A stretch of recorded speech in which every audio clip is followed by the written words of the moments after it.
Champions, as Charles Alcock brought his vision to life and we cemented a reputation as a place of firsts.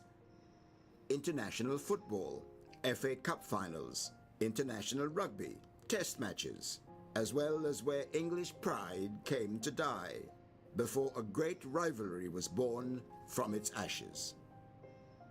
We share our feathers with royalty and pass on the honour of the brown cap through generations. We've seen England's best spend their careers with us. Well, that's Jack Hobbs. Head and shoulders, yes, over all other living batsmen. And the game's best finish under our gasometer. We've won 7 in a row thanks to Surrey, May, Barrington, Laker. This is Surrey County Cricket Club. Born in a tavern in 1845. This is Surrey County Cricket Club. Born in a tavern in 1845. The symbol of Kennington, we've seen London grow around us. Cricket's original champions, as Charles Alcock brought his vision to life and we cemented a reputation as a place of firsts. International football, FA Cup finals, international rugby, test matches, as well as where English pride came to die before a great rivalry was born from its ashes. We share our feathers with royalty and pass on the honour of the brown cap through generations. We've seen England's best spend their careers with us. Well, that's Jack Hobbs. Head and shoulders, yes, over all other living batsmen. And the game's best finish under our gasometer. We've won 7 in a row thanks to Surrey, May, Barrington, Locke, Laker and the Bedser twins. In fact, we're well known for our famous siblings, but there's always been one family who've stood out. We saw the West Indies grip a nation on our doorstep, and a pioneer set records galore in the women's game. The end of the century brought a fresh take on Ik Dien, as Holyoake and his England teammates transformed us on the pitch. The changing of the oval skyline brought the greatest of finales. There it is. England have regained the Ashes. And an era of final test triumphs. Alistair Cook has done it. A century in his last. Well played. On our way to our own red ball century. We're one half of the game's oldest rivalry and its only London derby. Can you clear the pavilion? Local players are always the lifeblood of our side. But the world's best are attracted to us too. We've come through tragedies.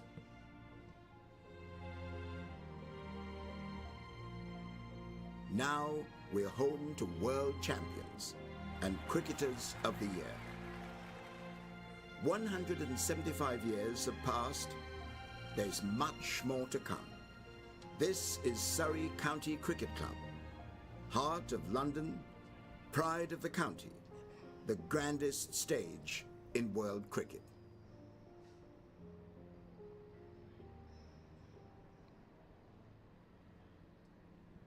Good morning and welcome to a cloudy but pleasant morning here in South London. It's the defending champs, top of the table Surrey, up against Kent here in the County Championship. I'm Adam Collins. With me throughout the course of the next 4 days, Daniel Norcross. Good morning to you. Good morning. It's wonderful to be here. My first time at the Oval this summer. We've been away, haven't we? We were out in Hong Kong.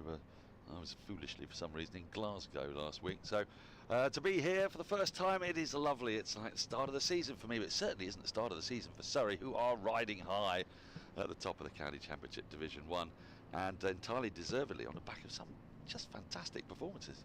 And they get the chance to play to their strengths this morning as well at the toss. Rory Burns won the call of the coin, electing to bowl with their fearsome bowling attack.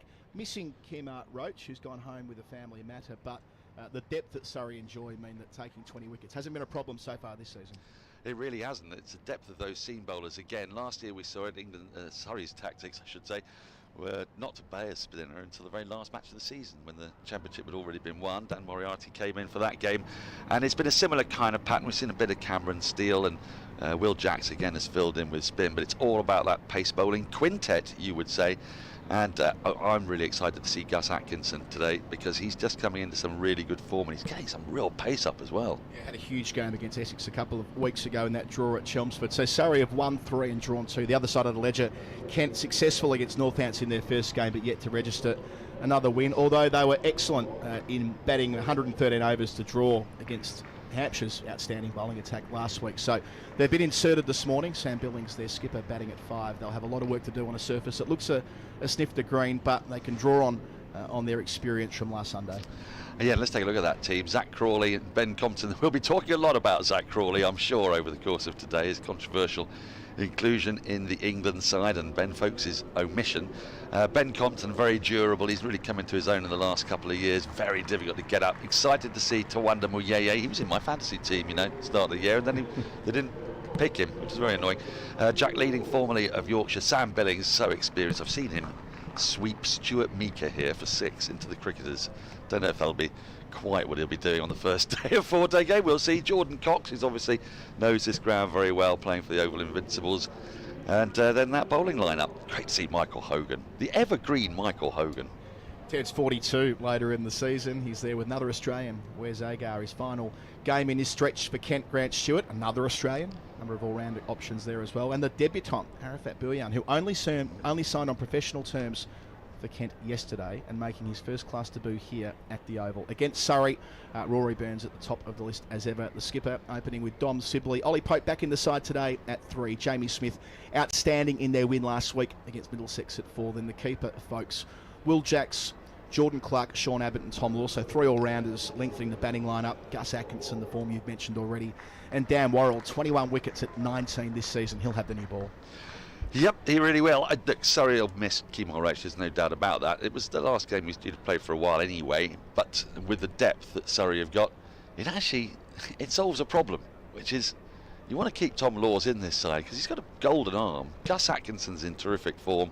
So, in a way, the way the cards have fallen, it's not bad for Surrey. They've got this formidable bowling lineup, and for Rory Burns, it's just about rotation. It reminds me a little bit of what it must have been like to be West Indies skipper back in the 70s and 80s. The unlucky man for Surrey is Ryan Patel, who was out there last week when the winning runs were scored, but missing out with Pope coming back at number 3. The aforementioned Roach missing and Laws and Pope getting their opportunity. First ball of the game. Compton facing Worrell. Take a look at this field here. We've got 4 slips in place, a deep point. So Surrey attacking straight away, as you'd expect, having won the toss. We're going to mid-on in and mid-wicket, long leg. And Ben Compton, though, will be a man who will not be drawn into playing unnecessarily early in his innings. You have to bowl pretty straight at Ben Compton. He's faced in excess of 1,000 deliveries already in the season. Ben Compton leading Kent for runs, 431 of them at 54. The only player in the Kent 11 to average above 40 so far in the season.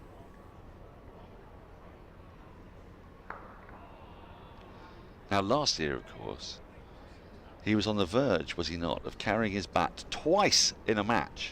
He carried his bat in the first innings, and in the second innings, he was, I say, going great guns. Kent were rather up against it, as you can imagine, if he was carrying his bat. And we'd looked around, we'd tried to find it, we thought this would be a record, carrying your bat for scoring over 100 in each innings of a first-class match. And then he was given out, with 9 wickets down, given out to a shocking LBW decision, an appalling one. Not the only bad call that was made around Ben Compton last year. He was on track to become the first cricketer in England to make 1,000 runs by the end of May. The previous was Graham Hick in 1988. And he made a century against the New Zealand tourists in a game that finished on May the 30th. The problem was they didn't count it as a first-class fixture. That's right. Because New Zealand played more than 11 and thus it didn't meet that criteria. So he should have been joining an extraordinary list of cricketers, but not quite. But a real breakout season having moved to Kent. First run of the match. Yeah, just detecting a little bit of movement at the moment, a little bit of shape and some decent carry. Fair bit of bounce in the pitch. The wickets at the pitches, I should say, at Surrey at the Oval this season have offered something for everyone, for bowlers and indeed for batters. If you get in, you can score runs. Just for your information, from the Vauxhall end, bowling to the right-hander, that's probably the larger boundary out towards the cricketer's side on the Galadari stand. The pitch is slightly moved over towards the far right of the pavilion as we look at it from the Vauxhall end. Yeah, 8 pitches over from where they defeated Middlesex on Sunday. So back-to-back home games for Surrey. It's going to be a busy square out there. World Test Championship final in a couple of weeks between Australia and India. Of course, the Ashes Test in July as well. Oh yeah, plenty of international cricket here at the Oval this year. You'll be heading to the World Test Championship final, of course. Can't wait. Yeah, commentating about 4 boxes over from where we are here. It's going to be a huge week in South London. Both sets of fans coming to town. Crawley off the mark. Now, there has been controversy over Zak Crawley. It's an elephant in the room that we're not going to be able to avoid, Gollo.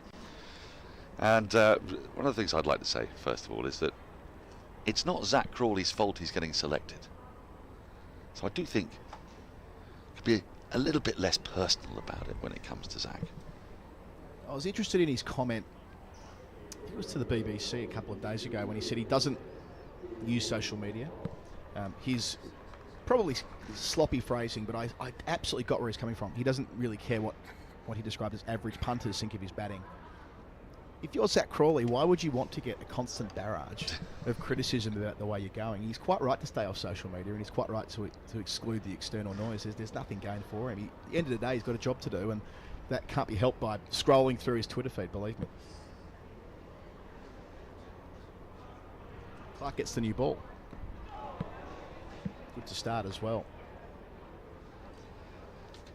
He's been useful as ever, Jordan Clark.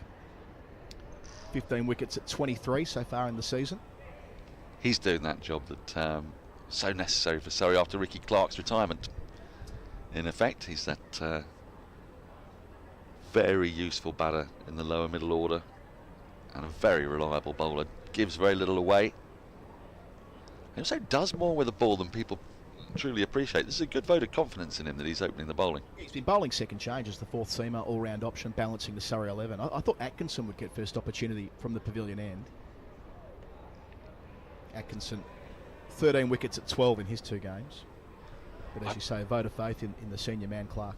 Well, did you know it's a little bit of a vogue in the current, in cricket currently, isn't it? That your fastest bowler frequently doesn't open the bowling. You might sort of think to yourself, oh well, who's the quickest bowler on the pitch out there, especially the guys taking lots of wickets. You give him the new ball, but actually the guys who tend to do more with the ball, getting the new ball, the faster bowlers come in later on.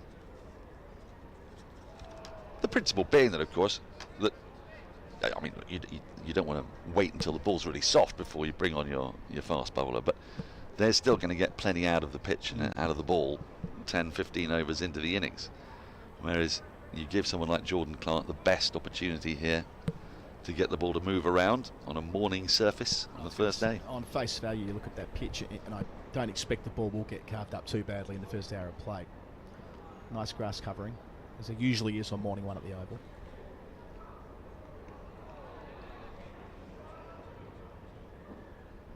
Just to get back to Crawley though, because I know a lot of Surrey fans, and I've seen a lot of Surrey fans on Twitter, and I have a lot of sympathy with them as well, are vexed by the omission of Ben Foakes. And look, it's really hard when you look at the numbers. You look at what Ben Foakes has done with bat against England's last 2 wicket keepers, Butler and Bairstow.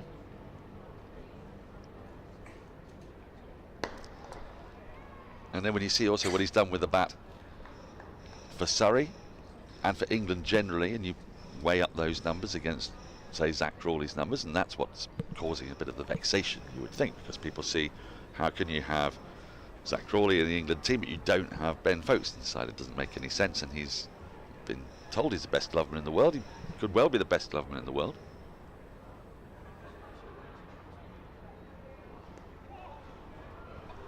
Good to finish. Outside edge of the bat. Gets 4 for it though. Couple of overs gone. Kent 6 without loss after being sent in. I think the broader criticism here is that Foakes has done the job for England. He's averaged 39 in his 9 tests since his recall last June. Getting a second look at this last ball from Clark. Soft hands from Crawley. Gets a 4 for it. First boundary of the match. But it's not as though Foakes hasn't been doing what's been asked of him. My own perspective was that Bairstow finally cracked the code last year, batting at 5. World beater. 3 test matches on the trot, where he could not have batted any better. Nearly 600 runs at a strike rate of 105. 4 centuries. It was perfection. As close to it as you can get at the top level. Why, having seen that, would you adjust his role and bat him at 7 and give him the gloves back? I think that's a very strong point. Their issue was, if you include him, someone's going to make way, and the most obvious person to make way, it's not going to be Ollie Pope, his vice captain, it's not going to be Joe Root, it's not going to be Harry Brook, who's had a stellar time coming into the England side, especially over the winter. It was a kind of pincer movement, really, of Johnny Bairstow's form in the summer and Harry Brook's form in the winter that's kind of pushed the situation into a place where you'd have to find someone else to open. It's a great problem to have, let's say that. Oh, good shape from Worrell. Does that so well. Extra bounce as well. It is. The idea that if you were, I agree, it required a creative solution. It required a player from the existing top 6 going up to open. And that's not perfect either. I'm very sympathetic to the view that opening is a specialised role, especially in England against the Duke's ball. Especially as you just said there quite rightly, that you'd be wary of changing Bairstow's role. I'd be more wary of that. But on balance, none of this is perfect, right? It's all grey area. But where I landed on this was that on balance, I'd rather do something funky opening than I would risk adjusting Bairstow's role, given his last extended stretch as wicketkeeper didn't go well. With so by funky, are you thinking Harry Brook or Ben Stokes? I mean, I was agnostic, to be honest. Probably Stokes, on the basis that Stokes with the bat in the England side over the last 12 months, his role seemingly has been just to go at it from ball 1 and not worry too much about his personal performance. It was setting a tone, wasn't it? We've spoken a lot about that in the Bazball era. It was also taking on and leading from the front. I mean, I saw him in Karachi in December, and England were determined for some reason to win the game inside 3 days, and needing 180 with about 20 overs left in the day. Golf handicaps, I think, was the main reason. And there was no way that it could be more than 20 overs, because the light is it plummets, as you know, it plummets in midwinter in Karachi. And so he wanted to get the game done, so he went out and tried to do it himself. Fair enough. It's no criticism of the way that Stokes has set the tone. It's more that the question is, did he have the technique to go up to the top? My argument would be yes, because we've seen Stokes, when required, be able to dig in against the moving ball and bat for long stretches of time, resisting the urge to play his shots. And yes, of course, you lose something not having that flexibility with him at 6, but in all probability, he's not going to be doing a lot of bowling this summer, from what we've heard. What we've seen in the IPL, he's unable to bowl at the moment even 4 overs, so the idea of him bowling much in the Ashes seems an unlikely stretch at this point. So with all that folded in, again acknowledging that as the maiden's complete, 6 for none after 3, I would have gone with something along those lines, mostly owing to the fact that I wouldn't want to change Bairstow's role. I didn't really get too deeply into the argument about Foakes being a better wicketkeeper. That's taken as read. He's the best wicketkeeper in the world, but a wicketkeeper who's playing his role with the bat as well. The century at Old Trafford when times were tough, that Old Trafford test, history gets rewritten there. England were 40 odd for 3. It was really hard, and they found a way through, and that was in no small part due to the fact that Foakes was able to absorb pressure, and occasionally against Cummins and Hazelwood and Stark and Lyon and possibly Michael Nisa. You need to absorb pressure for a long stretch of time, even in the Bazball world. And indeed, England's batting lineup without Foakes was quite one-paced, even if that pace is very fast. Shout down the leg side. Didn't feel right, that one. our umpires this week. Nigel Wong and Rob Bailey, two experienced men. Two very tall men as well. I'll get a second look here. That was off the front thigh pad. It's worth acknowledging as well, though, with Crawley, that I think his season's been misinterpreted a bit so far as well throughout the course of 2023. He's facing here, leaving alone. The big century against Essex at Canterbury, 170, that was at roughly a run of ball.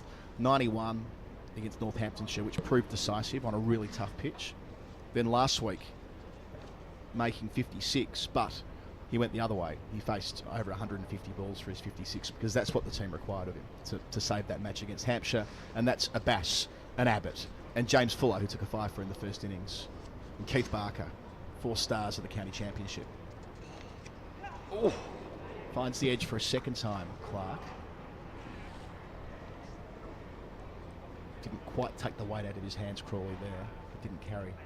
and second time then. So just finding the edge a little bit of the right-hander's bat here. Is he just taking the ball, shaping the ball slightly away from the right-hander?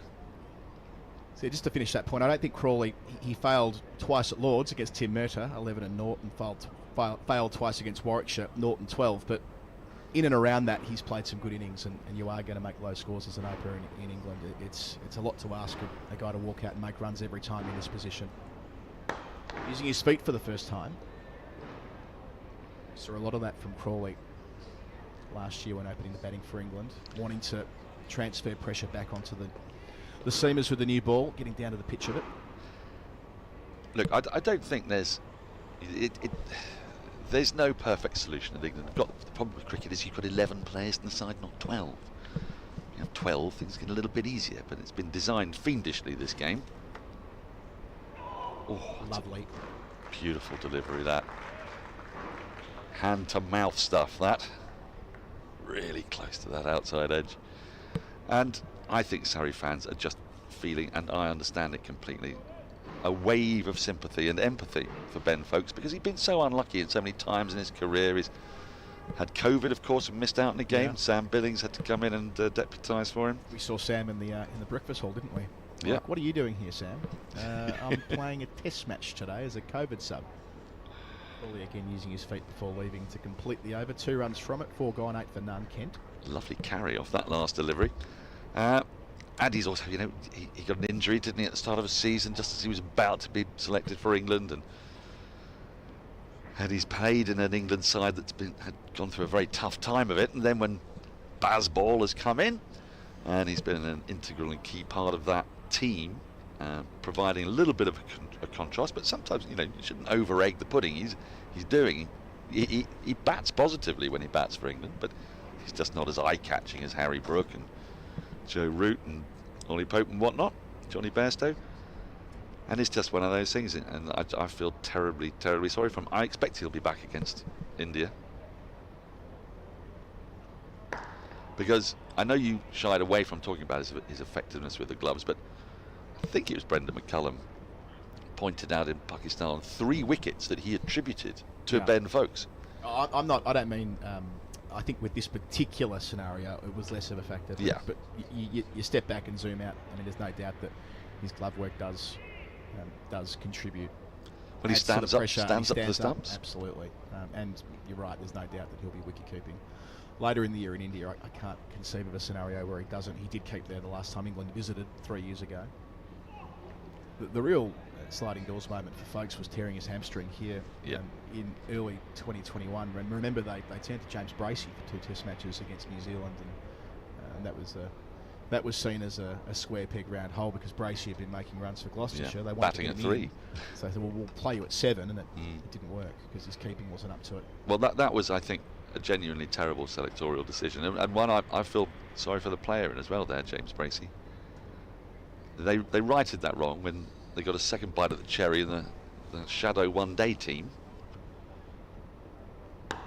The obvious solution at the time was to bring in John Simpson for a couple of matches, and then they did do when, if you recall, England's A team, if you like, came down with COVID, and a sort of BC team that was captained by Ben Stokes took the field, and John Simpson finally got his England recognition. I know it's strange that on a Surrey live stream we should be giving props to the Middlesex wicketkeeper, but I think we can afford to be generous after absolutely thrashing them last week. It was more a celebration of county cricket, wasn't it, when a number of players who otherwise might not have enjoyed the chance to sit in an England dressing room, like Simpson, who was 32 at that point, and did a great job, catch down the leg side off Parkinson in that final one day at Lords, which meant they won 3-0. He's a brilliant keeper.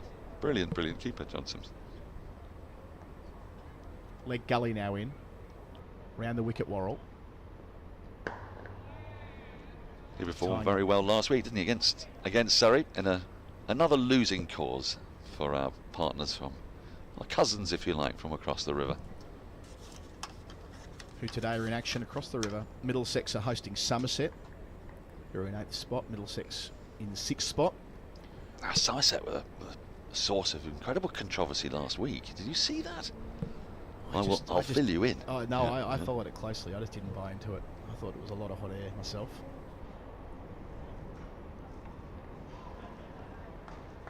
So leg gully there, but taking it on anyway. So Compton's second single. We should point that out because I'm not sure if you can necessarily see clearly. There is a leg gully in for the left-handed Compton, and he's actually, I say leg gully, he's almost like a short, fine leg. It's not that far distant on the angle from the fine leg field, and I won't sit now because we've got the right-hander on strike.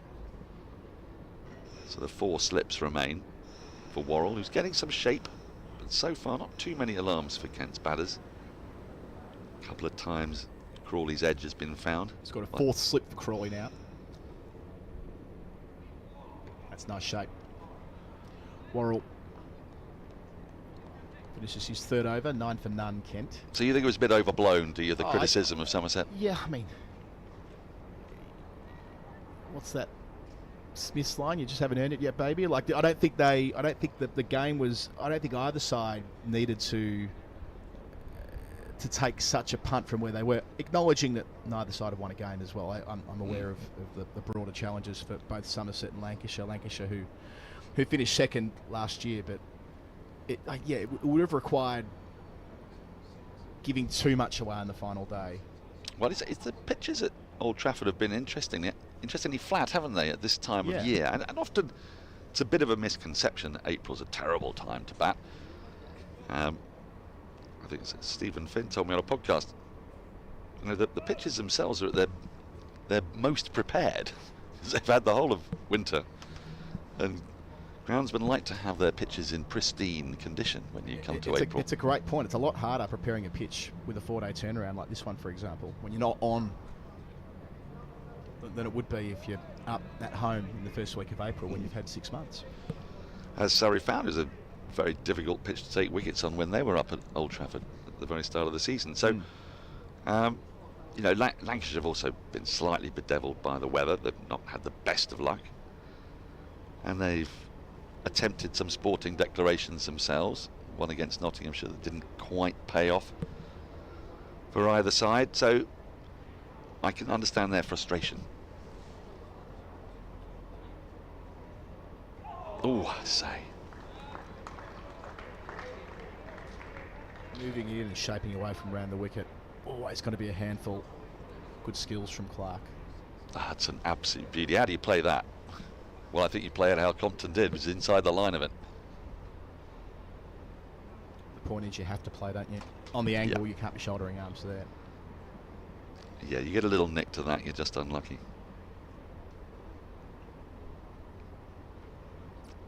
So 4 slips.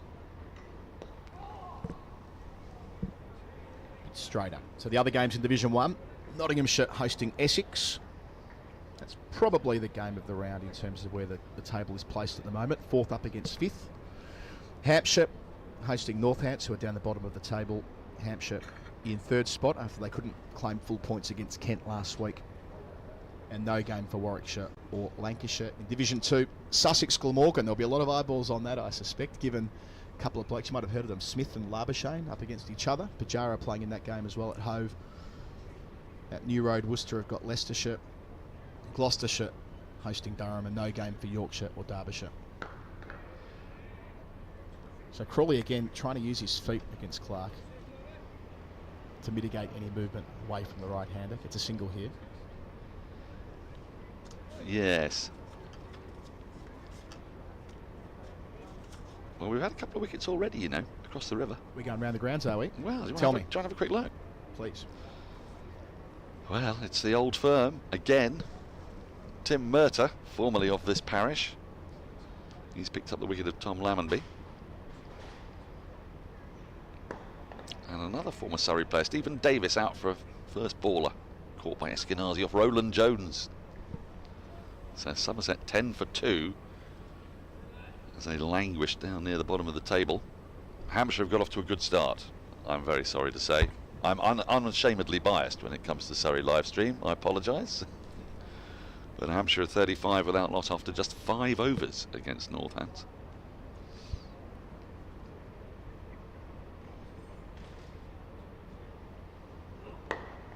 Bit full to finish. Doesn't make the most of it there, Compton. And End of 12 for none, Kent after 6. And to finish off in the first division, Nottinghamshire Essex. Essex have lost their first wicket. Nick Brown's gone. LBW to Stuart Broad for 11. 20 for 1. Essex. Alistair Cook is still there.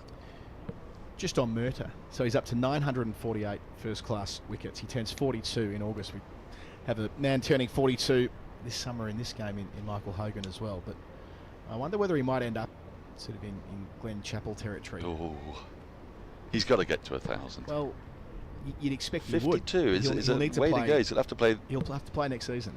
Oh yes. So if he were to play next season, he'll turn 43. Isn't without precedent, of course. While new over, first ball just angling back.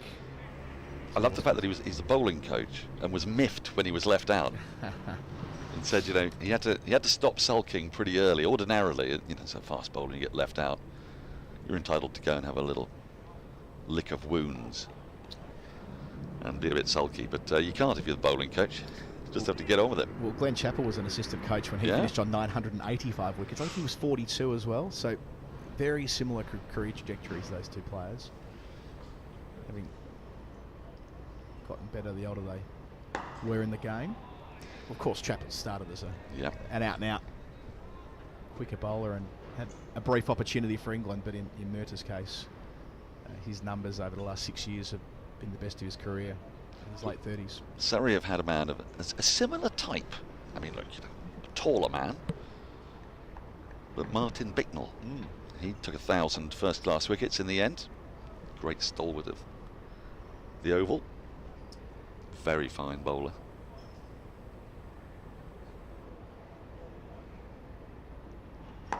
Burst onto the scene, I want to say 1986. Played a NatWest Cup semi-final. Picked up a couple of early wickets as a 17-year-old. I was very excited by Martin Bicknell because he's basically my age, you see. And as a junior member here at the Oval back in the early 80s, you were able to go and have a net with the team sort of thing in pre-season.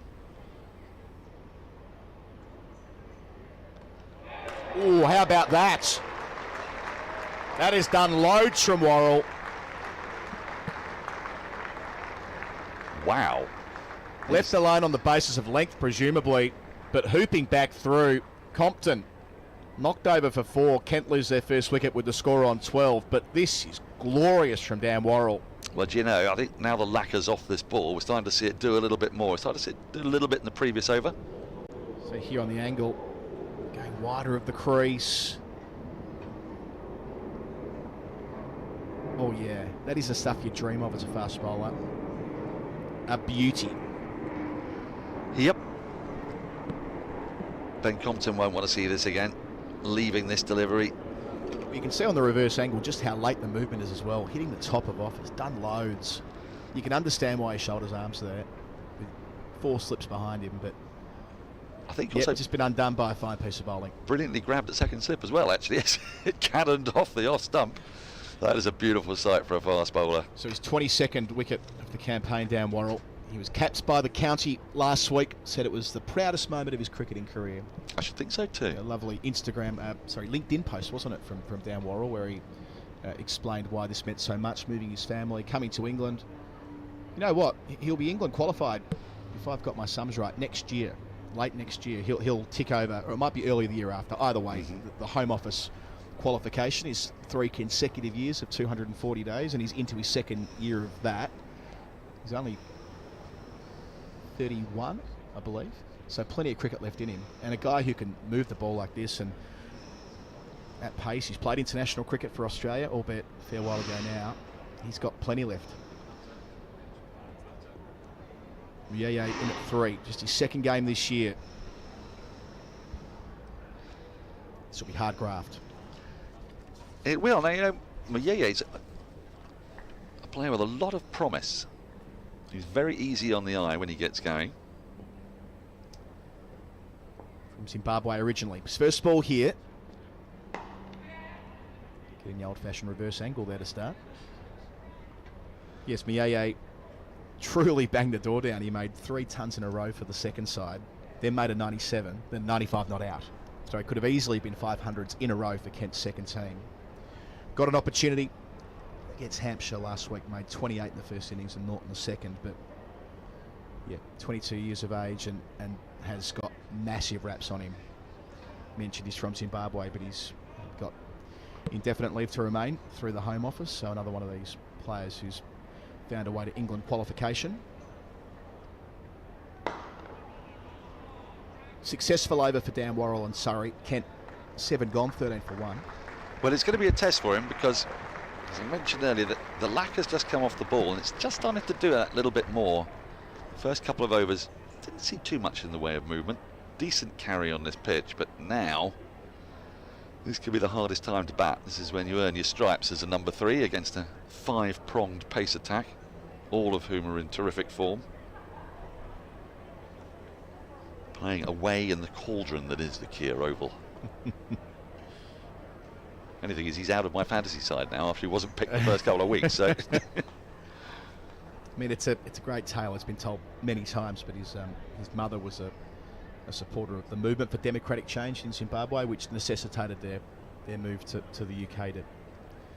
They arrived as asylum seekers and dominated schools cricket.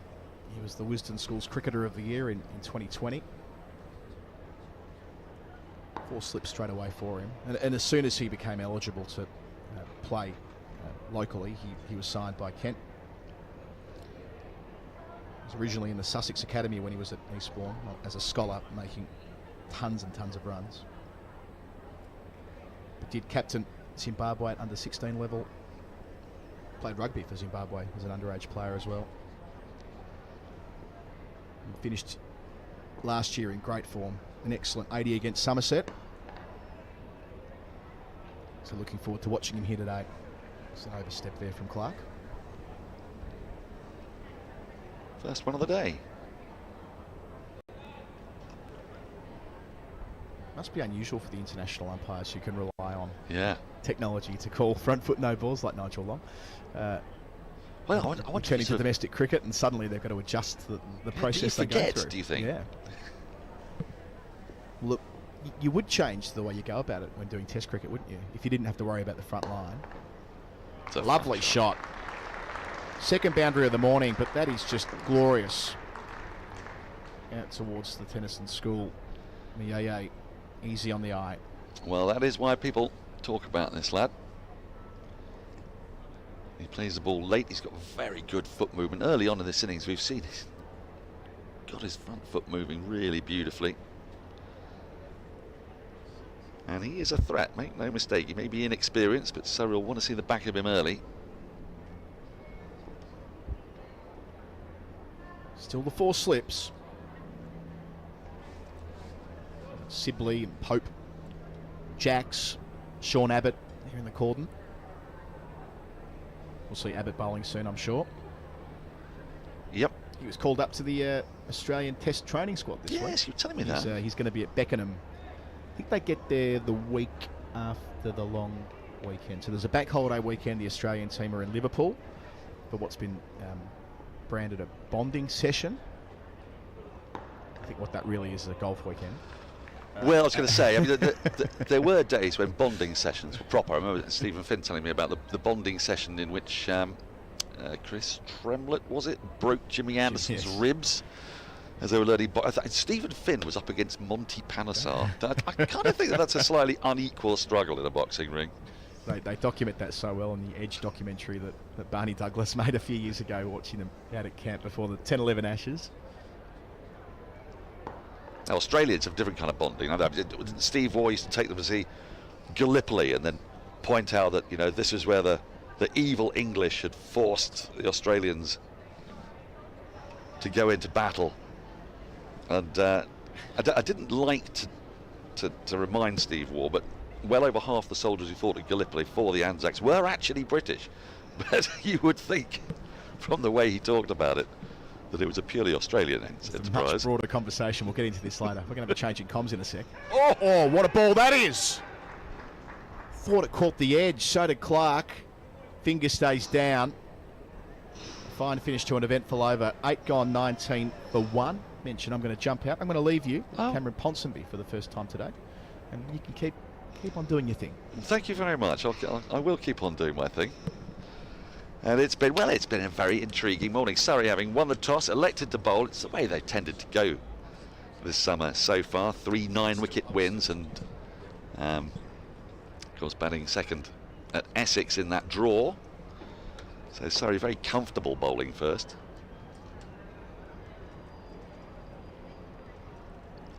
And there's been a bit of movement, not exaggerated, not too much, but there's been enough in the pitch and through the air, and this warm-ish, I mean, I'd say mild. Summer's never really got going, has it? But it's a pleasant enough day, and there's a little bit of assistance through the air for Surrey's battery of seam swing bowlers.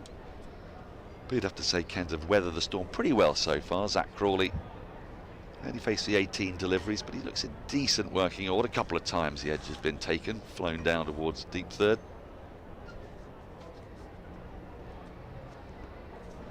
Just a little too wide. Well, perhaps coming towards the end of this spell. Surrey have still got options. They've got plenty of options in Gus Atkinson and Abbott, of course, and I've got options as well because Colo has left me.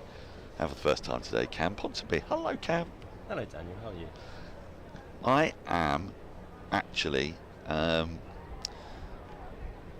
like a chinchilla on his wedding night, quivering with anticipation. I've been waiting to be at the Oval for so long. I mean, I think the last time I was here was when Surrey won the county championship. We did the live stream for that last year. We had champagne on air. It was great. That's quite the analogy to a draw at 11:30 in the morning. I've enjoyed it greatly.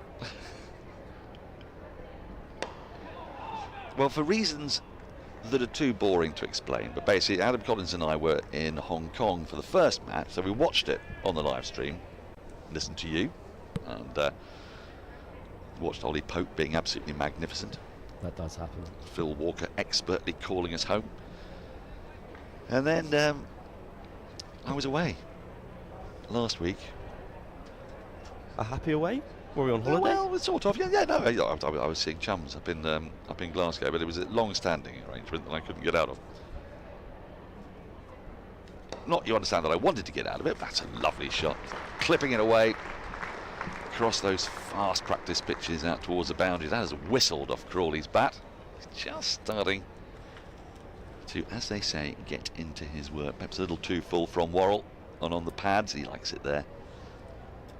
I think it will be a relief for Crawley to just kind of calm down the chatter around his selection. He's kind of, it's not often that the opening batter's selection comes under question when the debate's around a wicketkeeper, but such is the kind of eccentricities of this England team at the moment, that has been the case. On the pads again, flicked away again, and the same result. Another fine shot, but Worrell's just got his length a little wrong, and his line for that matter. He's searching for the late away swinger to try and take that edge of Crawley's bat, and instead it's just keeping on going.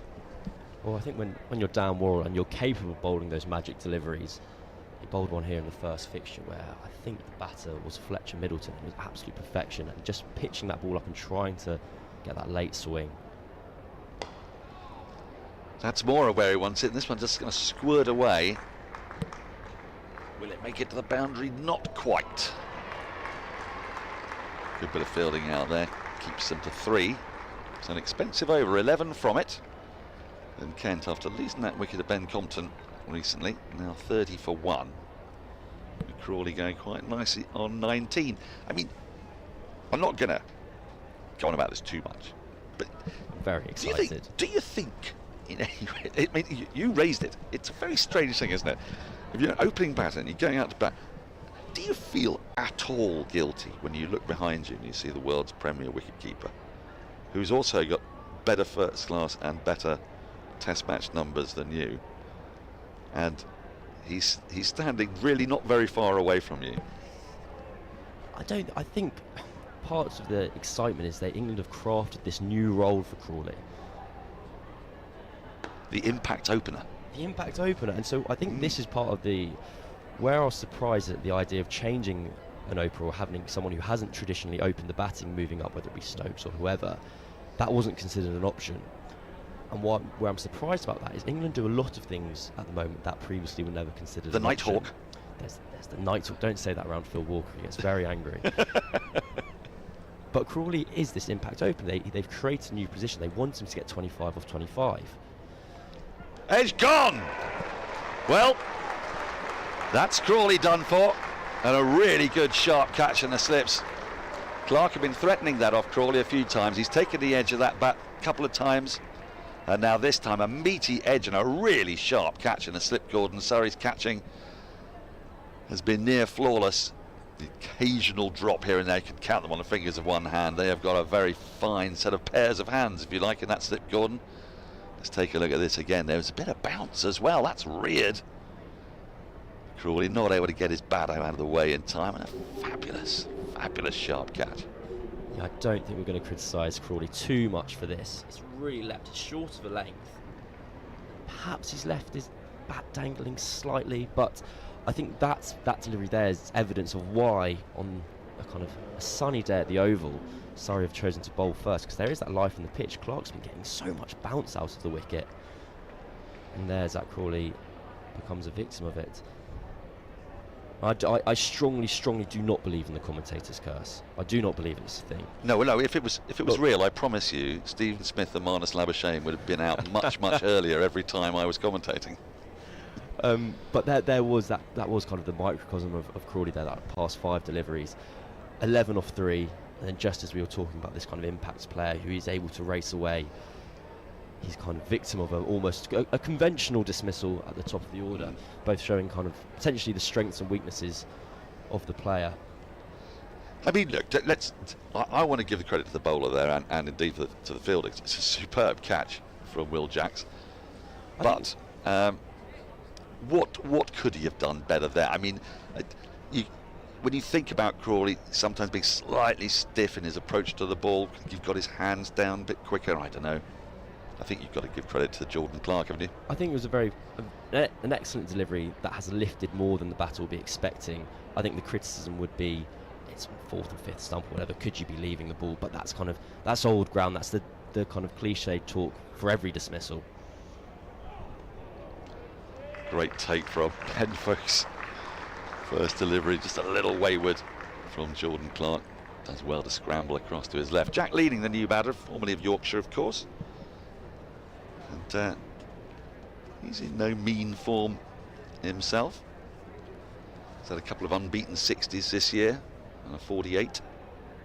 Featured in that doughty draw against Hampshire, for which I'm sure all Surrey fans are very grateful to Kent. Jack Leading spent the winter away with Sutherland Cricket Club over in Sydney. That's where Stephen Smith. Out that neck of the woods, weren't you? I was briefly. I know this because a friend of mine was playing in the second team, so I'm not playing in the first team with Jack Leading. But I think Leading's been out there a number of times, and he had this bizarre record where I can't remember the exact number. He kind of had something like a dozen half centuries without ever converting it into 100, and he finally got to that 3-figure mark in amateur cricket. You wouldn't expect it would hold much sway over a professional. No. Was he very delighted? Did he do something? I wasn't there for the moment, but I think it was a cause for celebration at the club, because it had been becoming a running joke almost that this guy, who is arguably the best player in the team and is the professional over from England and bats very well and gets 80 every week. Just the pressure of Sydney grade cricket gets to everyone, I guess. Yeah, I can imagine. Well, Ollie Pope obviously had a little bit of a sojourn in Sydney grade cricket, didn't he? He was such a popular man out there, Ollie Pope, that he got mentioned. Sure he was. But he got mentioned in the New South Wales Parliament because of his unstinting efforts. End of the over, 10 gone. Kent 31 for 2, a successful over for Surrey and for Jordan Clark, picking up the wicket of Zak Crawley. So both openers now gone. Here's Ollie Pope was so popular, he mucked in properly. He was painting the scoreboard, the side screens and the picket fences and this, that and the other. Cricket force day. That's what it's called over here, I think. Right. But he was unstinting in his community efforts, and so appreciated was he that he was a POM, actually mentioned in the New South Wales Parliament for his contribution.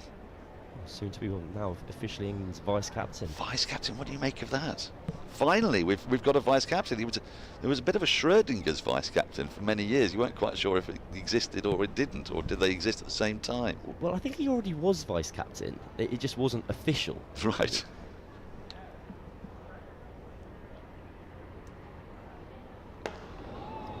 Worrell starting a new over, his 6th. It'd probably be, you would think, the last of his spell. Still got the 4 slips in place. Do you think that there's anything in being a vice captain? I suppose for Ollie Pope and for England watchers, what it tells you is that he's a nailed-on certainty for the Ashes series. Now, I think we probably already knew that because he's a man who's... I think it makes the hereditary kind of the next coronation official kind of thing. We know what's coming down the line. Nicely topical. Will he be presented with the rod of equity and mercy before he does that? Well, Penny Morden's booked in. Is she? Good. For the ceremony. Will she be carrying the ICC mace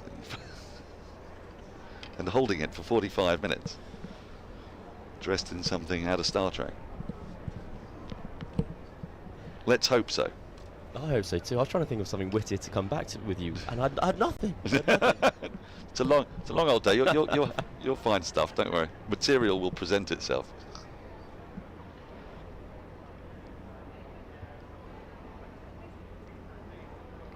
He's just played inside the line of that leading, but again, nice shape for Dan Worrell. But you're right, it sort of gives you the suggestion that, well, all right, let me be more direct. If Ben Stokes breaks down, and yes, one must not take Ben Stokes for granted, a terrific champion cricketer though he is, we've all seen the grimace and anguish of pain that comes across his face as he bowls those sudden, out of nowhere, mammoth 12 over spells, having not bowled for 3 matches. So it is conceivable that Stokes may not play all 5 Ashes Test matches for whatever reason. Does that mean you think that, well, in that case, Ollie Pope will be captain? Yes, I think in short. And then we almost had that situation actually in the first test in Pakistan, in Rawalpindi. Remember the bug went round the group, and so Joe Root did the kind of captain's press conference the day out before the test match, and he was asked, well, are you going to do it tomorrow? And he very categorically said, no chance, there's no way I'm doing this again. Oh, an absolute ripper. Now that was an authentic play and miss from Jack Leaning. Just didn't quite get his feet moving. It was rather anxious prod from the crease, but again, that's a marvellous ball from Dan Worrell. And so in England's warm-up matches in New Zealand and when they were in the UAE before the Pakistan trip, Pope had been the person who had captained. So I think I think basically England and Ollie Pope in a captaincy respect have been dating for a while and just said, would you like to be my girlfriend actually? Maiden over from Dan Worrell. Will that be his last in this spell? I don't know, actually. Having beaten the batter, he might just say to skipper Rory Burns, oh, give us another. But after 11, Kent 31 for 2. Cameron Ponsonby and Daniel Norcross with you here on the Surrey live stream. And we are discussing, among many other things, Ollie Pope's, I say, elevation, confirmation as England vice-captain. And there will be times when he'll have to captain on the pitch because, I mean, we know that captains go off every now and then, and Ben Stokes will need an icing of the knee at some stage. The deputy DRS man. Yep. Deputy DRS. I've been interested to see Jordan Clark's elevation to opening the bowling. A very fine job he's doing too. Oh, just has he taken his bat away from that? Yeah, I don't know. There was a certain amount of guilt in the way he kept the bat up in the air for a while, which suggests to me that he perhaps knew that he'd played at that. And I tell you, just in the last 20 minutes or so, the ball has started to move extravagantly off this pitch.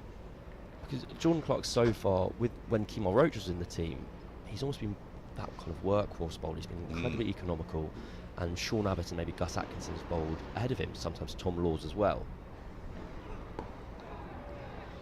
He's really extracting just more bounce than batters aren't expecting at the moment. The amount of kind of action and, to use the word again, bounce that Clark's getting out of this pitch. And I wonder if that, I'd love to pick the brains of Rory Burns here and understand if this is perhaps why he's taken the new ball, as they feel like this is a pitch that suits his skill set, because he is bowling ahead of 3 other seamers he has previously bowled behind in this season. I like this move a lot. Oh, now then, has that come off pad? And if it has, can he really be said to be playing a shot? Well, an interesting decision from the umpire. Is that taking evasive action, do you think? Because that didn't look like much of a shot to me. I'm sure we'll take a look on the replay. You're interesting there as incorrect. Oh, I think he's tried to play a shot. Do there. you? I mean, he's tried. To me, that was a very indeterminate little waft. Nowhere near the ball. A very, very good shot and play in indoor cricket there. Just get a little deflection off the thigh pad. Oh, yeah. Run one into the corner. Now, you see, I'm on leg buys. I'm on them like a bonnet, because there was a moment in the T20 World Cup, Women's T20 World Cup in South Africa, which changed England's fortunes, and I stand by this as a hill I will die on. Okay. Umpire Jacqueline Williams. First ball of Charlie Dean's over, the 5th over of the innings, with South Africa on 13 for none, going nowhere. Tasmin Brits and Laura Wolfhart were becalmed against England's pace bowling duo. Down the leg side again, and Clark's just getting a little bit tired into this spell, and maybe time for a change for Surrey. Anyway, the first ball of the over, I think it was Laura Wolfhart, left the ball, it might have been Brits, left the ball from Charlie Dean, an off spinner. It bounced off her thigh pad. They went through for a run, and England captain Heather Knight remonstrated, saying, "Can't be a run, can't be a run." It's literally shouldered arms to the ball, and it's gone off her thigh pad down a short fine. When questioned about this at the end of the over, 35 for 2, says leg buys from it, Jacqueline Wilson said that she was taking evasive action. You ever taken evasive action against an off spinner? Well, I have. But I feel like we're talking about a different standard of cricket being played here. Well, there was a turning point in the entire match, and indeed the tournament, because the next 5 balls, I think it was Laura Wolfhart, then whacked 3 4s and a 6, I think. So changed the whole tenor of the game. LBPTSD. One of the lesser known acronyms. It was. I won't let it lie. So I'm on the lookout for wonky leg buys. I'm going to go and dig this out on YouTube later, actually. Yeah, do. Be interested in your opinion. 5 slips in place. Worrell has got himself another over.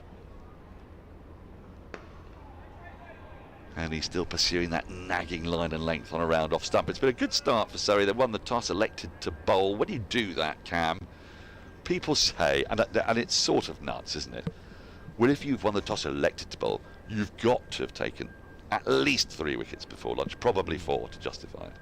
Of course, if you haven't elected to bowl but have taken 3 wickets, then you just had a good morning. But apparently you've got to take 3 wickets if you've won the toss.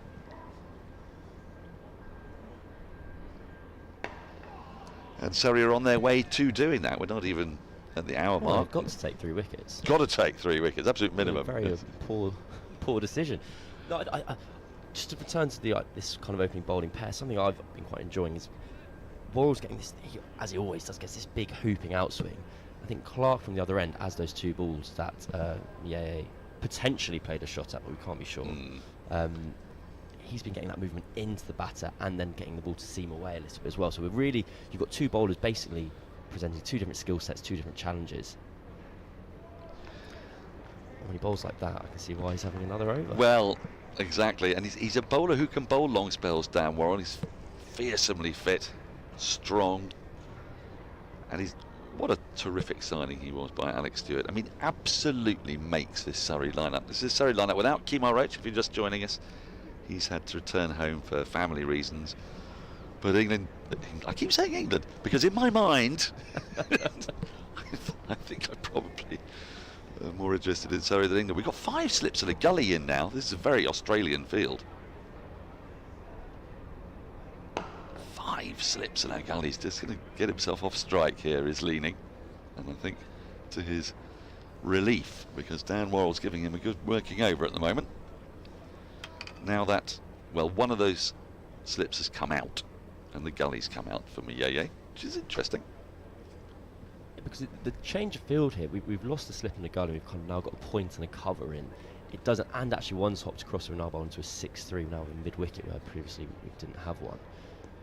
I don't particularly know what the change of plan is. Perhaps he's going a bit straighter to Miyeye than he was to leaning.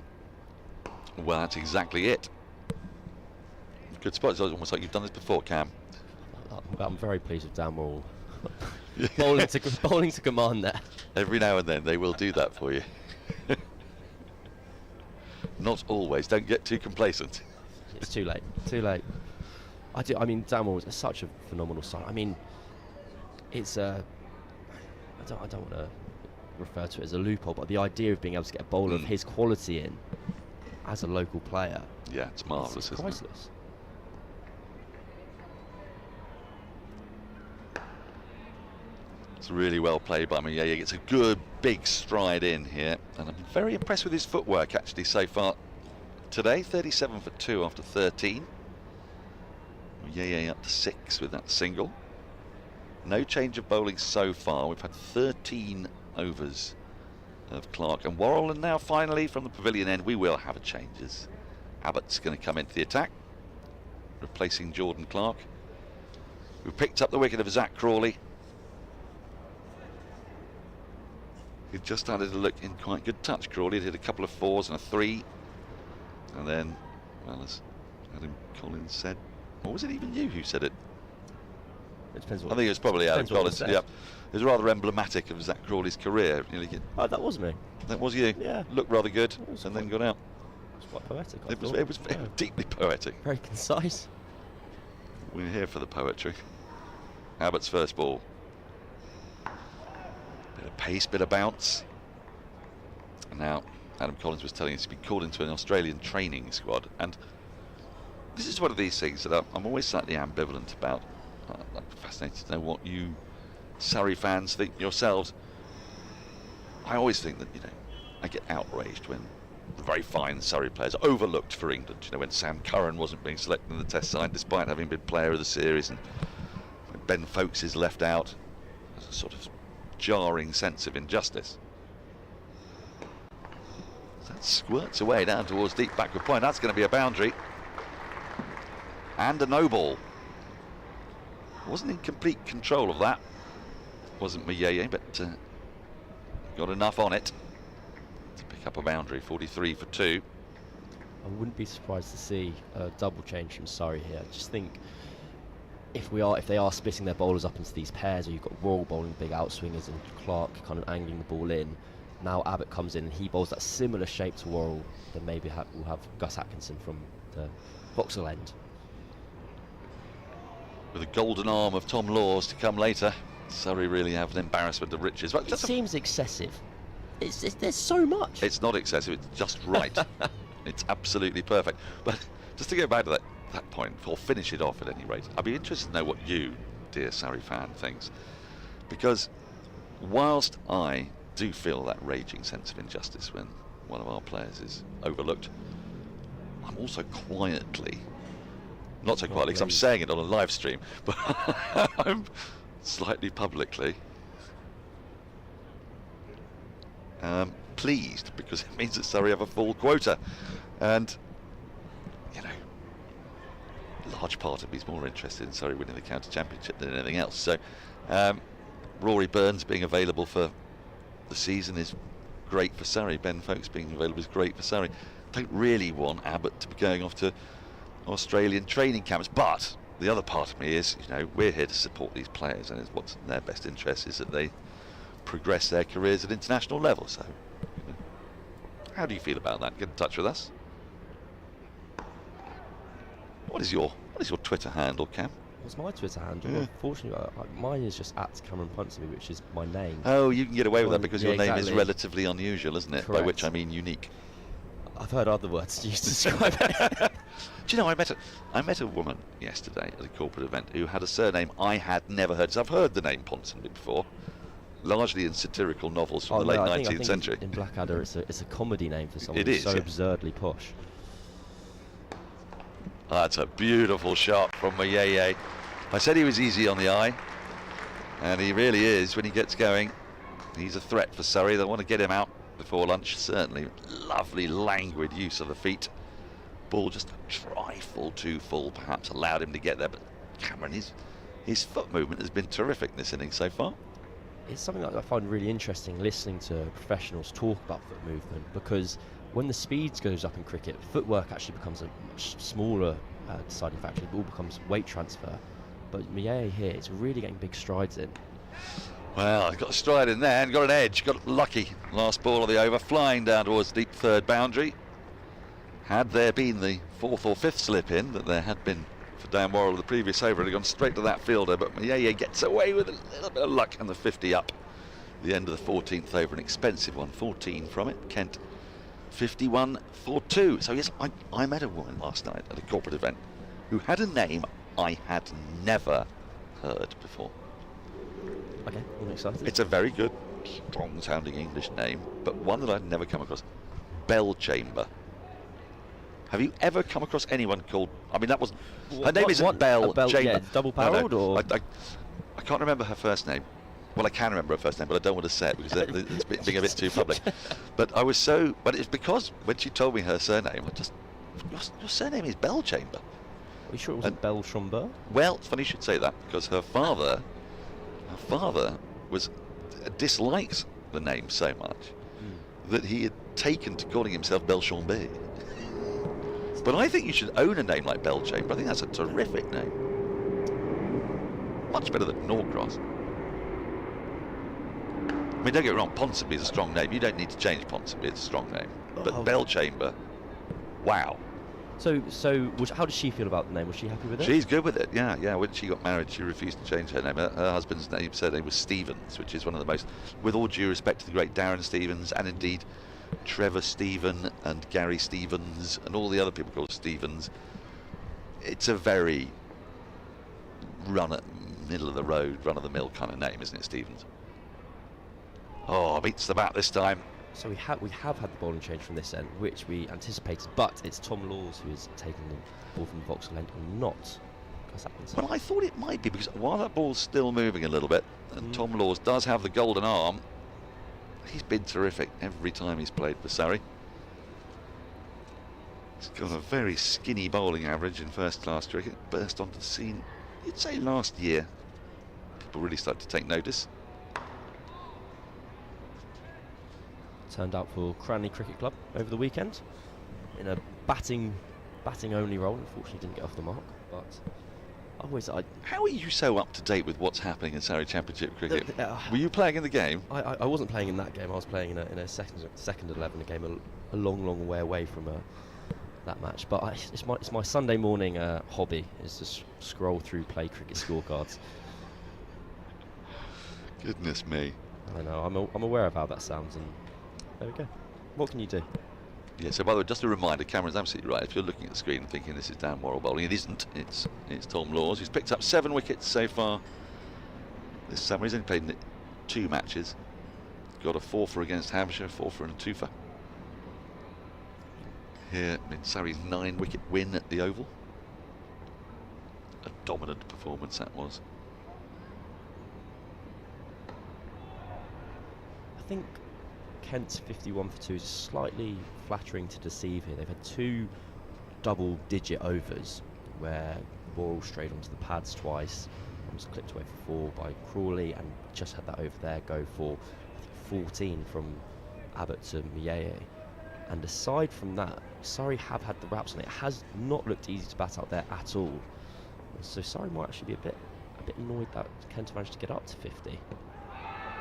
Stifled appeal, just going down the leg side, I fancy. End of the over, a maiden from Tom Laws. Kent remain 51 for 2. Very strong point you make. So 14 in that over, 11 from the other. Take 25 off that. You have 26 for 2 off 13, which is a bit more of a reflection of how the morning's gone. What I would say is I think Surrey will be happier than they were this time last week against Middlesex when they got to bowl first and Middlesex got off to that very fine start, 166 for 1, but then did, or let's say Surrey made happen, a moment of genuine county championship history. Do you know what that was? I do not, but once again I'm excited to find out. As Abbott resumes again from the pavilion end. Okay, so this is quite a complicated record, so you'll just have to bear with me.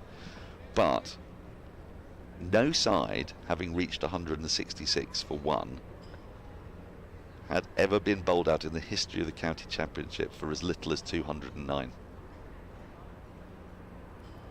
So whenever any side had made it to 166 for 1, they've always gone on to get more than 209. Okay. I'd like to know how much that stat changes if you're 167 for 1. Well, it's funny you should say that. I really was hoping it wasn't going to. I really hoped that was going to be. Oh, I don't know actually, Camus. Well, I do believe that someone did get to 167 for 1 and were bowled up to 213. So similar, but that was still a worse collapse by our cousins from across the river, losing 9 for 43. It's not great. It wouldn't be in the pre-match game plan. I watched it all unfold.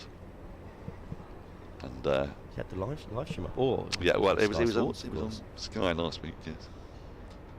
I was being pretty antisocial to my guests, really. But as wickets tumbled, I'm afraid.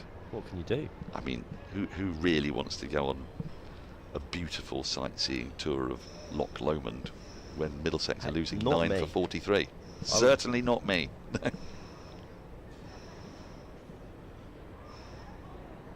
I've got a stat from Andy Zaltzman.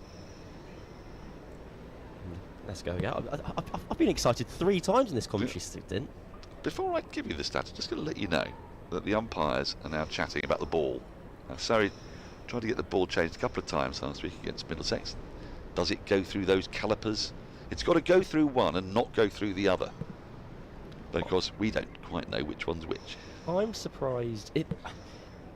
From my opinion, the ball must have really kind of gone out of shape there. Perhaps from one of the boundaries from Maye in the Abbott's last over, because Surrey have been getting it to move a lot, and Downwell looked aghast that the umpires had rejected their appeals. Genuinely aghast, yes.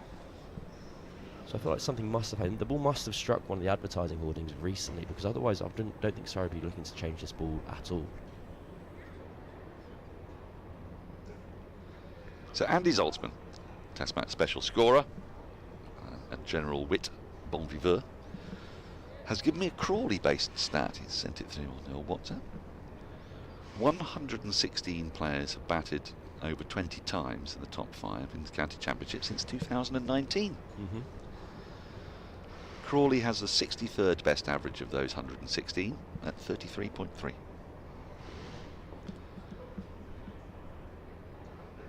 Oh, playing and missing at that. That was a flashy shot from Muyeye. A little too wide for the shot and perilously close to the outside edge. For the most part, Muyeye's played pretty well with hands and head and eye pretty close to the ball, but on this occasion, he just let his hands chase the ball. Fortunate to get away with it. Feeling in the game against Muyeye at the moment. He's just been playing these big drives. He's got a couple away. He's definitely keeping them in the game.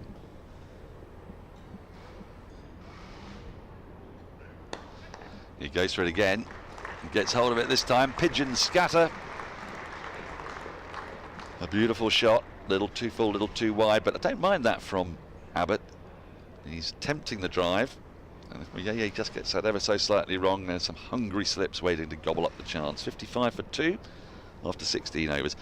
Thank you, Andy Zaltzman. It's an interesting stat in that what it tells us is that Crawley's pretty much right in the middle of the pack. And also, I think it makes sense in that we know that Crawley is picked kind of in spite of his domestic numbers, not because of them. And so had they been dramatically one way or the other, I'd perhaps been more surprised. Well, he's an impact opener. As Laws begins a new over, which is, as you said earlier, a new notion. But so many notions have been new. I mean, and I'm not going to criticise, because I began last summer watching Ben Stokes charge down the wicket against Carl Jamieson, and I was scratching my head. I do my best Geoffrey Boycott impersonation on TMS. What's going off out there? I don't understand. All that sort of thing. And the fact is, I've just had to completely recalibrate everything I thought I understood about cricket, Test cricket, and that's marvellous, isn't it? I think England, I was thinking the other day, I think England almost played Test cricket kind of in a TARDIS. They've changed the concept of time.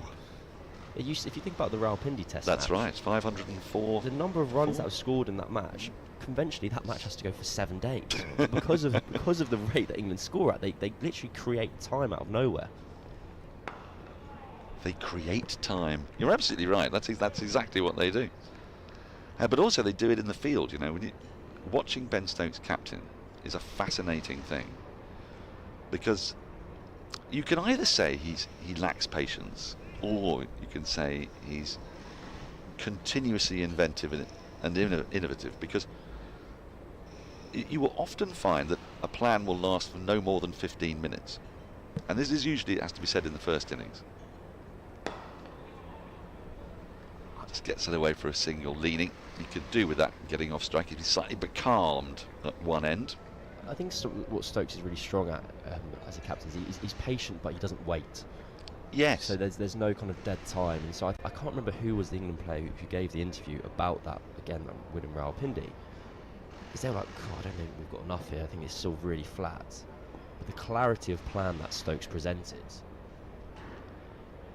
It might have been me. I thought it was one of the most ludicrous declarations I'd ever come across. But again, that's the thing. What did I know? Because it was actually perfect. Well, it's really going to bug me. I think maybe it was Joe Root or maybe it was Ben Duckett. And they said, they got into the changing rooms and they went, right, we're going to bump him. And then after we bumped him, the ball's going to have scuffed up. So then we're going to reverse it. We're going to bowl him out. We're going to win. And everyone was like, right, okay, that's the plan. Let's go. As you say, that is clarity of thought, isn't it? And I was relieved that's the kind of way it presented itself, or the way it's kind of concluded, because I remember on the opening day of the Test match against New Zealand, when it was Stokes' first day as captain, it was just 6 slips in a gully and 2 gullies.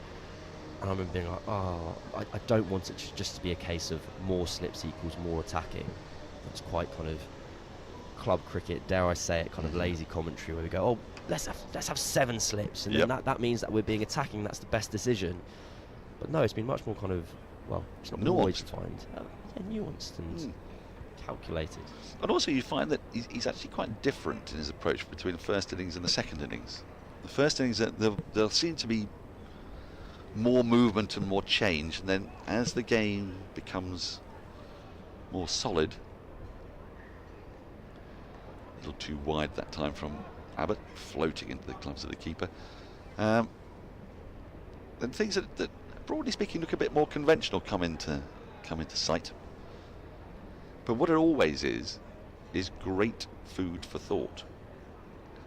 And it forces you as a watcher, commentator, pundit, whatever, constantly to be questioning, and it keeps you alert.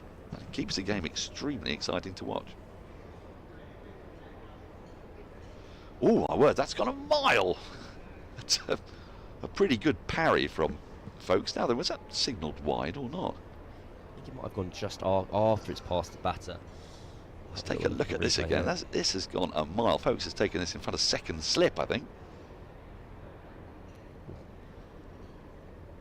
He has, yes. Yeah, very sensible moving out of the way there in the slip cordon. I think we've got 2 very contrasting innings happening at the moment between with leading versus Mieye. I'll just be interested to know, was it a case, had Abbott's not been kind of massively dialed in, but has he been missing his lengths as much as North 18 off 2.5 suggests, or has Mieye been very positive and kind of capitalising on errors. Because leaning here off 3 off 27, almost what you don't want to happen from a Kent perspective is you don't want Abbott to then find his length and be able to settle into a rhythm.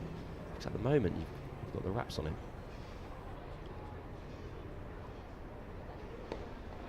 Just turns him around a little touch there. Now leaning is sort of coming off the back of a back to the wall effort in a drawing cause last week, and he's started this innings in a similar kind of vein. Past 5,000 first-class runs, I believe, if Adam Collins' database of numbers in front of me is correct, which I'm sure it is. Perhaps I know it is.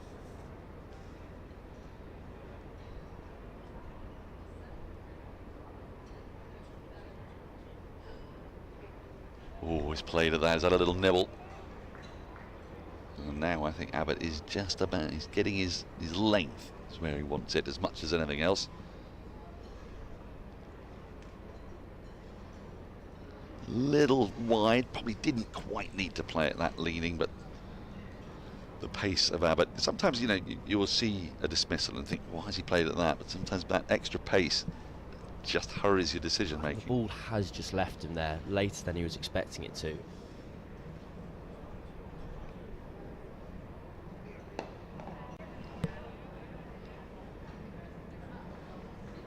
Good running to get a single off the last ball of the over. Ruins what would otherwise have been a maiden for Abbott. 57 for 2. Kent going at just over 3 and over. But as Cameron Ponsonby a long time, he said that's largely off the back of 2 specific double-digit overs. Other than that, Surrey have bowled well. They haven't. It's not been quite the drama that we had in that collapse against Middlesex, but I think you'd say they bowled collectively better than they did in that first session last week. I always have a theory at the Oval, you know, that in early season it's harder to bowl after lunch, and I'll tell you for why.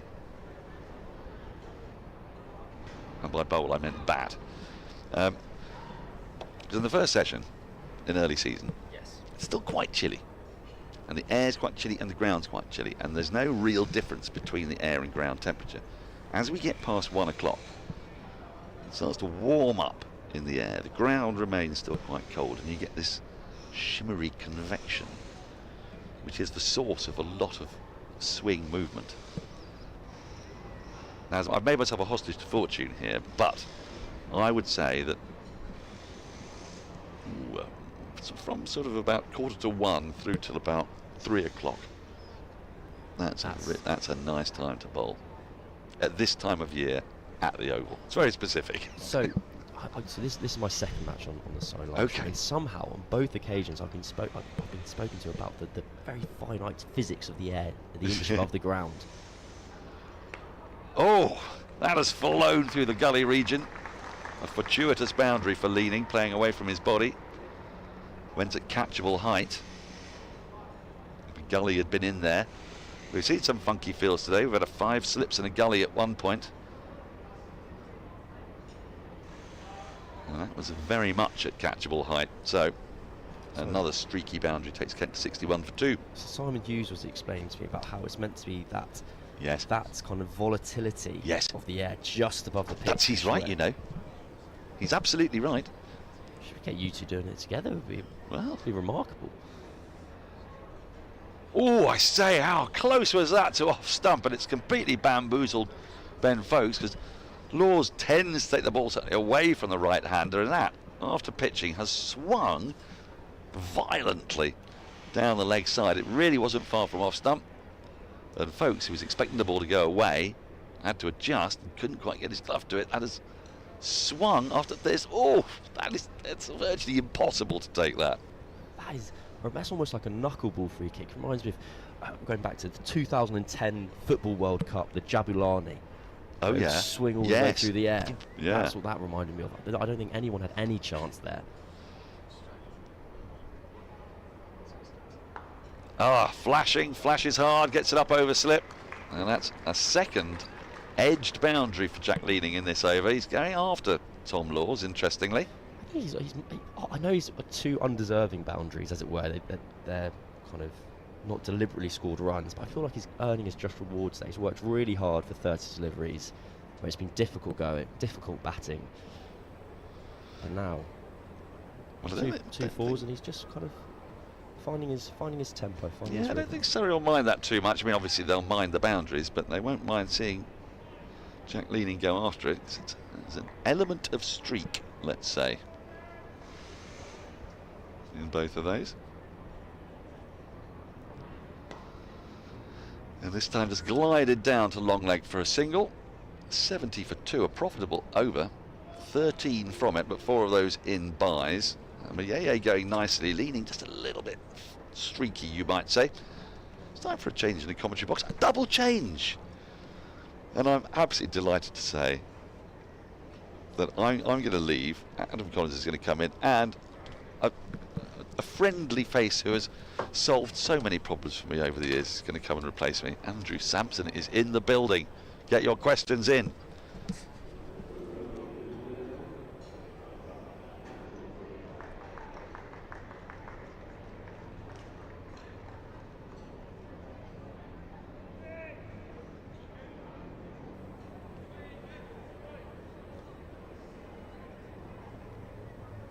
You're delighted, Daniel. I'm thrilled Andrew Sampson's with us for the next 45 minutes. Atkinson gets his first chance of the day. This pair put on 40. Mieye and Leaning. Kentworth 30 for 2, and Zak Crawley fended into the cordon for 19 from the bowling of Clark. The first man to fall was Ben Compton.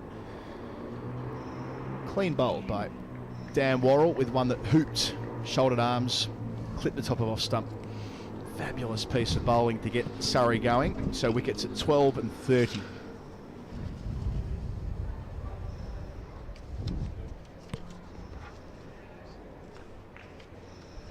When we were standing at the back of the box there, Samo, Cam mentioned a moment from the 2010 World Cup, and you popped up and said, I was there. I was, yeah. I went to, I think, 4 or 5 games in the 2010 World Cup in South Africa, including probably New Zealand's greatest sporting moment. Some of them might disagree with that, but they were very excited when they drew with Italy in Rustenburg in that World Cup. Probably a greater achievement than some of their Rugby World Cup wins.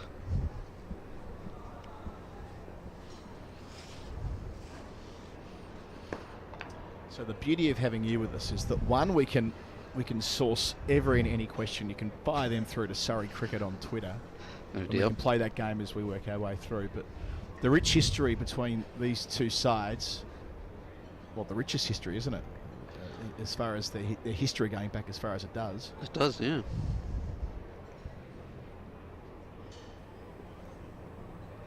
Did I read yesterday their first competitive fixture against each other was some 300 years ago or something like that? Could have been. A long time ago. A long time ago, yes. But in more recent history, we saw last year 2 unusual occurrences between Surrey and Kent. There were 1 or 2 last year, yeah. A couple of big scores Surrey have made against Kent recently, last 2 games. So the 673 for 7 that Surrey made against Kent here last year was their highest ever score between the sides. And when you consider they've played 220 games in the championship, that takes some doing.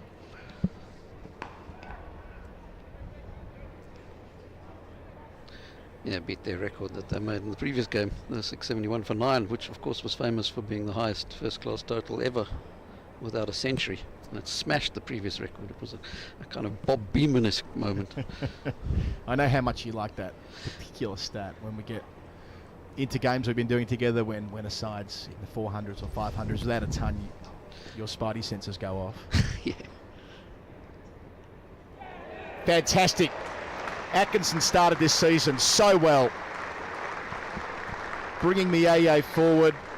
He started pretty well, but he walks off with 22 next to his name, finding the edge. Foakes makes no mistake. Kent 71 for 3. Sorry, fifth bowler strikes again like they did a lot in the last game. Atkinson with a 3 for 18 as the fifth bowler in the first innings, and Clark with 4 for 25 in the second innings. So they've got 8 for 40 and just over 40 between them in the last 2 games. This depth they enjoy, Surrey. Their fifth seamer can be a guy that before today, 13 wickets at 12 in his 2 games, a 6 for at Essex, picking up Alistair Cook twice in the match a fortnight ago, and right where he needs to be in that channel from the Vauxhall end. Mieye, Kent's number 3, showed promise, but that's it for him. Just got big on him. Extra bounce, extra pace. It's a bit of the story of his career so far, isn't it? Very highly regarded when he first came into first-class cricket, but still hasn't really established himself at all, has he? We mentioned earlier that he got on a roll in the second team. 3 centuries and a couple of 90s did back in the ones at Kent, but doesn't work out today. So they're in strife here. We're still near enough 40 minutes until lunch. Surrey have a chance to put a big dent in the visitors' batting lineup and get into the lower middle order. And Sam Billings, the captain, walks in at 5. He's not wicket-keeping at the moment. He started the season at 7 as the keeper, but decided to go up the order, which stands to reason. An England international, that he shouldn't be batting as low as that in his first-class side, but they're given the gloves to Cox, which enables Billings to come up and walk in at the loss of the 3rd wicket. He could do with a few runs as well, couldn't he? 1773, 21st of June, at a place called Laleham Burway. I don't know if you've ever heard of that. It was the first Surrey v Kent first-class game. That's now recognised as first-class. First ball left alone. So just talk us through, as Law starts his 4th over, the definition of first-class, because for a time there, wasn't it?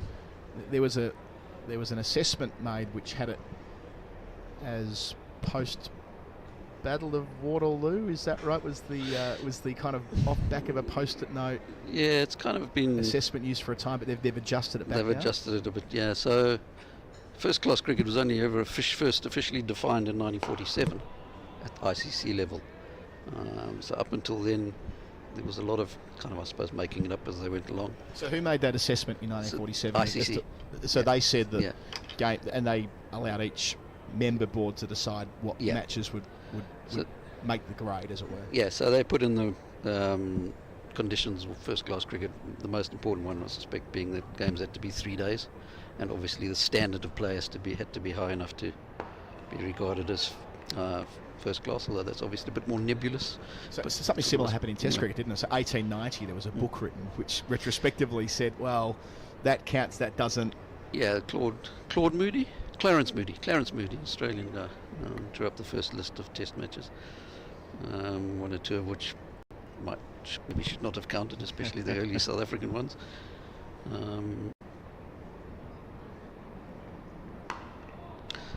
But yeah, so in terms of first-class cricket, though, as I said, 1947 it was defined, but there have been various dates on which first-class cricket allegedly started.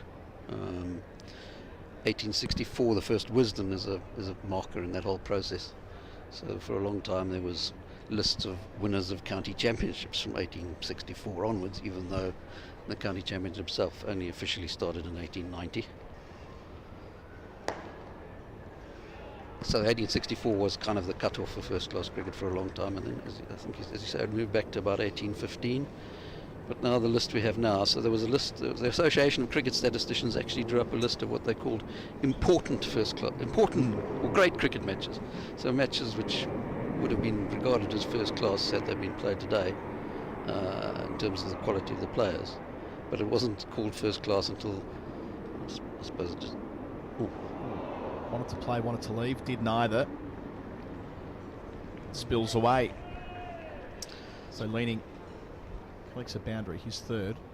It's a complete good over, 75 for 3. They all count, don't they? It's in the book.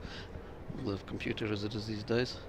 So the adjustment going back to, as they have now with big cricket or important games and so on, how rigorous was the process of assessing which games in that window between then and 1815 got a start? Like how much work went into that? Yeah, there would have been a lot of work. Some of the guys in the Association of Cricket Statisticians, which is, not a lot of information easily available in that. The first books of major scores were done by Arthur Haygarth in the early, kind of mid-19th century, I mean.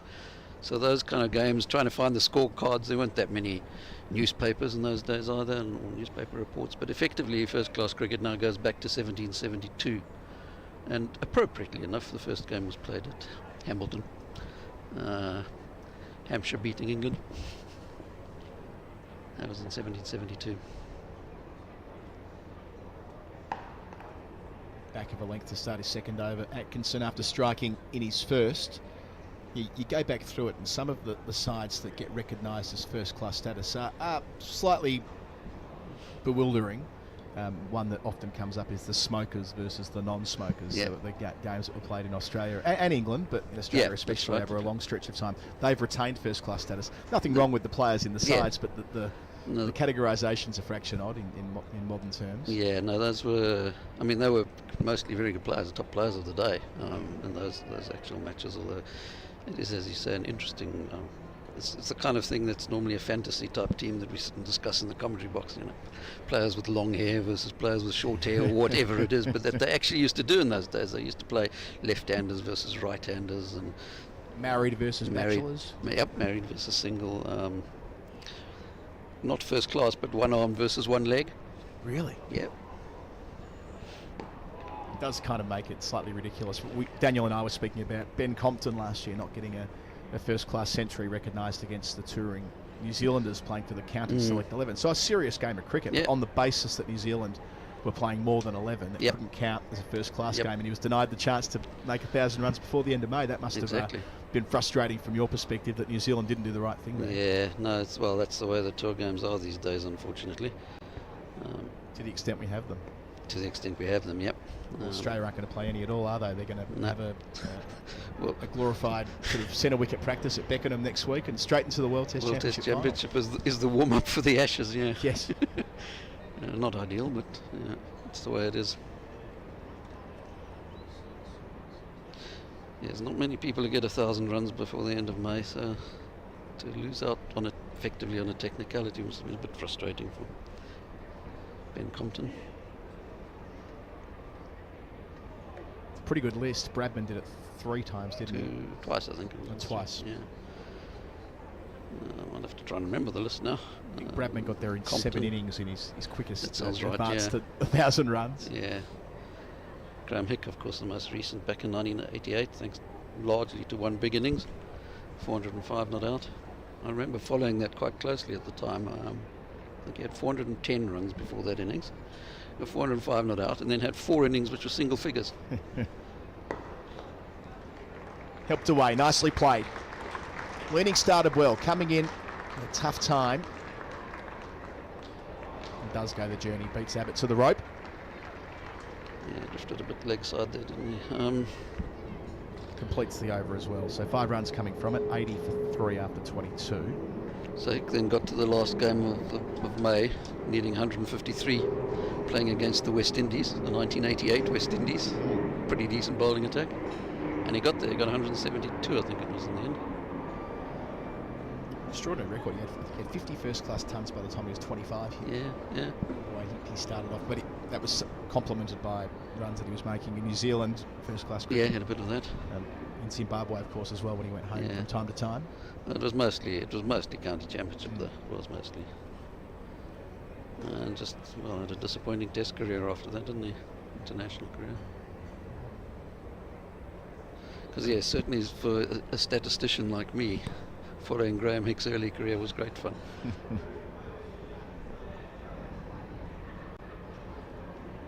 The dream of the 100 hundreds has probably died now with 25 men reaching the mark. Mark Ramprakash, of course, the most recent of those in 2012. But for about 5 minutes last year, we're like, can Alistair Cook actually do this? Is this possible? He's in the low 70s now? Yeah, he's 74ish, I think. But, he's 38 now, is it? 84 he was born, Christmas 84, so he's 38 now. So and he's not scoring them anymore. Or not, certainly not at the rate he was. So. He was denied a few in Australia. He was going to come and play Sheffield Shield cricket in Tasmania two winters ago. Peter Siddle, who was playing for Tassie, and he's just been signed with Victoria. Actually, Pete Siddle, he's going to play into his 40s. He signed a 2-year deal during the week, which will see him be the first professional cricketer in Australia with a 4 in front of his age for some decades, I believe. Long time, yeah. But yeah, the idea was that Cook was going to go and play a season with Siddle at Tassie. Oh, okay. Which would have probably helped. Yeah. Oh, nip back of there from Laws. But yes, COVID got in the way and family arrangements, and it was all a bit too difficult with that second year of the pandemic, and it still being so difficult to get into Australia, and that was that. But I mentioned it to Alistair at some point, I think it was last year, that you can do this. You should sign a contract extension purely to become the last man to reach the mark, because it's inconceivable a player would have enough time to do it now. Yeah, no, it's pretty much. And if anything, number of first-class games are going to be cut even more, aren't they? Defend again. So Billings, who struggled so far through the season. Before today, 92 runs at 12 with a high score of 31. That was against Northamptonshire in Kent's season opener, which they did win. Their one win of the season. Made 29 last week at Canterbury against Hampshire in that resistance, where Kent were able to bat for 113 overs to save the game on the final day. Caught behind for a duck. Billings misses out again. Laws gets in the book. Nicely taken by Ben Foakes, as ever, diving in front of the cordon. Big celebration from the Surrey keeper. Kent in strife here now, 4 down for 80. Yeah. Average goes down to 10 now. What a tough time of it Sam Billings is having. Prioritised playing county cricket this year. Wanted to give himself every opportunity to be in the frame for test selection. But it's just not working out for the Kent skipper. Seeing here, attempter well outside the off stump. Had a flash at it. Went quickly. Foakes had work to do, but fantastic footwork rather. Throws the ball 30 metres in the air. Happy days for Surrey. Pretty good keeper, Ben Foakes, isn't he? People have said that. Yes. He makes catches like that, which we'll get a couple of replays of it, I'm sure, as we work through before play resumes. I mean, he made that look as straightforward as it comes, but it was motoring. Fair way to his right. Would have gone over the top of second set, I fancy, on the stagger. So Jordan Cox is the new man in. He's also had a poor start to 2023, 126 runs at 18, but did occupy the crease for 4 hours last week, an unbeaten 30, to make sure that Kent split the difference and got their draw against Hampshire. So that's not for nothing, considering who they were up against last week in that bowling attack. Seeing here again, so Foakes all the way across. It was probably going between first and second, but never any doubt where the Surrey keeper is concerned, the best in the world. Are the two best in the world both in London? Yes, there's a case to be made for that, isn't there? I watched quite a bit of last week's game. So 4 of the 5 Surrey seamers have a wicket.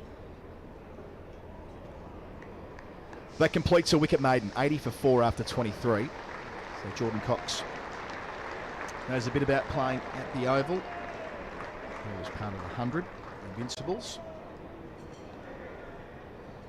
Player of the match in the Blast final a couple of seasons ago when Kent won the trophy, making 58 not out. He was still a 20-year-old.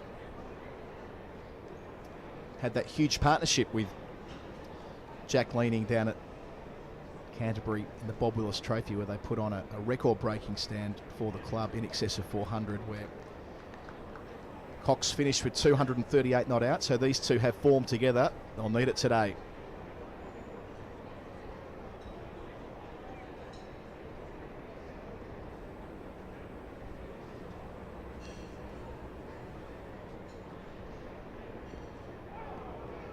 Getting that channel from Atkinson. Meaning having the play. A fair amount of that this morning, isn't there? Playing and missing, and a few nicks as well. It was these two that saw it out last week, Leaning and Cox. I mentioned their huge partnership against Sussex a couple of years ago. Well, last week they were the two players that stood between Hampshire and an important win. They just couldn't break the stand. Leaning 68 not out and Cox 30 at the end when they shook hands. So a good working relationship. And in Leaning's case now, the vice captaincy at Canterbury as well. Passed 5,000 first-class runs in that innings last week. Averaging just under 35, 8 centuries.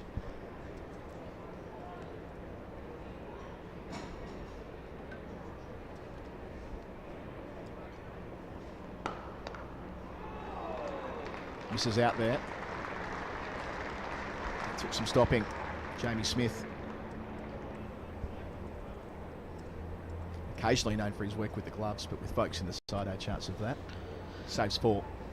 Yeah, 423 was that partnership against Sussex 3 years ago in the Bob Willis Trophy. Just looking up their overall record together, averaging 72 in 19 partnerships together, 300s and 350s. Although I suppose 423 not out unbroken does help that average up a bit. It was an odd one, wasn't it? Because Cox missed the next game for Kent in the Bob Willis Trophy. He was omitted for the next game because a fan asked for a selfie afterwards, and I suppose he just obliged, as one does after making 238 not out. But it was COVID times, and the photo went up on social media, and the club, I suppose, with the ECB put two and two together, and he had to sit out and isolate.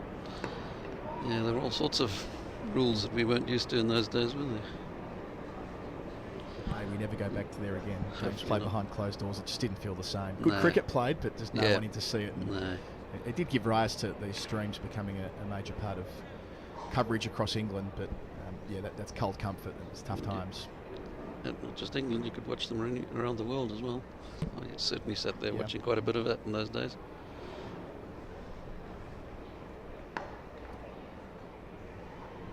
Retains the strike leanings 23, and he won for 4. 23 minutes until the lunch break.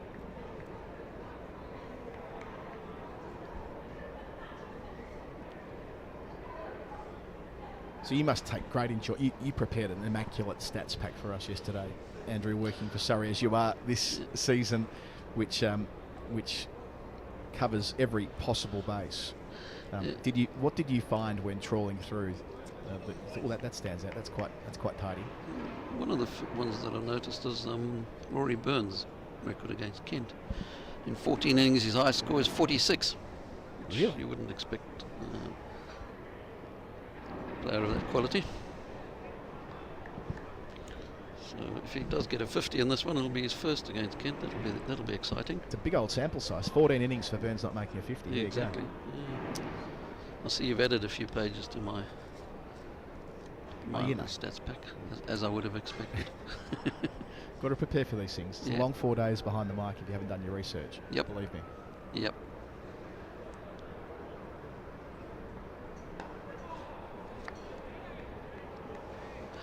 Players who enjoy their work against Kent.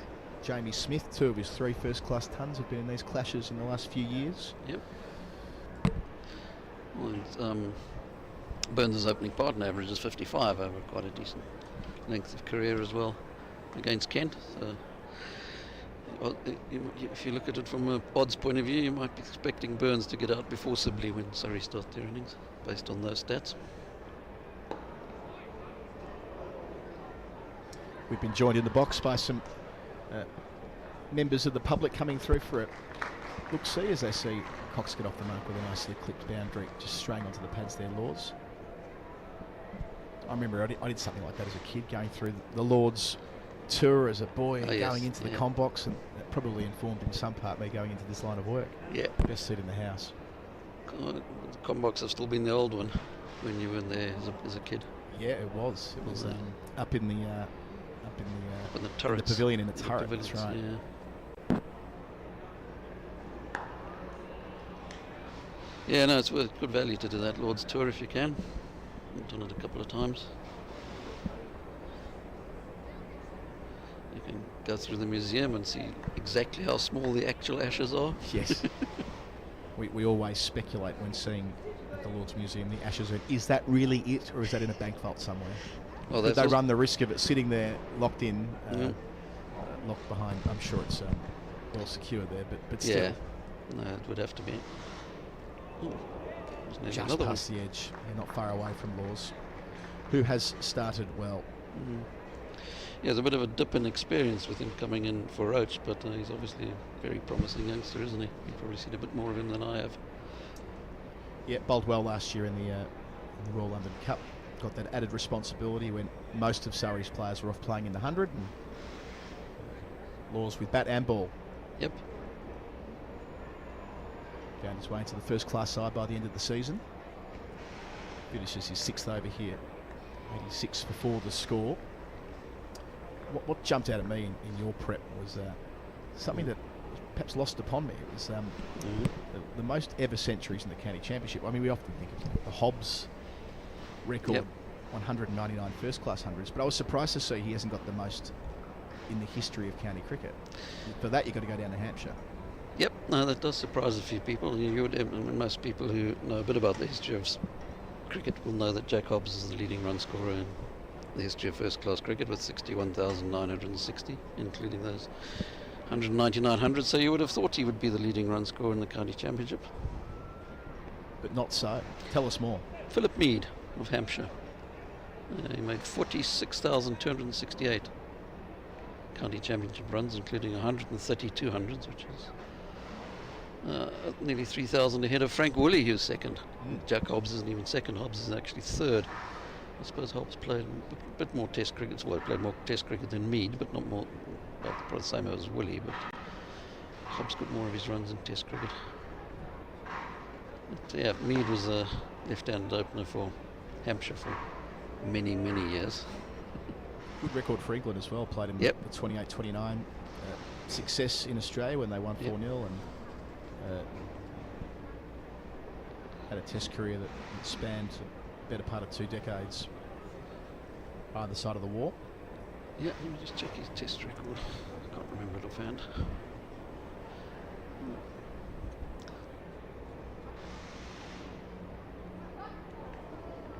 Just pulling inside the line there, leaning.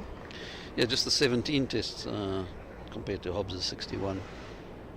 But he averaged 49 in those 17 tests with the highest of 182 not out, 400s and 350s, which is pretty decent. A little. One of them here at the Oval. Yep. A little bit more obscurely, he's also the record holder for most runs for one team in first-class cricket. There's always another category in New South Wales. Yep.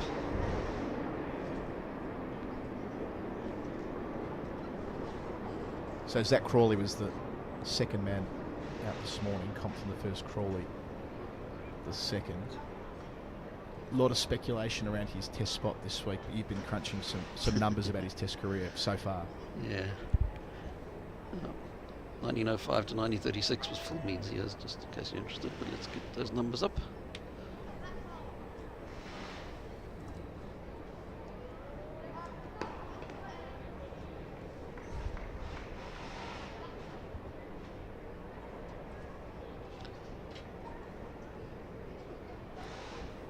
So you go to the overarching Crawley Test analysis. 3 Test centuries in 33 matches, averaging sort of 28. They're the headline numbers. Some big outliers there. The 267, which was a magnificent performance against Pakistan in the COVID summer of 2020 to really get him going. And off the bat to finish. Extra pace from Atkinson. Bowled well so far. 1 for 6 from his 4. 86 for 4 the score. Kent. I'm finally pressing the right buttons on the computer.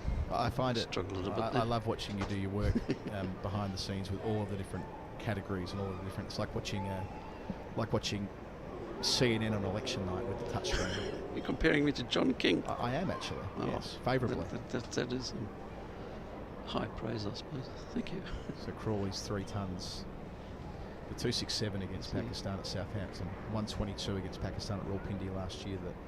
That was the fastest 100 for an England opener, and 121 against the Windies in Antigua in March 2022, which feels like a million years ago, that series.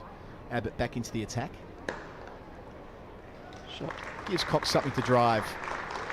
Down towards the rope. Nice shot to start the new spell. Moves to 8. A couple of boundaries for Cox. So John King's wife has replaced him in his role at CNN. Oh, really? Yeah, his ex-wife, sorry, Dana Bush. Anyway, that's beside the point. John Crawley's... Zak Crawley, not John. John Crawley. Showing my age as usual. Zak Crawley has obviously been talked about quite a lot by England management as being inconsistent, but they don't really mind him being inconsistent. If you look at the numbers, he's the most inconsistent batter of all time in Test cricket. So how do you measure that? You measure that, well, I measure that by coefficient of variation. I don't know if you've heard of that metric. or not? You probably heard of Yeah. standard deviations. You will have. Yeah, I know where you're going with it. But tell us more. There's not necessarily be a lot of our viewers who know things about that. There'll probably be a few, but essentially, standard deviation is the measure of deviations. So you have an average, and you have a deviation from that average. So the way you plot it, Yeah. is like if you've got a graph, it's the innings and how close they are grouped to the average. Is that fair? Basically, Yep, yeah, okay. yeah. And the coefficient of variation is that divided by the average. Right. Because if you do a standard deviation on test batters, then the highest one is Bradman, because he made so many runs. Okay. So you want to divide it by the average to get an actual proper measure. And Zak Crawley dividing his standard deviation by his average gives you a coefficient of variation. Playing a miss. Another one. Full enough to drive again for Cox, but as we saw with Sam Billings, it can be a little bit deceptive with that extra lateral movement off the day one surface. Of 1.5. That might not mean much to anybody, but it is the highest, which means he is effectively the most inconsistent. That's on players who played at least 50 innings or more. Right. Vinu Mankad, the great Indian player, not the one that we name all the other nonsense after, the great Indian player, is second highest at 1.47. Another man who had a big double hundred, which is the outlier in his career, Vinu Mankad. Yep. Great test match at Lords. 184 and a 72 and a 5 from in lots of overs. I've been at an after dinner speech where a player declared that they're the most consistent cricketer in Test history. Really? On, I assume, what I assume to be the same basis that Similar, you've worked out the least consistent. Um, Any guesses? If I've heard them do an after dinner speech, that might be a bit of a giveaway. They are Australian. I'm going to guess Australian. End of the over for Abbott. First back in the attack. Just the boundary coming from it. 90 for 4. Leadings 24. Cox on 8. Have a bit of a think about that. Someone like Mark Waugh. Mark Waugh got 8,000 runs, but a highest of only 150, so Yeah. he didn't have big outliers. That's true. That's a good shout, actually. It's not Mark Waugh. It's Well, not at Mark least, Waugh. at least not according to this player. Okay. It didn't make loads of centuries, but was Okay. quite consistent. Made 4 Test hundreds in 33 matches. That's actually 4 Test hundreds and 33 matches. How quickly can your I'm brain hitting, work? well, on a I'm computer? kind That's the of question. wondering about a Jeff Marsh, maybe. Marsh made 8. But I think he made You're in- more. Yeah, he made you're in more. the But right. that sort of player. You're in the right hitting zone, right era as well. And pulling inside the 33 line, tests. Lenny's done that well so far, picking the length from Atkinson. I was thinking so. Marsh. Batting wasn't their only discipline. So we're heading to Greg Matthews. Greg Matthews, bang. Oh, good. 400s, average of 41, Yeah. 1,849 runs. But whether this stacks up against your model, Well- I don't know. It's just something that he says. Yeah, let's have a look. His coefficient of variation is, yep, it's one of the best, 8.83. In fact, a lot of the lowest ones are actually some of them number 11 batters and things. So. Kind of got to rule them out, don't you? Because there'd be a lot Yeah, of so lower, if we- there'd be if your we- sort of your number 11s who can't make a run by Yeah. definition are quite consistent, aren't they? Yeah, exactly. So I'm actually just going to put a filter for an average of at least 25, because you have to keep it at 20. You have to Nip back of there from Atkinson. You have to keep the filter below 27.6, which is Crawley's average. Otherwise, he's not. Otherwise, he doesn't qualify. As you tap away, I'll just mention to our viewers that at lunch we have Dave Jones joining John Surtees for a conversation about all things broadcasting. And we'll have Dave Jones with us in the middle session as well. So send us your questions to surreybroadcast@gmail.com. Dave Jones joining John Surtees at lunch, which is 10 minutes from now here at the Oval. Short ball, haven't seen many of those this morning. Atkinson certainly has the wheels for it.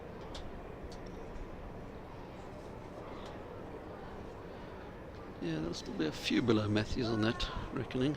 Well, yeah, Matthews. Who can we declare Matthews as the average most- 40, of course. Who can we can we say that there is So- the most consistent player ever on your?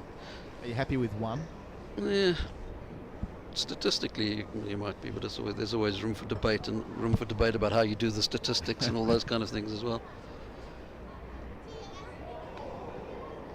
done loads. So we've seen in the over Atkinson willing to bang the ball in, hit the seam towards the right-hander, short ball, and a more sort of conventional outswinger.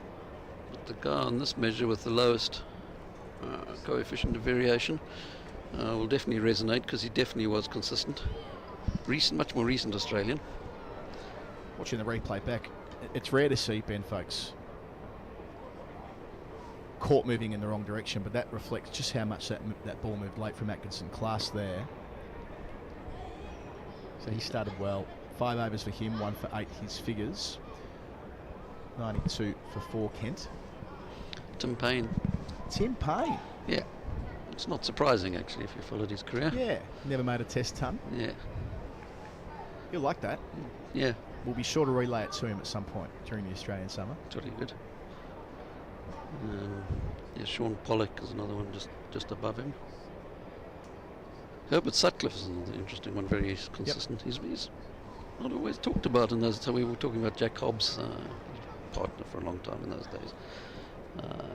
And Sutcliffe averaged 60 in Test cricket, 150 odd first class hundreds. He was a serious player, and he doesn't quite get the reckoning that Hobbs and even some of the other openers that England have had get. Bit fuller here from Abbott to start his 5th over. I think typically when picking best England 11, Sutcliffe finds himself next to Hobbs, though, doesn't he, given the partnership that they enjoyed. If they enjoy, I mean, when people select all-time England 11s, they tend to go Hutton rather than Sutcliffe. Okay. I think, certainly from what I've seen.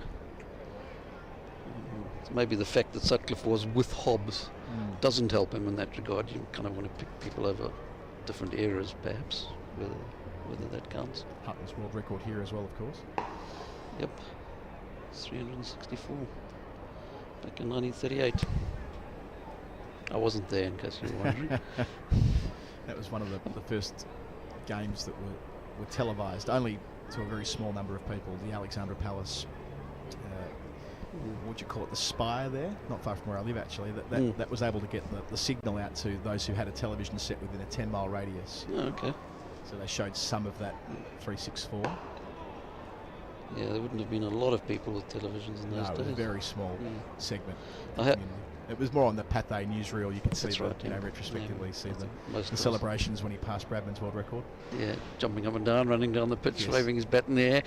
No. Not in those eras. Not in that era, rather. I have met a few people who were there on the day, allegedly.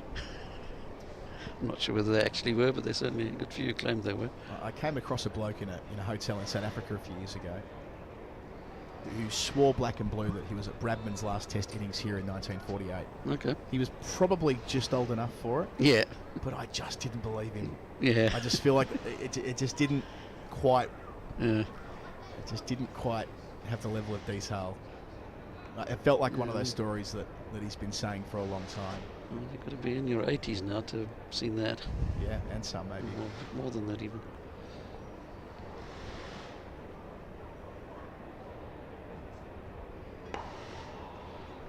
Slightly older than you have to have seen the last coronation as well, isn't it? Because there's not all that many of those left either. Yes, I saw a stat about that, about the number of people who would have been of an age to have remembered watching the 53 coronation. It was a tiny segment of the community. Yeah, I suppose you could have been about 6 to remember much. Yeah. I remember listening to the moon landing in 1969 as one of my very early memories. Didn't have TV in those days.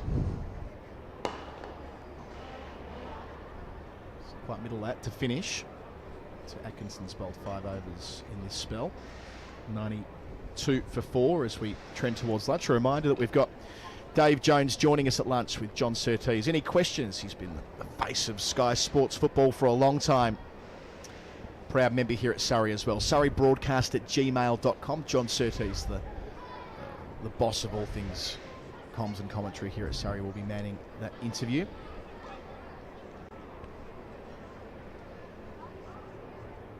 I don't think my first memory of television is quite so impressive, really, although it is cricket related. Mm-hmm. Due to its graphic nature, it was Jeff Lawson having his jaw broken by Curtly Ambrose in early 1989. Yeah, that Getting was, stretch it off. The visceral memory of watching that on telly as a little boy. yeah, that was pretty ugly, that one, wasn't it? Those are the days when they didn't really have the grills on the helmet that much, wasn't it? Or did he have one? I don't think he had one. No, there's no grill. The great trivia question there is what happened next ball. This will test you. Oh yes, I've seen this. I have seen what happened the ball after Jeff Lawson had his jaw break? Yeah.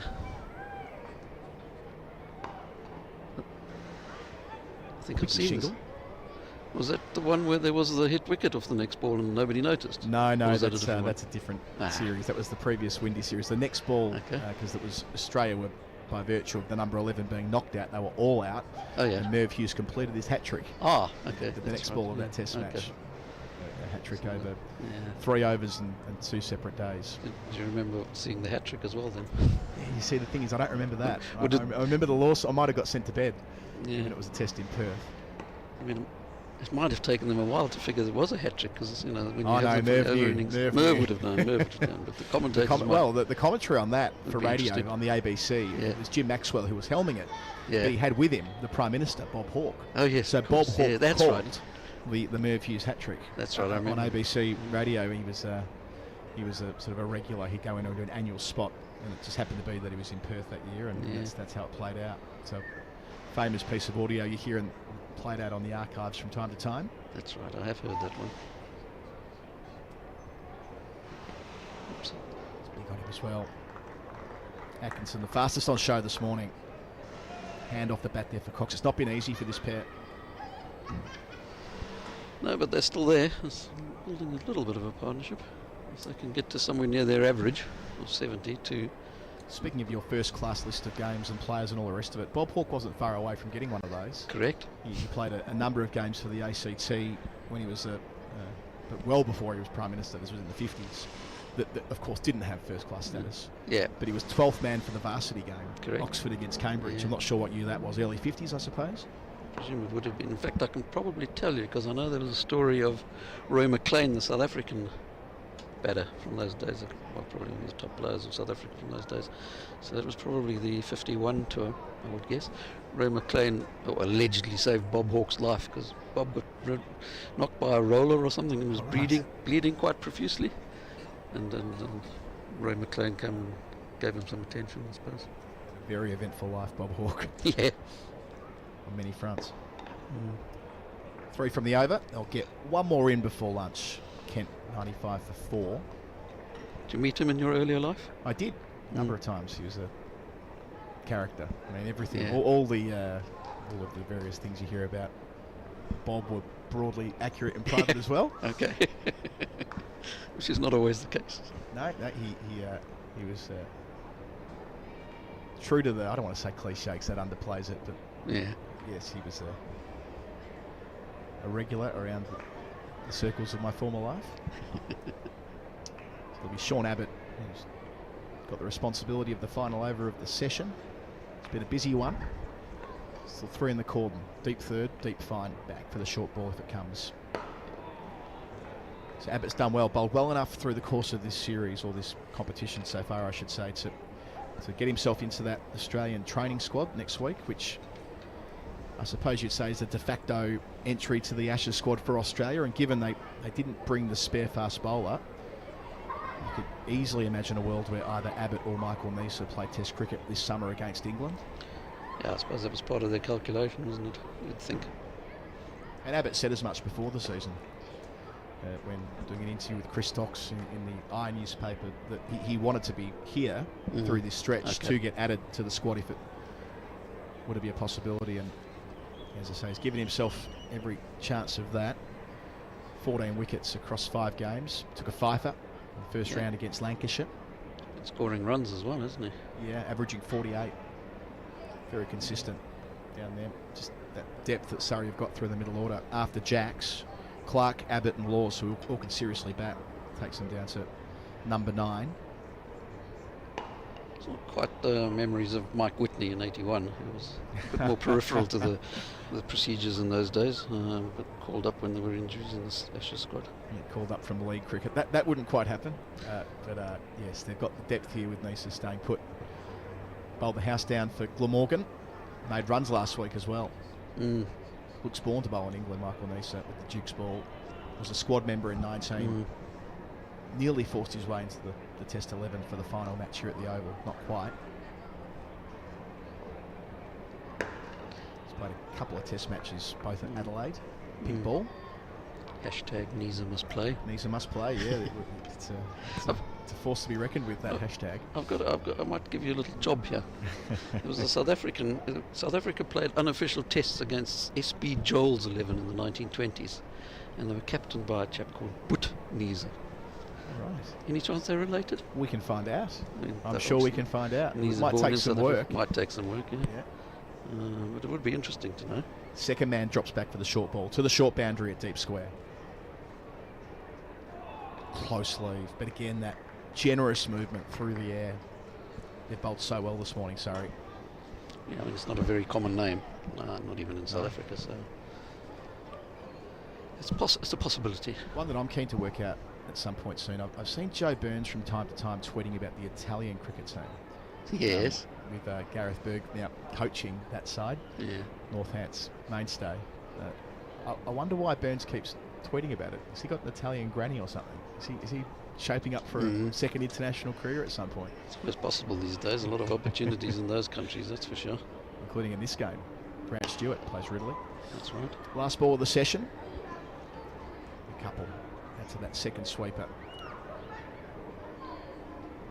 That'll take Cox to 12, where he will have a bite to eat. With Jack leaning. This pair came together when the captain Billings was caught behind for a duck. It was 80 for 4, so they've put on 18 over the last half an hour of play or thereabouts, just to steady things for Kent, who lost wickets at 12, 30, 71 and 80. The first of those to go was Ben Compton, who was bowled by a Worrell beauty round the wicket, the left-hander shouldered arms, clipped the top of off. It moved such a long way, bowled for 4. Zak Crawley, the England opener, was caught at third slip by Jack's sharp chance, fending into that region from the bowling of Jordan Clark, who took the new ball today in the absence of Kemar Roach. He made 19. Tawanda Mayeye looked good for 22. Got a big edge, looking to drive, and Ben Foakes dragged it in from the bowling of Atkinson.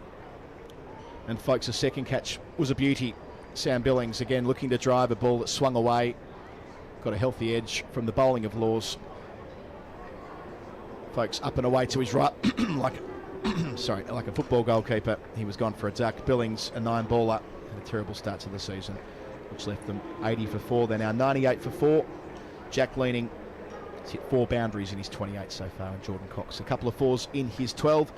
For Surrey, Dan Worrell 1 for 17 from 7 overs. Jordan Clark 1 for 16 from 6. Sean Abbott's bowled 6 overs, none for 26. Tom Laws 1 for 19 from 6, and Gus Atkinson 1 for 11 from 6. It's been the story of Surrey's season, Andrew, hasn't it? That they've been so consistent, so much depth with their fast bowling battery. Yeah, it's going to be difficult for anyone to beat them, I think, in the championship run this year. But those bowling figures, speaking of consistency and inconsistency, very consistent across those bowling figures. 4 6s and a 7 in the overs, 4 1s and a 0 on the wickets. The runs all very close. I'm pretty sure there'd be a low coefficient of variation over those numbers. So we're going to our lunchtime feature interview. John Surtees from Surrey Cricket has Dave Jones with him at the back of the box, who's the face and voice of Sky Football, and he'll be joining for a chat about broadcasting and love of Surrey and all the rest of it. We'll be back on commentary after the lunch break, with Kent having been sent in 98 for 4.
Sometimes.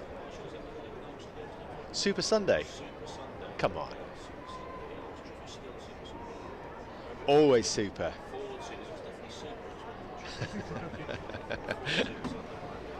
No, we just dropped the forward bit. We kept the super bit.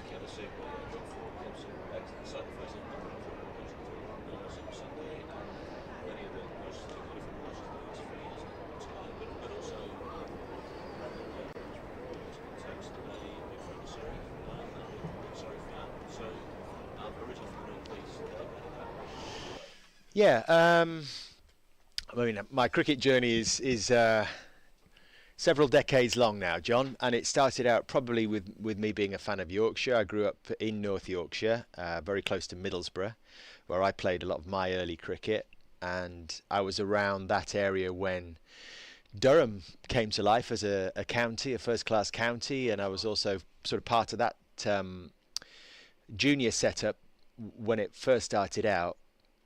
And I came here, I think my first visit to the Oval was probably as far back as 1987, I was trying to work out. I came for, 1987, I came to a test match, a day of a test match here when England were playing Pakistan. And I saw Ian Botham batting, I remember that. It wasn't the explosive Ian Botham, I think England were trying to save the test match at that stage. And Abdul Qadir was weaving his magic leg spinners, and that was an incredible arena. I remember obviously the towers and the setting. It just felt like I was part of history here. Yeah, it probably would have been around that era. So I suppose two different Ian Bothams for you then. So Ian Botham 1987 for England, and then early Durham Ian Botham in the early 90s. Yeah, and I think I've seen and enjoyed pretty much every aspect of Ian Botham's career, from early cricketer through to veteran broadcaster, and enjoyed every minute of it. But then when I moved to London probably 25 years ago, I've always lived relatively close to the Oval and been to as many games as I possibly could. Came down to some early T20 and got involved with some early T20, as was I the first ever on-pitch host for T20 matches? Yeah, first ever on-pitch host, 2010, I think. Wow, how exciting! It was amazing. So yeah, that was your first sort of steps into the Surrey family from that state. How did you find that?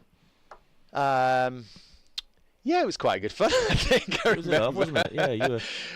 I remember the challenge was quite new with T20 back then. It was can we get the crowd going? Can we get the crowd a bit more interested and involved, and make it a bit more of an experience for everybody? So we started out doing that, and trying to rev the game up, and I think the game itself has done that probably quite naturally, and all the accompaniments when I come now with my family sit rather nicely around it. But no, that was a nice experience. And then really, I've got a group of friends who are all passionately interested in cricket and all live close by. We've all got young boys generally who are part of the same youth cricket setup, and we try and get down here as often as possible and have some influence on them and their cricket journeys. Yeah, I was going to say, so you were at the very kind of at the start, not 2003, but at the start of the journey as T20 started to modernise on the camera, it's hosting the ground and hosting the fans in the ground, and then 10 years later, you sort of seen that grow as a fan. So how have you, what's your experience of sort of how T20 has grown at the Oval, and what that package has really become, like what that night really is about? It feels like it really feels like an occasion now, and I guess that's because of the size of the crowds that fill this stadium for those match nights. I love all the theatre around it. I do. I mean, I was always very much a purist cricket fan. If you asked me if I could have a ticket for any kind of cricket, I would be a test match every single day of the week. I get down to county championship matches when I can as well, because I just love that kind of cerebral feel about it, the noise, the gentle noise of the crowd, the hubbub, the sound of bat on ball. It's all very relaxing, and it's all quite, I suppose, different to what I do as a day job. So it's a very relaxing place for me to be. I was actually here, I was sitting over that side. That stand isn't there anymore. 2005, the final day of the Ashes. Wow. I'll tell you how I got here. Go on. Because I didn't sneak a ticket. I remember I came to a T20 here, and there was a new magazine that had launched. They were running a competition, And I thought, oh, well, enter it for £2 or something. And they said the prize is tickets to the test match, the Ashes test match. I thought, well, I'm not going to win, but I'll try. And then I got this random phone call a few weeks later, having won this competition, and I got tickets, and they said, oh, you've got day 5 tickets. I thought, oh, I'm not going to get it'll be done by day 5. And then who would have thought that the final day of the final test match, and there was so much riding on it here, and KP getting his ton, and oh, what a day that was. Extraordinary. It is one of those days. I reckon at least 90,000 people were in the ground that day. I was definitely here. You were definitely here. There's here. evidence. There's evidence to say. Yeah.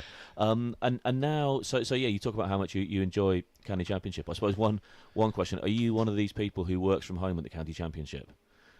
I've seen a lot of that over there this afternoon. Amazing. There's a lot of laptops on desks and things. If you're sat at home watching this on YouTube and you're working from home, and you're a member or you fancy popping down here, come down. The Wi-Fi's great. There's plenty of places to put your laptop. There's a fair bit of space. We've got 27,500 capacity, which are unlikely to touch today. A regular flow of coffee. Food where you need it, and world-class cricket just in front of you. It's one of London. It should be one of London's prime spots for remote working. I think the secret is getting out. I have to be honest, because I think that people are starting to realise there's something to be watched here, particularly at Surrey. I think because we've got these amazing facilities and actually a really good team and lots of good cricketers to watch. You come down today and you can watch test match. I mean, I was a bit late this morning, so I missed Zak Crawley, unfortunately. But, there are test match players in both teams. The weather is starting to turn, and we've got a great long summer ahead. Yeah, well, I loved hearing you use the word weave there in terms of weave facilities. So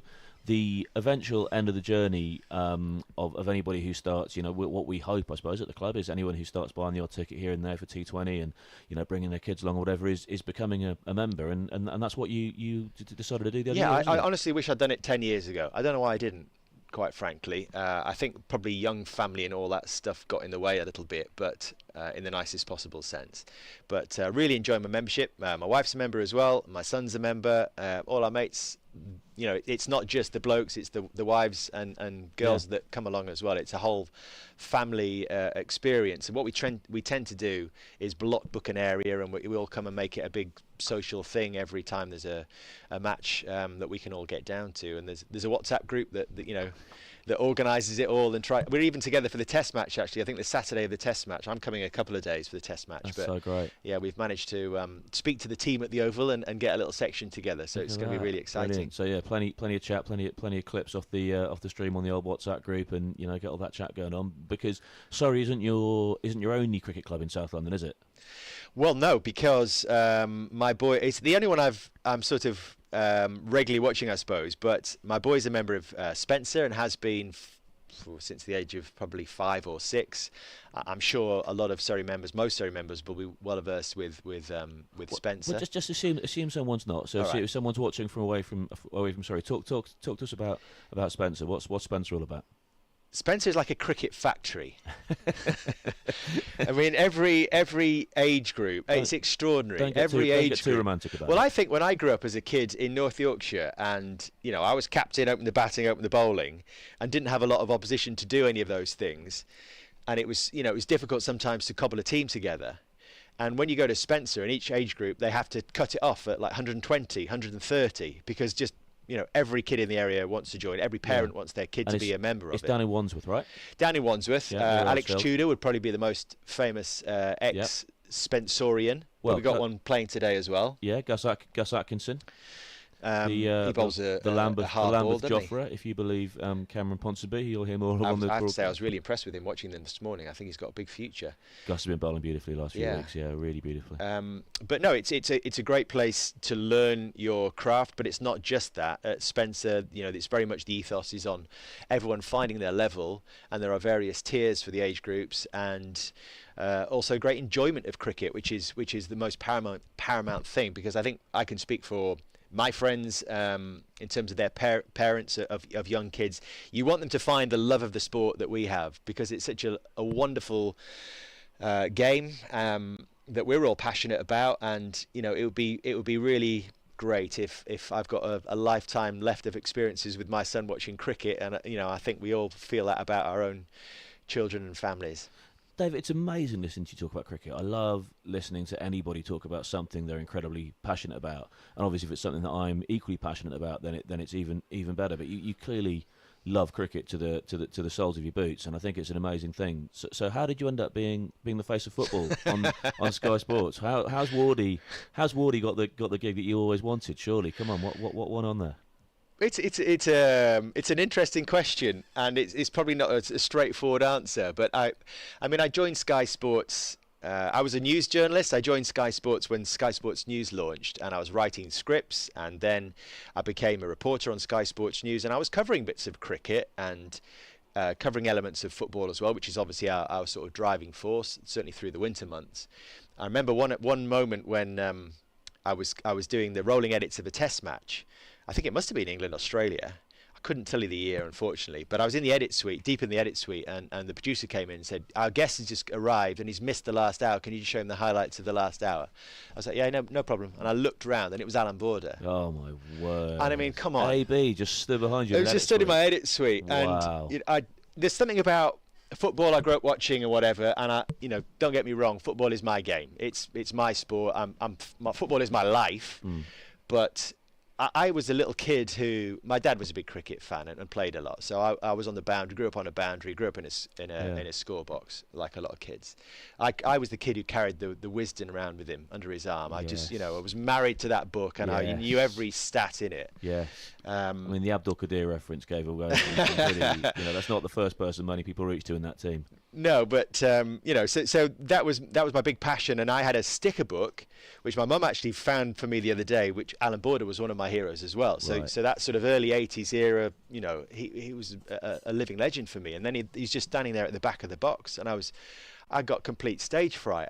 Mr. Border and blah blah blah blah, which I've never really had with footballers. Yeah. I've always, I don't know why it is. I think I just had cricketers, and probably still do on a pedestal, but no. So going back to your original question, there's something about AB. Yeah, I think. Yeah. There's an aura there. Well, definitely. He had it on the pitch, didn't he? And he certainly has it off the pitch as well. Yeah. But so I was around cricket. I was playing cricket still a little bit at that time, but less because of the demands of the job, and football was pretty much everything at Sky at that point. And you had a situation where, in the Sky Sports commentary box on the cricket, were a series of England captains or ex-England captains. I'm talking about both of them, and dear old Bob Willis and Nasser Hussain and Mike Atherton, to name but four. Yeah. This is before Wardy came along. All of him incredible broadcasters. It was pointed out to me that if I wanted to go in that direction, I had a severe disadvantage. Whereas in that direction, it was more about being a journalist. There were fewer. I think it's fair to say still fewer broadcasters who have come from football than there are journalists, Gary Lineker being a very notable exception. So, the opportunities were there perhaps in football. I didn't at that stage think that the career I've had was probably possible, but, opportunities opened up, and I took one or two and grabbed them with both hands and tried to make the most of them. Yeah, I and any remember. other cliches I can think of. Yeah, well, all of that. Yeah. No, sorry, I remember when you were hosting the games here, you were doing Championship football, weren't you, on Sky, and then sort of went on and on. So you're now there. You're at the biggest grounds in the country, biggest games in the country. Stood there with, Sky can pretty much take their pick of who they want to put next to you in terms of all ex-players and expertise and that sort of thing. The question I think that is probably burning on most people's lips is Roy Keane. That's not a question. Roy Keane in and of himself is a question, but you've been there. Some of those moments that have gone around the world 17 times on Twitter, that have been memed, that have been applied to many situations that I don't imagine Roy would have any concept of what was going on. What's it like to be there working with him when he is absolutely ticking? Yeah, I mean, it's a thrill. It's a thrill because you've got the best seat in the house, and I've always felt like it was my duty to try and provoke him as much as anything. What's the point of having a quiet, dormant Roy Keane sitting next to you? I mean, long stick. I feel pretty safe. I think he's under control. I think that there are definitely more than one Roy Keanes. There is the one that is just it seems strange to say it because people don't appreciate it, but it's a bundle of laughs.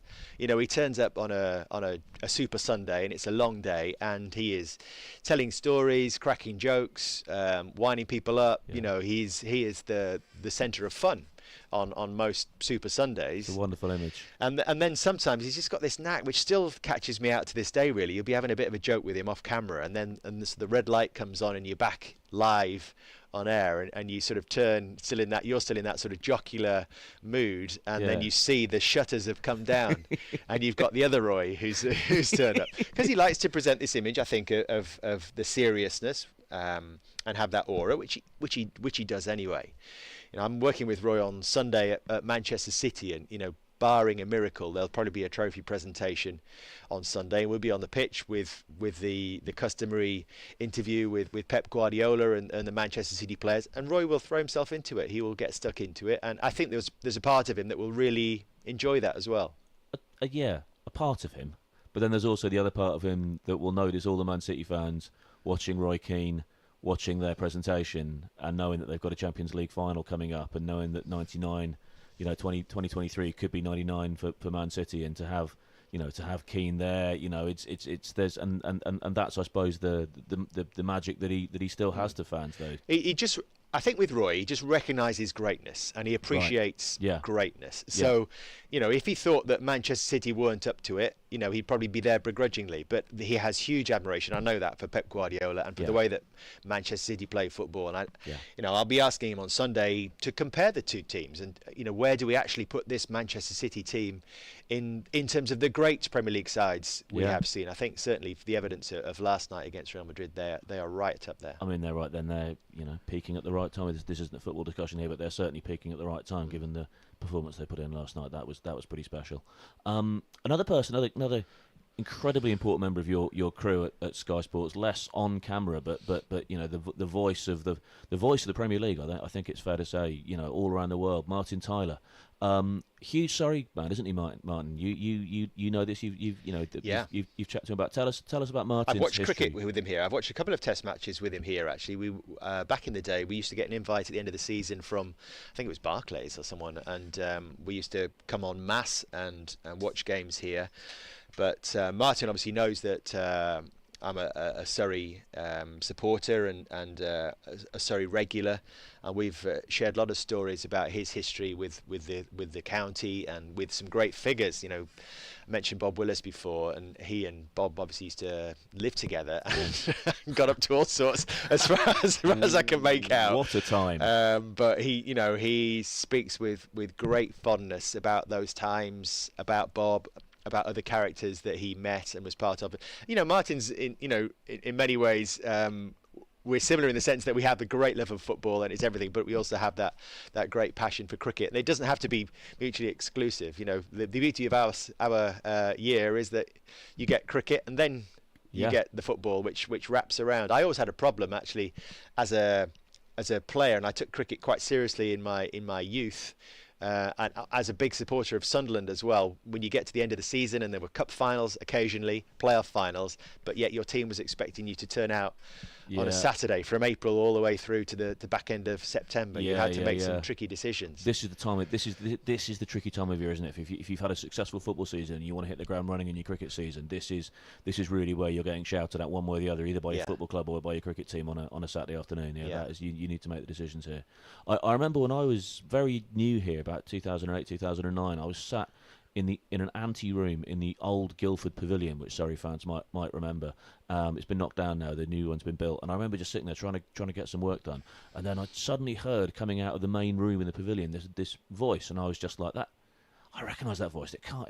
No, I'm just hearing things, whatever. And I came out, and there he was, Martin Tyler, and I was just like, this is, just again, as somebody listened to his voice so much throughout my life, actually, then seeing him speak in that voice was a really kind of actually, with my own eyes. You hear him before you see him, Martin. You hear him, certainly, yeah. But then to actually, I didn't know what his face looked like at all, but I was so used to the voice that actually my brain sort of had to make a jump between the fact that this voice is actually being produced by a human, not just my television. You know what I mean? It was an amazing moment, and then someone told me about his history with the club and whatever, and amazing, absolutely brilliant. So aspect of your sporting life I wanted to talk to you about as well is which I don't think many people would know about, because it's certainly not something that you speak about too much. Certainly in my experience of watching you on Sky, you're a football exec as well. So I mean, there's many different forms the phrase football exec, sports exec can take. But yeah, tell us about your history in that area over the last few years. Yeah, I'm currently a non-executive director of Sunderland, and the longest serving board member, I think, which is stretching into 3.5 years now. Before that, I was a board member in the same role, non-exec director at Oxford United, and that actually came from a dinner here, bizarrely, in the Pavilion, which I was hosting with Andrew Flintoff and Kevin Peterson as the guests. Yeah. And I sat next to this chap. Richard Thompson, your former chairman, was hosting the night. Or, now chair of ECB. Now chair of the ECB, was putting the night on, and I'd done some work with Richard, and he asked me to come and host this event. And the guy who was sitting at the main table was a chap called Darryl Eales, and he'd asked to sit next to me, and we were talking about football for most of the evening. And a couple of weeks after that, he called me up and said, "I want you to come to Oxford. I've just bought the club, and I need some football intelligence around me." As you do. So come and have a conversation. So I went up there. I get those phone calls all the time. Yeah, I've just bought this football club. Come down. You know. So I went down and met Darryl and really liked him. First of all, I could tell we got on and I could work with him. And yeah, so that was when Oxford were in League Two at that stage. So we climbed from League Two into League One, and it was, I suppose in many ways quite bizarre, the responsibility that he put on me. I was part of the recruitment team. I was running the process to find new managers. Yeah. When that raised itself, the club was taken over by a Thai consortium, and I decided at that point I would walk away. But we were sort of upper half of League One at that stage, and then about 6 months later, Sunderland got in touch, and again in League One at that stage. And it's been a rocky little ride, but I'm very, very confident and have a lot of excitement about the future, despite the fact we had a bit of a setback this week. Yeah, that was. I was going to say before we spoke on air, I commiserated there. That must have been a rough night, but an amazing season for Sunderland. I don't think, with all due respect, anyone necessarily, who maybe from outside the club expected a playoff finish. Probably not. No. Listen, we think we've got a squad full of really good players. We think we've got a really good recruitment team, and we want to entertain and play exciting football, but also we have great ambitions about winning a lot of football matches as well. So, for us, I suppose if you'd said you'll finish in the top half, we probably would have taken that. But as you get deeper into the season and you see that there are two clubs who are running away with it at the top of the league, and perhaps two more that look like they're nailing on their playoff spots, but then this door that's open, why couldn't that have been us to take us at that stage? Even though you could argue that it's a little early now, development in terms of where we are, in terms of the recruitment that we've done and that we feel we need to do moving forward, and because we had so many injuries, in key positions as well. But we got there on merit, and in the end, it was a bit of a toss of a coin. We only lost by 1 goal on aggregate, and it was tough to take, because I felt personally that we probably should have taken more than 1 goal advantage down to Luton on Tuesday night, because I knew what was going to come when we were there. We'd seen enough of Luton through the season to know what to expect, and I've been there enough times to know what a difficult place it is for visiting teams to play, certainly on big nights like that. And fair enough, they played to their strengths, and good luck to them against Coventry in the final. We'll go again. Yeah, only 10 minutes to go now till play gets back going again.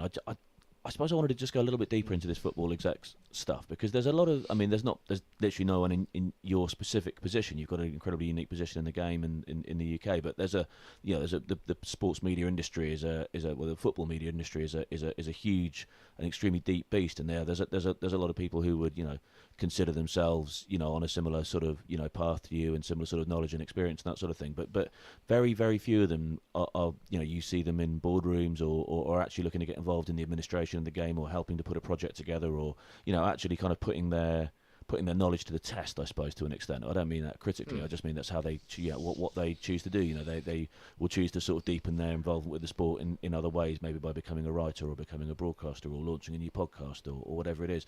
What is it exactly? What do you think it is about your character and how you go about things that made you think, you know what, actually I do want to get involved with this, and I want to, I want to, use my skills and get involved with something? Yeah, I think that's a multifaceted question, John, and I'll try my best to get to all the bits. But first of all, I think as a person, as an individual, I've got huge drive. I wake up every morning wanting to attack it and, wanting to achieve. I'm not someone who's just content to sit there and think I've got a lovely job and I'll go and play golf every day. I do play a lot of golf, but not, but not every day. I suppose, about my position, I think there are a lot of people I don't want to cast aspersions, but I suppose a lot of people who do what I do think of themselves as celebrity, and I don't think like that. I feel like I'm someone who fundamentally is a journalist. Fundamentally, I feel like I've got a lot to offer the sports that I've been involved in, football and cricket, I would say, and that's probably an unscratched itch, if you like, on the cricket side of things so far. I did this programme at Sky, which was called the Footballers' Football Show, going back, I don't know, probably 10 years or something. I remember that show. Yeah, there's a BBC podcast, the very similar name at the moment. and a slightly different content, I think, because we got involved in everything around administration of the game, and it really appealed to me, the actual, I'm never going to be a football manager or a football coach, but the other bit really appealed to me, the behind the scenes stuff, the recruitment angles, the strategizing of football. And I think what I've tried to do in my position, having smelt that and then got the opportunity to get involved in it, is just to use my experiences, use my contacts. In my job, you have to think quite quickly on your feet. You have to be able to process information quite quickly, to try and use those skills to communicate, which I do on a daily basis.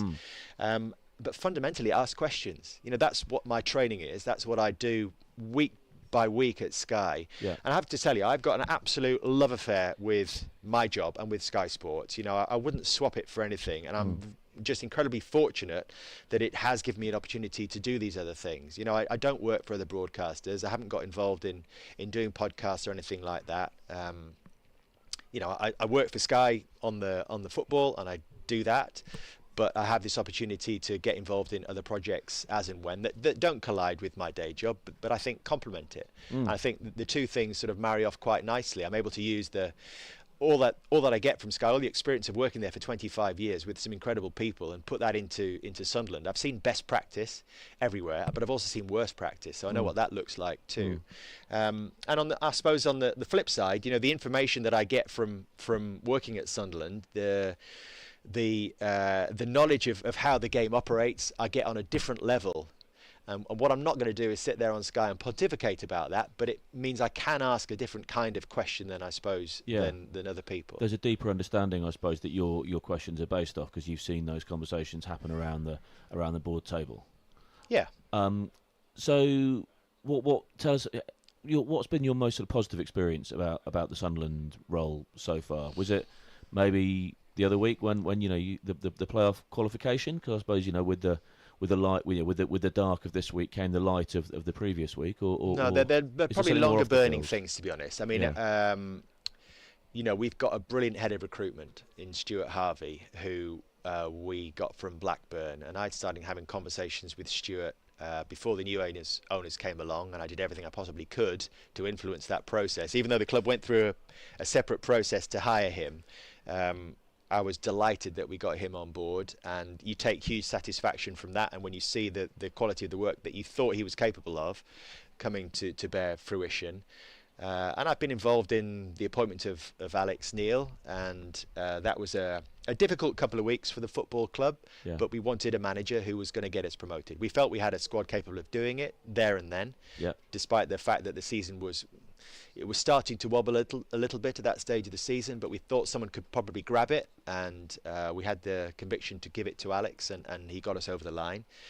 And I saw Tony Mowbray as someone who would be the obvious next step. Someone who would steady the ship, someone who would help our young players flourish, someone who would play an attractive, attacking style of football, and who gets the area. And he's done all that as well. So you take satisfaction in different ways. It's not just about winning that particular game. And that I suppose is the conflict within my job, because on any given weekend a team wins and they're heroes and a team loses and they're failures.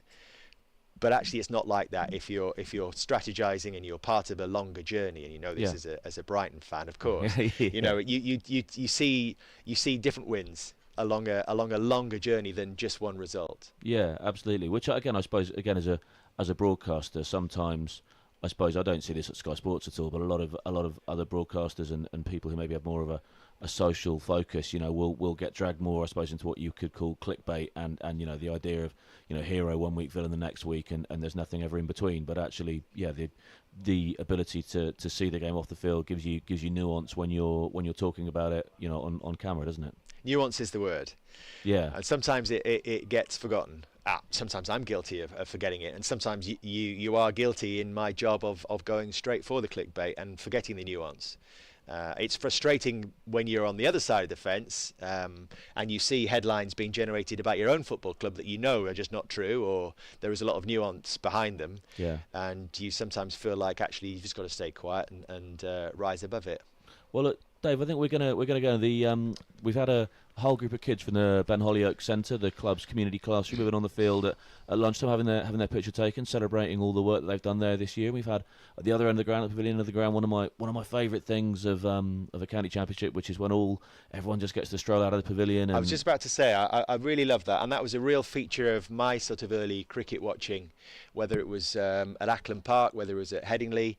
Ackland Park is where Middlesbrough used to play their cricket, and it was a county ground for Yorkshire. Right, yeah. So you got to stroll out and play on the outfield.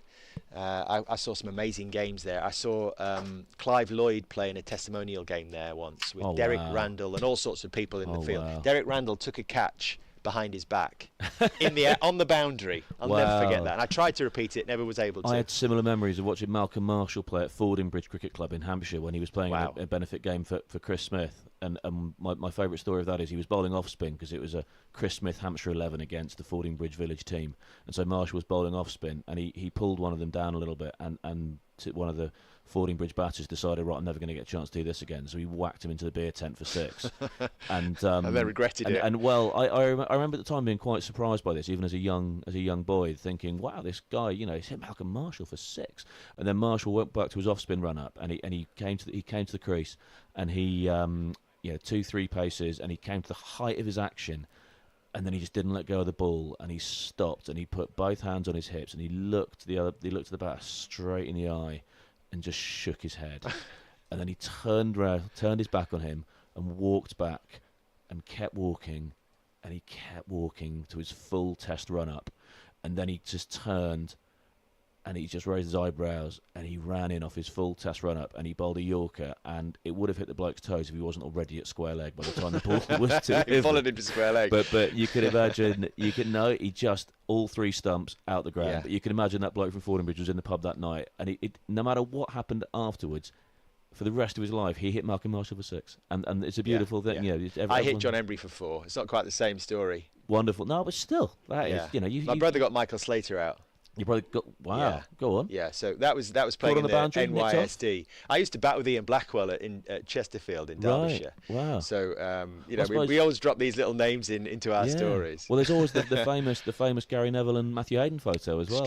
I'm so jealous of that. That's amazing. And the genuine conversation that Phil Neville was the one that got away, right, for English cricket.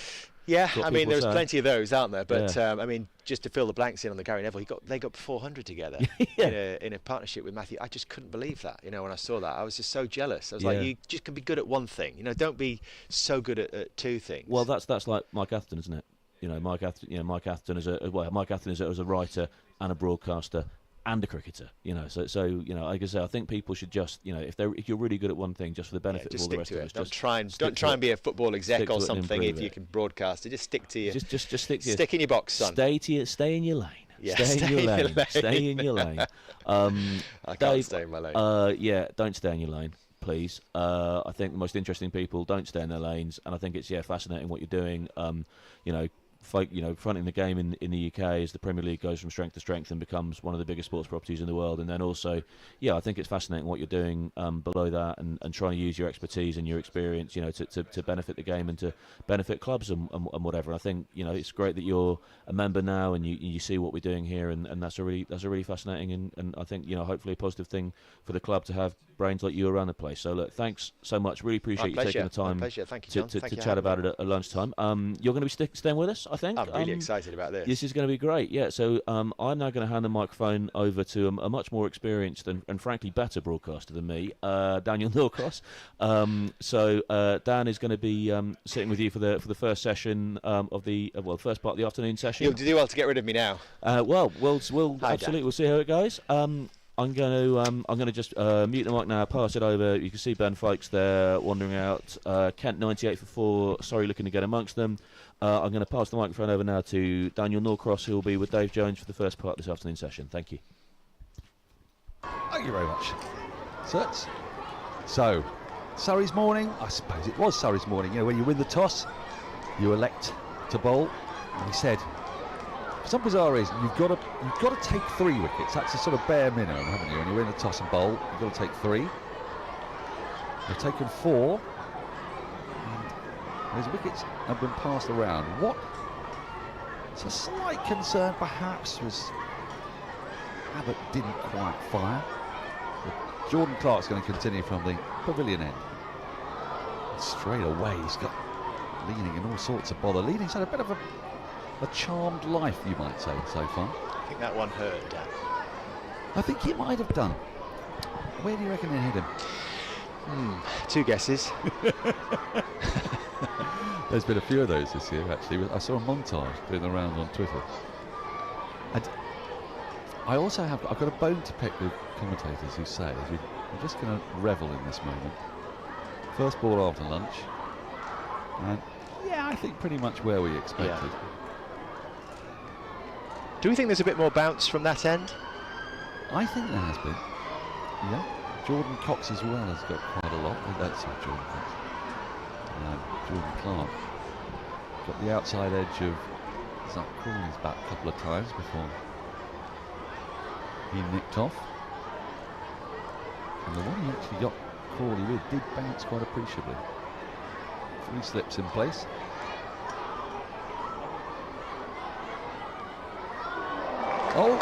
Taken. That's a beauty. That's a fantastic bit of bowling from Jordan Clark. Straight after lunch, exactly what Surrey needed. Leaning, who had been durable before the break. Now he's been undone in the first over. The first ball hit him a midship, second one just leaving him taking the edge and a good sharp catch at slip. I think that's the classic 2 delivery dismissal, Dan. The first one has got him back on his crease a little bit, and perhaps he was a little bit reticent to get to that one. But as we said, there's extra pace. It feels like there's a bit of extra bounce from this end. That is a neat catch, isn't it, from Will Jacks. He doesn't drop much. You'll often find him at short leg, but he's just as effective in the slips. And I'm really, really pleased with Jordan Clark, because he very rarely gets the new ball when Surrey have got Kimar Roach on their side. Usually comes in second change. They've given him the new ball. He bowled the first over of the day. He's bowled the first over of the second session. And he's also got rather unusual wicket celebration going on there. Yeah. I was going to say, Dan, I felt that having got them 4 down, that maybe if they were being really critical, that another one might have been rather nice before lunch, rather than leaving it at 4. And that is the perfect start. That's the perfect riposte, isn't it? Straight after the interval. It must be horrible batting against Surrey right now, because you don't really get a break, do you? Well, it's completely relentless, isn't it? It's a 5-pronged seam attack. You know, I heard you talking to John Surtees about the Great West Indies, and what was so alarming about them is it was just relentless. And when you play against Surrey, you have a similar issue. But I have to say, I've been quite impressed with the discipline of the line they've all been striving for. They're obviously bowling to their fields. I think the other thing that are really pleasing is that when batter Everson comes to the crease, is that this time last week they inserted Middlesex on a similar kind of pitch, with a bit of assistance in it. And if they're honest with themselves, which I know they were, Sam Robson more got away from them. And on this occasion, they've been on it right from the very beginning. That score, 98 for 5, and it could be a lot less. There were a couple of overs with a few streaky boundaries in them. And I know it's an early part of the season, but you've got to say, sorry, look, that they're going to be once again the team to beat. I heard the boss, Alex Stewart, talking a couple of weeks ago. You know, he was very clear about the plan for this season, not to defend this title, but to attack it.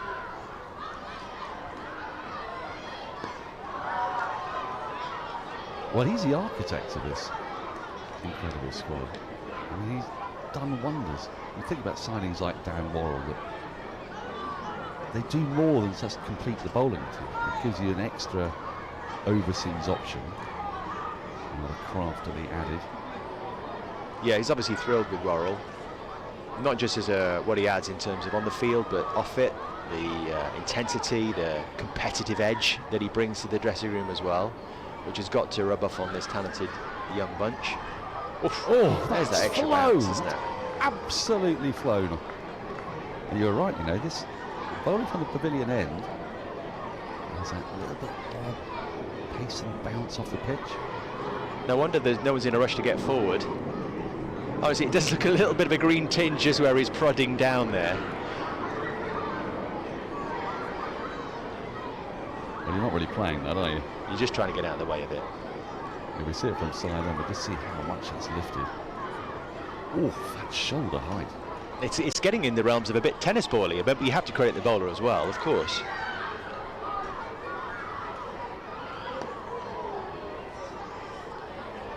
So the end of a successful over. The first one after lunch. Surrey has reduced Kent to 99 for 5. I was a bit disappointed this morning as we watched this back again, because I've only got one day to be here in this match, in this 4 days, and I was really wanting to see Surrey bat. But as it turns out, I think I'm going to be all right. I think you are going to be all right. I really do think you're going to be all right. You might even get to see Ollie Pope back. Which would be nice, yeah. As the sun's coming out again. You know, often this is the trickiest time to bat at this time of year. I mentioned it before the break. Just as the air temperature warms up slightly, the pitch stays quite cool. You just get to see the ball swing a bit more, move a bit more. Dan Worrell is going to resume from the Vauxhall end. And yes, it's a curious thing, sort of between 1:45 and 3 o'clock. There's a physics behind it. I like it. I like the idea of it. I'm going with the idea. Well, I mean, it's sort of broadly nonsensical because no one has actually worked it out. Isn't it really bizarre that one of the key things in cricket is the movement of the ball through the air, and yet players think they know when it's going to swing. Time after time it won't. But you've got so many elements involved. We were just talking about. Is it just dropped short of him there? I think. Quite a chance. We were just talking about Spencer Cricket Club before, and my son, who's 12, is involved there. And one of the parents was telling me about a match their son was playing in the other day, which a child was swinging it about a foot. Not quite. Just landed in front of him, I think. It was a good effort from Worrell. And he said he couldn't hit it off the square. I said, well, when he finds out the method, can you tell me? Because I've got absolutely no idea. It is certainly moving. I think the assumption is when it, you know, as it is getting warmer, you look outside, blue skies, sunshine, Surrey, you think of a straw-coloured pitch. We haven't got quite all those factors involved. And yeah, they are making it look quite difficult to be fluent, certainly. Well, the theory goes, as I understand it, is that the disparity between the ground temperature and the air temperature creates a slight convection current. Wow. At the surface area. I know, it's a bit above our pay grade, really. And it's partly why people have a slight misconception. They imagine if you arrive on a cloudy, miserable day in April, but the ball will do loads. Well, it might do if the pitch is a bit soft and there's plenty of grass on it. But you'll tend to find at the beginning of seasons that ground staff like their pitches to be as pristine as possible. So if the ground is cold and the air is cold, and a whole load of things don't help, the ball stays cold, the bowler stays cold.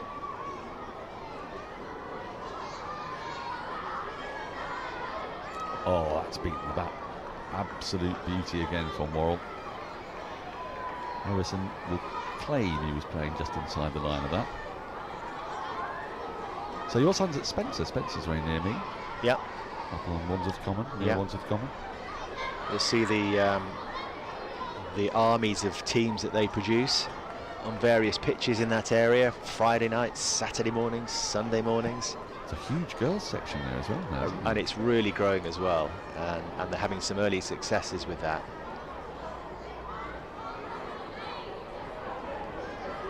It's a real growth game, I think, women's cricket and girls cricket. I'd say that not just about the club he's involved in, my boy, but also the school. He's at Allain School over in Dulwich, and you know, they take their cricket very seriously, whether you're a boy or a girl there.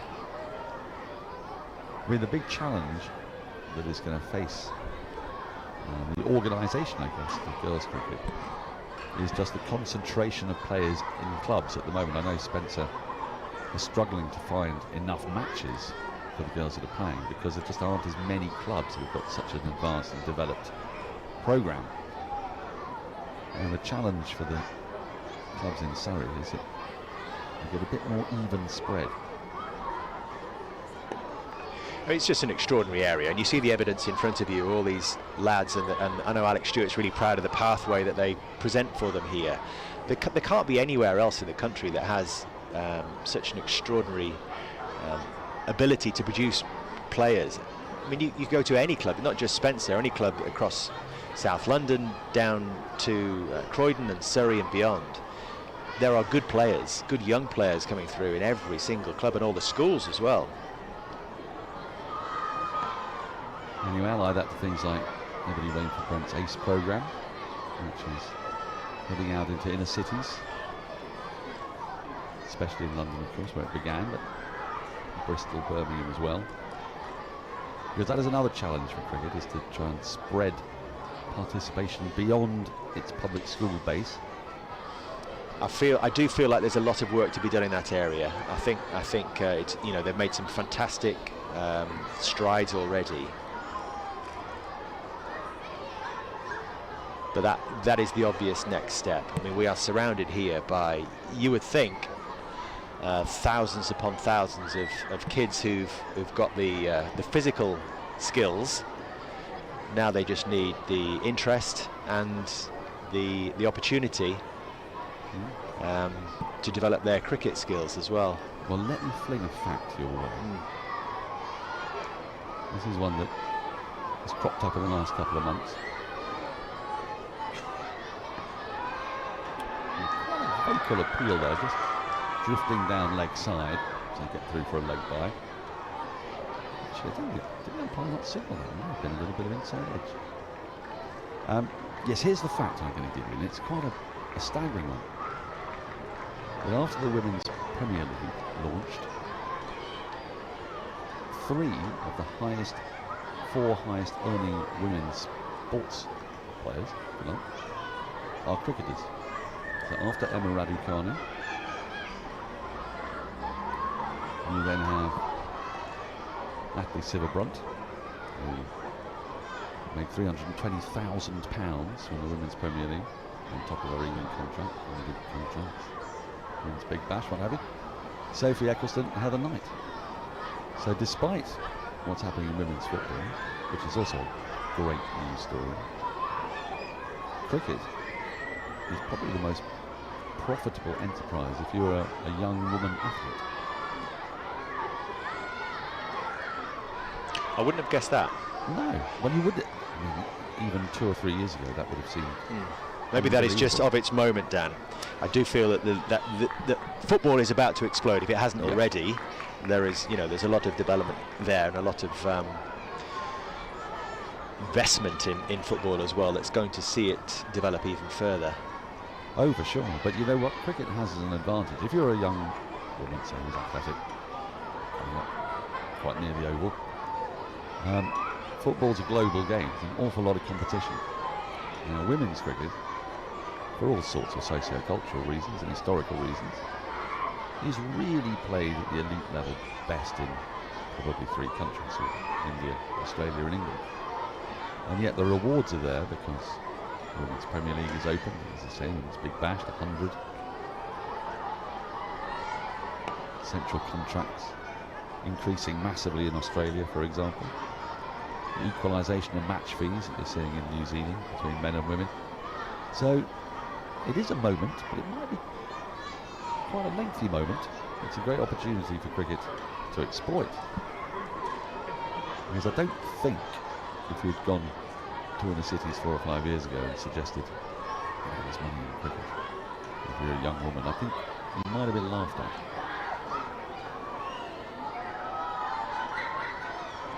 Well, that's why it's so important to have intelligent people like Ebony involved at the very highest level of cricket clubs. Not there as lip service, but actually decision making, because that's when you affect real change. That's when you start to affect change. Undeniably exciting times.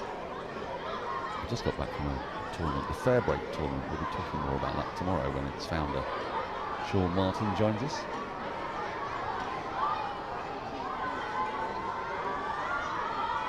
And that's a literally life-changing tournament for a lot of players.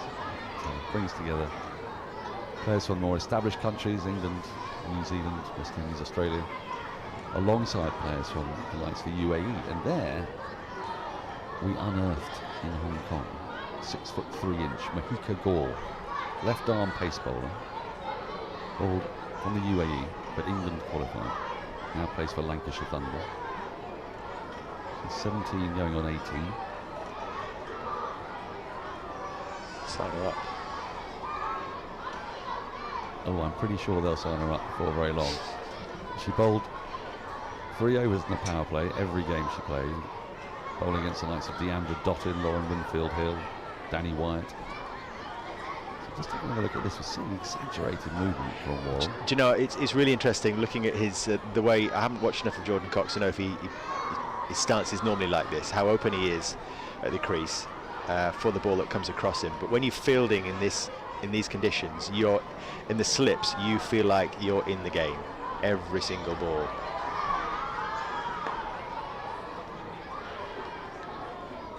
Can get a bit sleepy in the slips sometimes. Yeah, I always used to put myself there when I was captain. Did you ever captain? Yes. And where would you go? First slip? Second slip. Second slip? Always second slip. I felt like I could see it from the hand there, and I would watch it all the way from the hand as opposed to off the bat. Which I always felt was more the first slip. You see, at first slip, I felt I could either blame the keeper or second slip for me missing it. The other thing, I didn't like the distraction of the wicket keeper as well, because you're always a bit deeper than the wicket keeper at first slip. That's true. And I felt like I was in control of my own destiny at second slip. Although a lot of the time I actually was inspired, I was a youngster inspired by Jonty Rhodes, so my feeling was that no one was going to get through the covers. That was it. So I was cover point. You loved fielding, did you? I absolutely loved it, yeah. You've got to have a certain mindset to love fielding. I just wanted to be in the game. Playing 50 over cricket can be on a Saturday afternoon, can be a long old day, yeah. Especially if you're chasing leather. Especially if you've got out early, which, I did have a habit of doing at times. I was attempting Bazball. That's a nice shot. There's a lovely shot, isn't it? Just a little too short, perhaps, from Jordan Clark, but stood tall, played that gloriously to the offside before.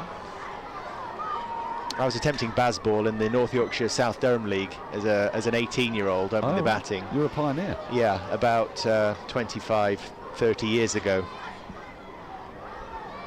Get withering glances from my older, more experienced teammates as I departed early to the dressing room once too often. Well, half of my family is from Yorkshire, and I'm trying to imagine if I had ever pulled a stunt like trying to loft the ball. You know, the ground is there for a reason. I used to drive people mad. Yes, it's not a very Yorkshire trait to go in. Well, I say that.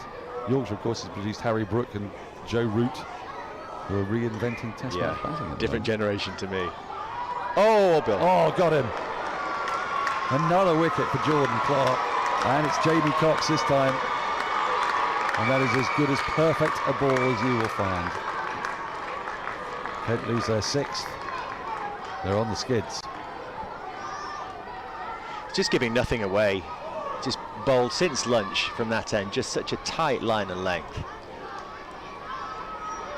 Just that odd slip. Just a couple of balls ago when he managed to get one away off the back foot. But has it nipped back a little bit, perhaps? It really has. It's nipped back a long way. I don't think that's taken inside edge even, you know. And this has been a really impressive spell of bowling after lunch. That has gone off the pitch. That must have done 9 inches to a foot there to beat Cox between bat and pad. It's a second bonus point, but more importantly, it's a 6th wicket. And Surrey, having won the toss, are all over Kent here. A beautiful sight, isn't it? Not for the batsman. Well, no. Seldom do they get to see it. Except on the replay. He had a good look at that one. Yeah, Surrey in complete control. And it's been really impressive after lunch, I think, because, look, Kent never got away from them.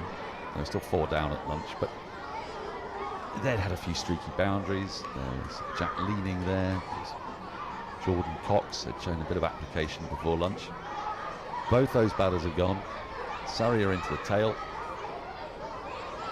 And they will be, well, looking to bat plentiful time this evening. There is a hint of dodgy weather on Sunday. I don't want to worry people too much. So that feels like a long way away right now, Dan, Sunday. Yeah. Well, I think Surrey will be keen to wrap up this innings quickly. I like the fact, actually, that they've tended to want to bowl first, because I think they've got such confidence in their lineup. They just want to get started on taking 20 wickets, don't they?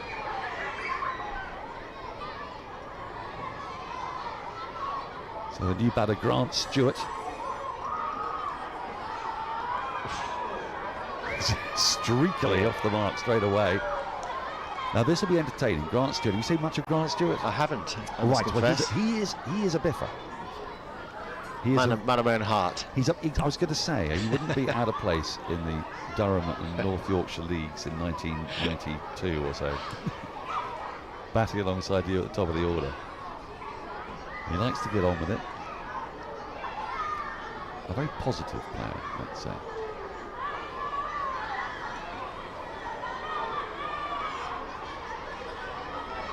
Now, I'm conscious we don't have you for much longer, so I dare say John has quizzed you about the state of the Premier League and Manchester City's impending treble.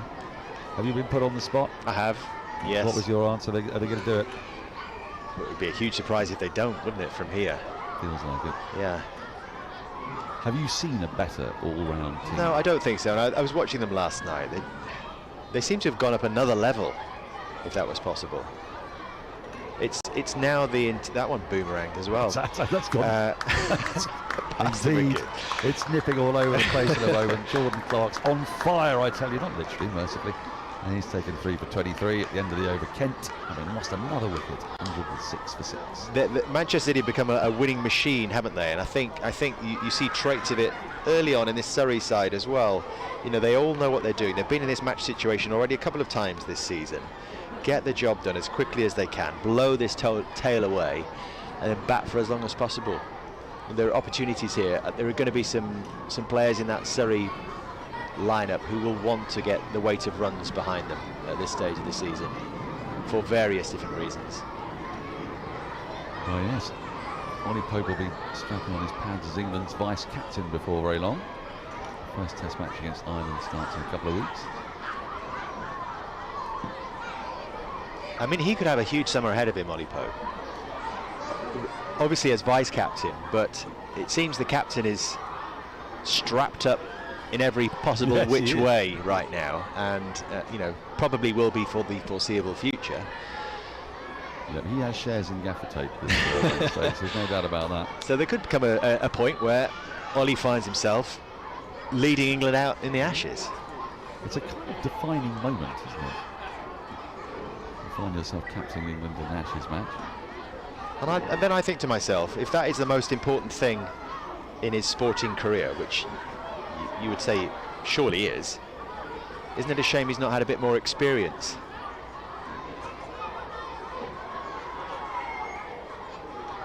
Could take my folks down the leg side. Well, that is very much a symptom of the modern age, and there's nothing really you can do about it, unfortunately. Back when we were growing up, I'm being slightly presumptuous, but before central contracts, players would obviously be playing for their counties, they'd be captaining their counties, be brought in to play for England. Well, with central contracts, it's tricky, isn't it? Because a club captain at Surrey is going to tend to be the person who's around the most. Rory Burns, not selected by England, a very fine captain in his own right.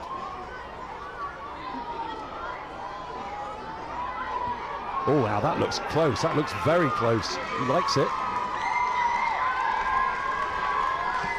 Bit of inside edge. Hit him high, perhaps.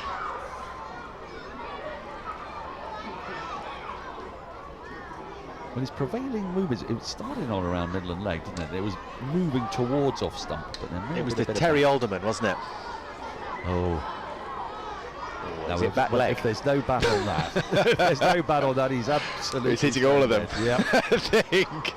So I think we're going to have to assume there was a little nick.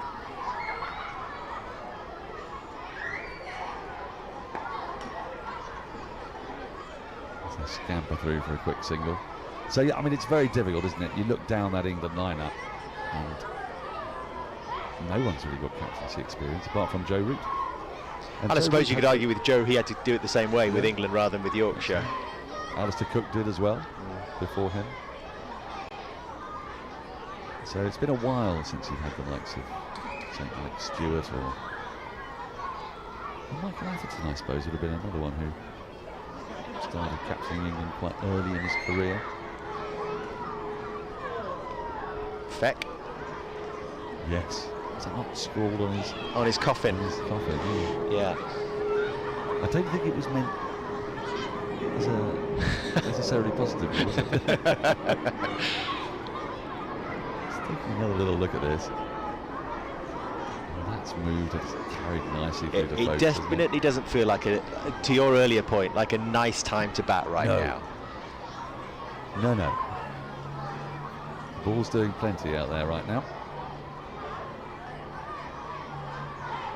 As evinced by another one that boomerangs low into Foakes' gloves. End of the over, 107 for 6. Kent, Everson and Stewart yet to get going. Did John talk to you about Ben Foakes? No.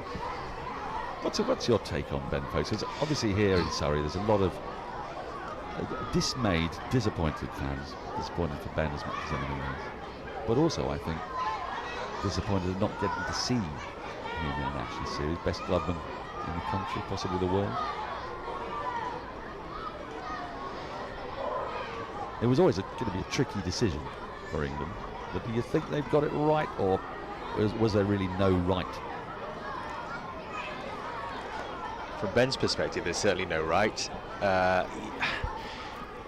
I think you would, if you flip the argument, you would say Johnny Bairstow was the man in possession, and he made such an extraordinary impact from the outset in this new era of English cricket that he became a sort of totem, a figurehead of it, really. And it was only through great misfortune on his part that he was denied the chance to continue that. Ben certainly took advantage. You know, he got his opportunity and took advantage of it. And I would certainly say, if I was talking to Ben, and I'm sure they've had this conversation with him, this is not the end for you, and it shouldn't be presented as such. It's just at this time we're going with Johnny, but Ben has done everything he possibly could to put his hand up and say, if there is an opportunity again, he's the next one ready to go. In the meantime, it's to Surrey's benefit, you would think. The irony of it is, it seems to me, that last summer Foakes had the gloves, Bairstow was batting at 5, smashing it to all parts. Once Bairstow got injured, you would think that would have made Foakes' position stronger, but what actually happened was that Bairstow's injury brought Brooke into the team, and then that left England with 2 undroppable batters. Which is, I mean, if you're Ben Foakes, you must think the fates are against you here, because amidst all this, you've nearly got England over the line in a really tight game against New Zealand. You've arguably won them a couple of games last year, once in tandem with Joe Root at Lord's, once at Old Trafford. You scored hundreds. So you've not done anything wrong at all. And if Bairstow hadn't been injured, Brooke probably wouldn't have been selected. There are clearly traits to this leadership, aren't there, that you can see it emerging already. You can see it with Zak Crawley. You know, you are their player or you're not their player. And that's not to say that Ben Foakes is not their player. It's just that Bairstow is a little bit more their player than Ben Foakes is. And if both are fit, it's a nice clip away. And if both are fit and firing, then Bairstow is at this stage still going to be ahead of poor old Ben, unfortunately. But the nature of elite sport is, you know, they'll be hoping that he has a positive reaction and comes back here and puts his hand up by weight of runs as much as anything else. Well, I think, as you alluded to as well, he's going to come back in, certainly for the Tour of India, where they're going to need a keeper who's adept standing up the stumps. The whole composition of the side will change. Someone, again, jags a long way off the pitch. There's plenty in it. 109 for 6. 2 wickets have fallen since lunch. Just 11 runs have been added. Both the batters who were unbeaten at lunch have been dismissed. Jordan Clark, he's having a fantastic season. He's talking to Adam Collins earlier. He's kind of replaced Ricky Clark in a very specific role that Surrey need. The other factor, sorry, Dan, the other factor just to consider on the wicket-keeper, as it might be my leaving thought as the crowd gathering behind, is that Surrey are not short of wicket-keeper batsmen. No, they're not. Who are desperate for an opportunity to show their potential. Well, I think there was one game they played a couple of years back when I think they had 5. I've got a theory on that as well. More outswing. Oh yeah, go on. Well, it's a bit like the new position for England in terms of football, right back. There are more right backs that you can wave a stick at in football, because it's now sort of evolved as a position which you can do anything from. You can, if you're a good right back, you can be an ex-winger that plays right back. You can be a central midfield player who starts off there and then is moved to right back and then gets opportunities to come inside. You can be fast and be at right back. You know, you can be a brilliant crosser and be a right back. Whereas now, I think what's happening is, we'll just watch this ball. He's managed to squirt that away. The gap between slip and gully. Fielder in pursuit should cut that off. Jamie Smith. Another couple of runs. If you want to be involved in a cricket match, then do as much as possible. And if that means you're not a top-level bowler, keep wicket. And make sure you get really good at that as well, because that gives you another opportunity to be selected. And if you're a batter of some repute who doesn't bowl, then you need to add an extra skill to your game. So go and keep wicket. Well, Ollie Pope's kept wicket for England 2 or 3 times, I think, now. Jamie Smith is obviously a keeper batter. Rory Burns kept in his pass. Zak's got through mid-wicket again, won't reach the boundary. Not quite timed it. I think it's really difficult to time on this surface so far today. It's increasingly looking like a great toss to a run, isn't it? I think Surrey went into a game when they had Burns, Sangakkara, Pope, Smith and Foakes, perhaps. 5 keeper batters. It's not bad. I think your theory is a strong one. We see it at Spencer, you see it at junior level. You have to stop the game every 5 overs to let someone else have a go behind the stumps. Well, continuing to get that nice away shape. Wicketless, say, since lunch. Well, I mean, it makes sense, doesn't it? Especially as the game, in a strange kind of way, as it gets shorter. To keep it attractive to a youngster, you've got to have more strings to your bow. When I was growing up, you played all day cricket, and you thought, well, I'll just be a batter, and if I can bat for 2.5 hours, that's great. I'm happily graze in the outfield. But if you're playing 20 over cricket, that's a beauty. And the boomerang Again, ball leaves the bat. Yeah, if you play 20 over cricket, you've got to get involved somehow.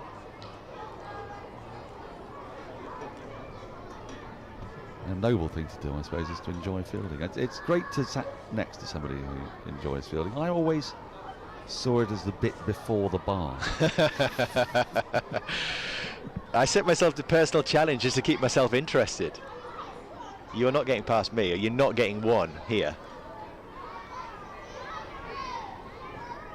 It's a very sensible approach.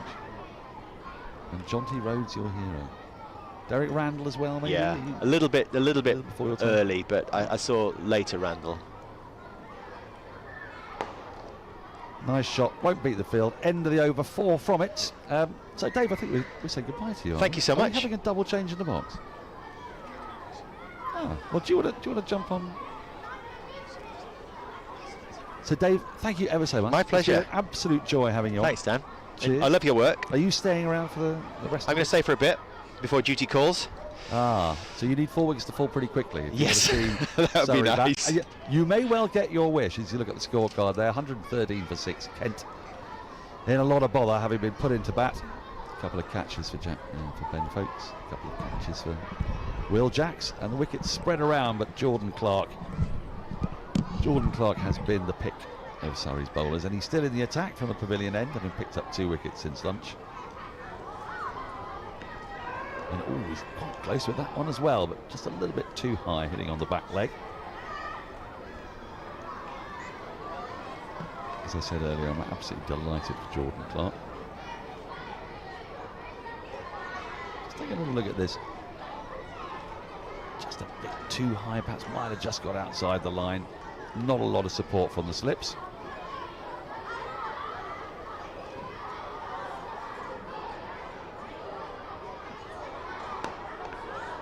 That's been flashed away. Very rare shorter ball from Jordan Clark. A little too short, a little too wide.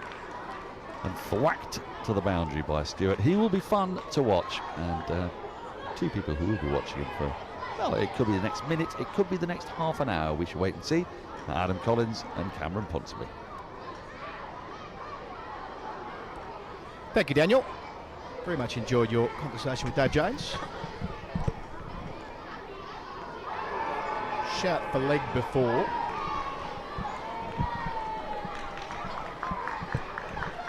Doesn't get it going his way, Jordan Clark. Hello, Cam Ponsonby. Did you enjoy your long lunch? Hello, Adam. I did. I thought it was an excellent lunch today. I was very excited. I actually went back for more. I had a half a second fish, which I thought was restrained, actually. So I pleased myself. I did too. I kind of blagged it on the vegetarian basis. Oh, you didn't give me an awful lot last time. I didn't get the other portion. Happy with that. Swing and a miss there from Stewart. We can call him a journeyman, can't we? Italian international. Grew up in New South Wales. Found his way down to Kent on the advice of Mitch Clayton. They got him in the nets. One thing led to another. Here he is, very much established in this Kent side. Useful at 8. And they'll need him here. So they're in more than a spot of bother, having lost a couple of wickets since the lunch break. They dined at 94 for 4. And second ball after lunch. There was Jack leaning. Caught at third slip.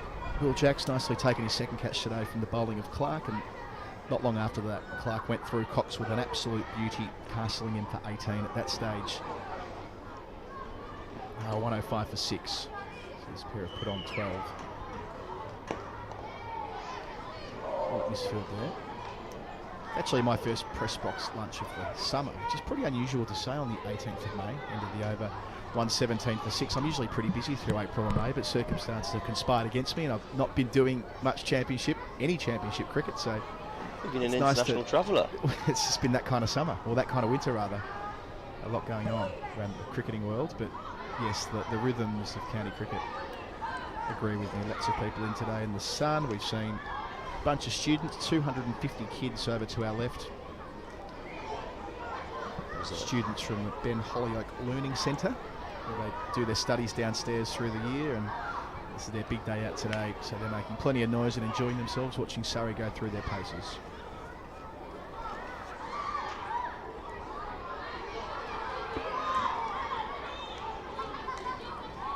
Dan Morrell was having a moment of celebrity down in front of the children before they were. It wasn't quite the kind of big stretches going on and copying, but he was giving a wave.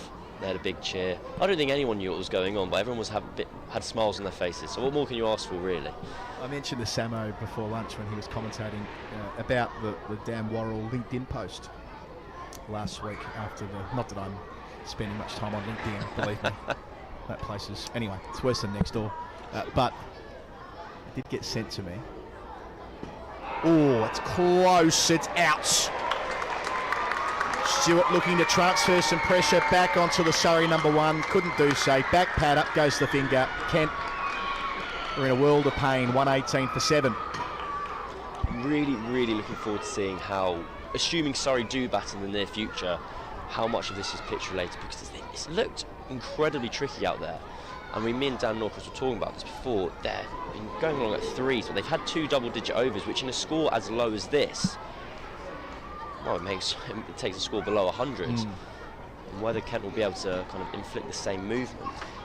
Worrell has bowled fantastically well. You'll see this, he still gets that shape that just moves back away from the batter and pins him quite squarely in front. Some season Dan Worrell's enjoying it. It's his 23rd wicket in the championship. There aren't many around the country who've got him covered on that front. Rushworth 30, Abbas 26, Hutton 25, and now up in the top 4, Dan Worrell from Surrey. He and Kemo Roach were just brilliant together last year, leading the attack, and without Roach this week, it's Worrell putting on a clinic. His figures don't reflect that, just 2 wickets, but he's just bowled so well. That's been an example. Today's been an example of just how deep Surrey's attack goes, with Roach being absent, and then Sean Abbott is the only wicketless bowler, and he's the one who's gone for a few runs. And the likes of Clark has stepped up and bowled fantastically well as the opening bowler, in a role he doesn't often do for the county. And Tom Laws and Gus Atkinson coming on a 2nd and 3rd change. They're going all right.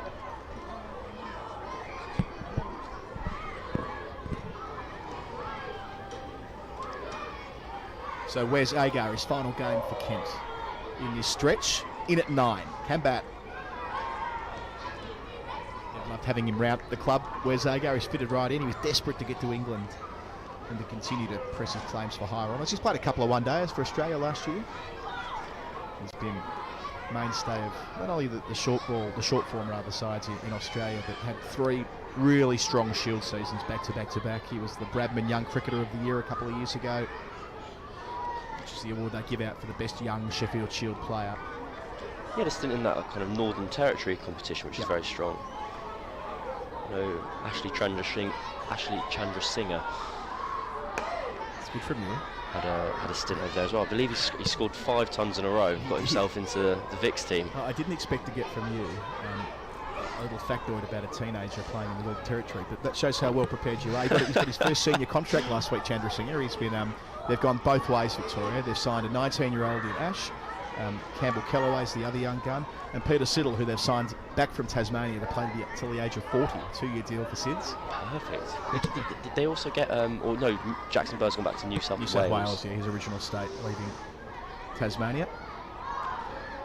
No, so Chandrasinghe, he scored his kind of first-class century whilst I was over in Melbourne. I remember finding it really interesting, kind of seeing the media swell around the young player that you hear about, basically, and talking to their media guy there and kind of going, how do you manage this? And he said, to be honest, almost the best way to do this is just say, get all of this done today, sit down, talk to everyone, because I'm going to be honest, people lose interest pretty quickly. So rather than having a continued kind of rolling through interview after interview, get it done. Completes the wicket maiden Worrell, 2 for 23 for him, 118 for 7 the visitors.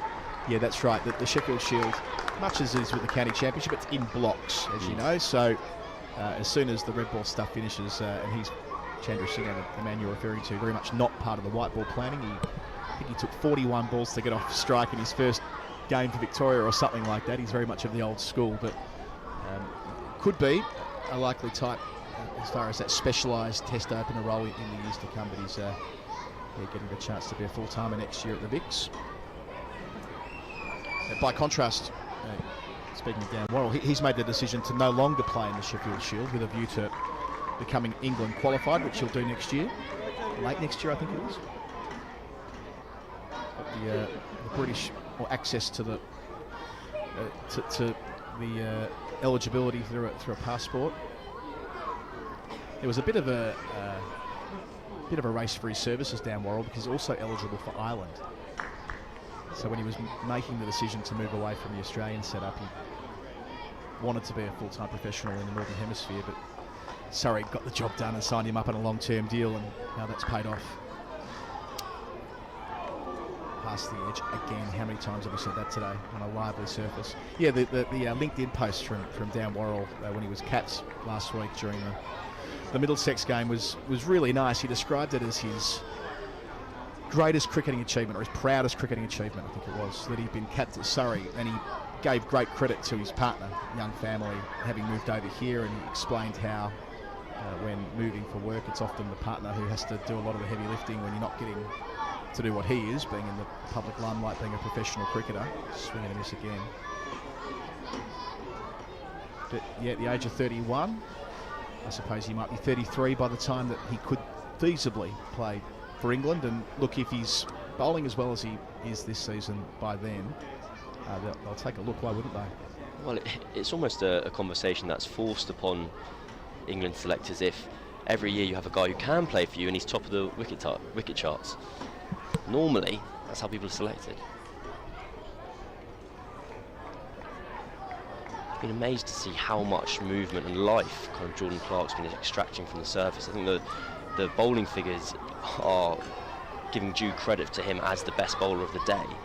He's managed to get shape into the right-handers and also being able to get seam movement away from the batters, which in general is quite a good combination, with Ben Foakes taking the ball chest height and above regularly. Again, Clarke with this extra responsibility. He's enjoyed it today. Yeah, the surface itself, I've been watching it with one eye this morning to the World Test Championship final as well. That'll be played, I think, 5 pitches over from where we are here to the left. So 2 over from the one they played on last week, so the fielder at mid-wicket. It's Jamie Smith. He's standing sort of between the two from last week and the WTC final, which will be here in 3 weeks from now. Ends the over. Maiden, back-to-back maidens, 118 for 7. And if that pitch looks like this on day one, that will be fun. With the bowling lineups that India and Australia are going to be turning out in that winner-takes-all final. That could be a win the toss and bowl 10 times out of 10 if it looks like this. Absolutely. Well, does that launch Australia into the kind of box seat, would you say? It's a great question. I mean, you could frame it up both ways, couldn't you? India played so well here in London, both at the Oval and Lords in 2021. In both cases, behind in the test and great rearguard efforts on days 4 and 5. Worrell's new over starts here. This field, though, at mid-off. A couple. Patel is the sub. I'll be interested to see if Surrey feel the need to do anything different at this stage, because you're so much in the box seat. Kent are up against the ropes. Do any plans change? Is there a risk of kind of letting the game not get away from you, but just drift when obviously the conversation will be, can we bowl them out for 140? Can we be batting before tea? But whether that actually requires Surrey to change anything, or whether they can just bowl Worrell and Clarke through to the end. Yeah, not with these blokes, I don't think. They're just so accurate, aren't they? And they're still getting movement through the air and off the surface. So I don't think there's any real danger of them letting it slip away at this juncture. Your perspective on the question you posed before about who a green surface might suit better. I mean, Australia will have Cummins, Hazelwood, Stark as their front three in that first test you'd expect. Boland might possibly nose his way in there as well if it's especially green. And by green, I don't mean a green top, I just mean enough of a tinge that will help lateral movement with the Duke's ball. India, of course, won't have Bumrah, but they do have Shami leading the attack, who's... This was my thought process. My initial reaction was, well, Aussies have their kind of big three seamers, then you go, well, no, India have that as well, basically. Bad for freelancers, which is the main concern. What you need to learn, Cam, as a younger freelancer, is you need to negotiate by test match. Don't pay me by the day, pay me by the test.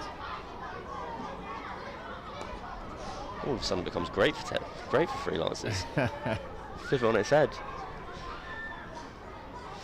Yeah, the 6-day test match at Southampton a couple of years ago, I can't see that happening, albeit there was 2 days of rain there.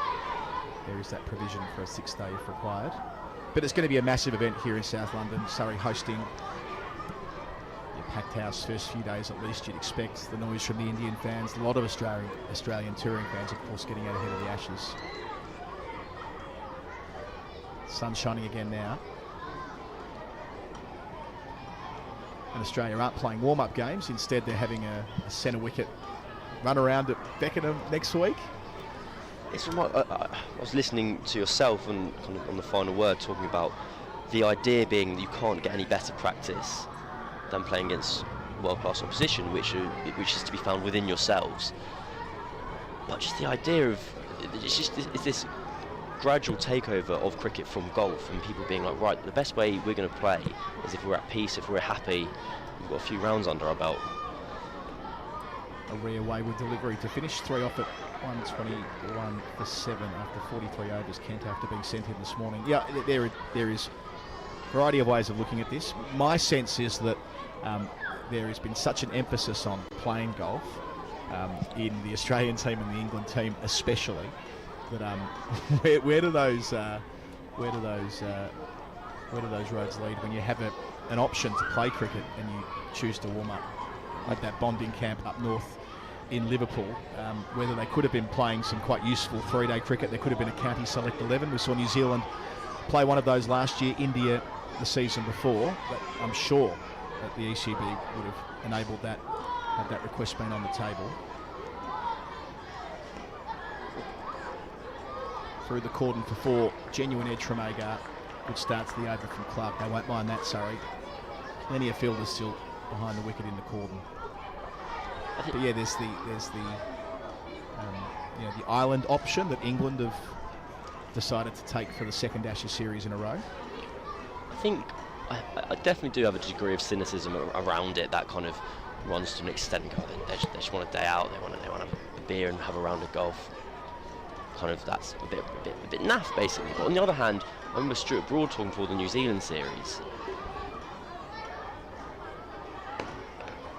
Broad talking for the New Zealand series, as someone who's played 160 Test matches, or thereabouts, saying this is the first time I've ever seen the country before I've played a Test series. It's the first time I haven't just gone training ground net, hotel, training ground net, hotel. Yep. And he spoke with a genuine kind of sense of contentment and satisfaction about that. And I wondered how much there is to be said about that, and that kind of emphasis of trying to make Test cricket this amazing thing that people want to play. Say, look, we're not just going to train you guys into the ground. You're going to see the country. You're going to see these other parts of the world. You want to be here, and whether there is something to be said for that. Yeah, it's a very fair point. That a happy team, and clearly Brendan McCullum has facilitated that happier environment in the England squad. I was out there in the previous Ashes series in Australia, different circumstances, as Stuart Broad said himself, with COVID and so on, but that wasn't a happy group for lots of reasons. But now they are at peace, and whether the extent to which being away from the game helps with that, and golf might play its role, I don't doubt any of that. I think they're fair points as well. Short ball, not seeing many of those today. But yeah, it just struck me as a little bit odd that the one weekend they could have conceivably played a little 3-day game or a 4-day game. They passed over that, and the second weekend where they could have squeezed it in, maybe between the 1st and the 4th of June when England are playing Ireland, they're going to have a centre wicket practice amongst themselves, and the logic being that, well, twofold. One is that county opposition won't be as good as their own net bowlers. Batters, that is. And also the conditions wouldn't necessarily reflect what they got on the test ground. But yeah, I sort of challenge that. I think that there would have been, even if it wasn't a county side, they had the experience in 2019 of playing an understrength Derbyshire in the middle of the series, and they didn't think that was worth much to them in terms of getting ready for the fourth test, although they did win the fourth test after getting beaten at Leeds, famously. Nice shot, one of the best of the day. Square drive from Everson. Had a pretty good season so far. Finds the rope for the first time. So a more expensive over, 9 runs coming from at 130 for 7. I think that the island option is the most kind of satisfying jigsaw puzzle fit, in that you've got a world of cricket where you have 3 teams who play way too much and the rest who don't play enough, basically. And if you've got Ireland an hour flight away going, please, we're desperate for a test match here, and you have that option of them being the warm-up game. They are the warm-up game for England, and they could be the warm-up game for that touring team as well. All of a sudden they're doubling the amount of test cricket they normally have in the summer. The tricky bit this time is that there are so many first-choice Australian players, or at least a few at the IPL, so they wouldn't have actually had their test team ready to play on that bank holiday weekend that's coming up on the 26th to the 28th of May. It didn't quite work this time, but credit to England. The ECB got on that nice and early, and they announced it last September that they were going to play Ireland in a 4-day test at Lord's, so they got the jump on them, and fair enough as well. Australia had the option of playing Ireland in a test in 2019, and they vetoed it. The administrator said, we don't much fancy going to Malahide for the week, we'll do our own thing, and they had their internal practice match instead. Can't face up to Tim Mercer. That's a morale crusher. Yeah, up to 950 wickets, I think, Tim Mercer now. The Ireland scheduling will be interesting to watch in the next couple of years. They've played 3 test matches in the last month, and they've got 1 against England. That's 4 in a real hurry for them, having been starved of test cricket since 2019. You'll be able to answer this, having watched him at Middlesex a lot. But I was struck watching Tim Mercer bat last week. He batted both chaotically and like a man at peace, who knew what his role in the game was now. It's been that way for a while. He's down to deep third where there is protection in front of the Mickey Stewart Members Pavilion. Nice crowd in there today on day 1. Probably half full, I'd say, thereabouts. He was having the wildest swings at everything when he was having a bat, and I went, okay, must be a bunny, kind of. I haven't seen Mercer bat heaps. Look it up on Cricinfo. He averages 17. He's more than handy. I think he's made maybe a dozen first-class 50s. Would that be about right? 12, so I'm afraid 11, sorry. Past the edge. I was going to criticise you for being 1 out, and then I gave the wrong answer. Near enough. We're all on the ballpark there. But yeah, he did. He's got a first-class highest score of 70-odd, I reckon. 74. So there has been a time when Mercer wasn't a genuine number 11, but yeah, now these days, back away, try and heave it over cover or over deep mid wicket. And I think he's fine with that. I think he's absolutely fine with that. He's not bothered about trying to work hard for 10 more runs. He's going to bowl them out. It's a marvel, that's for sure. That's a nice on drive, Everson.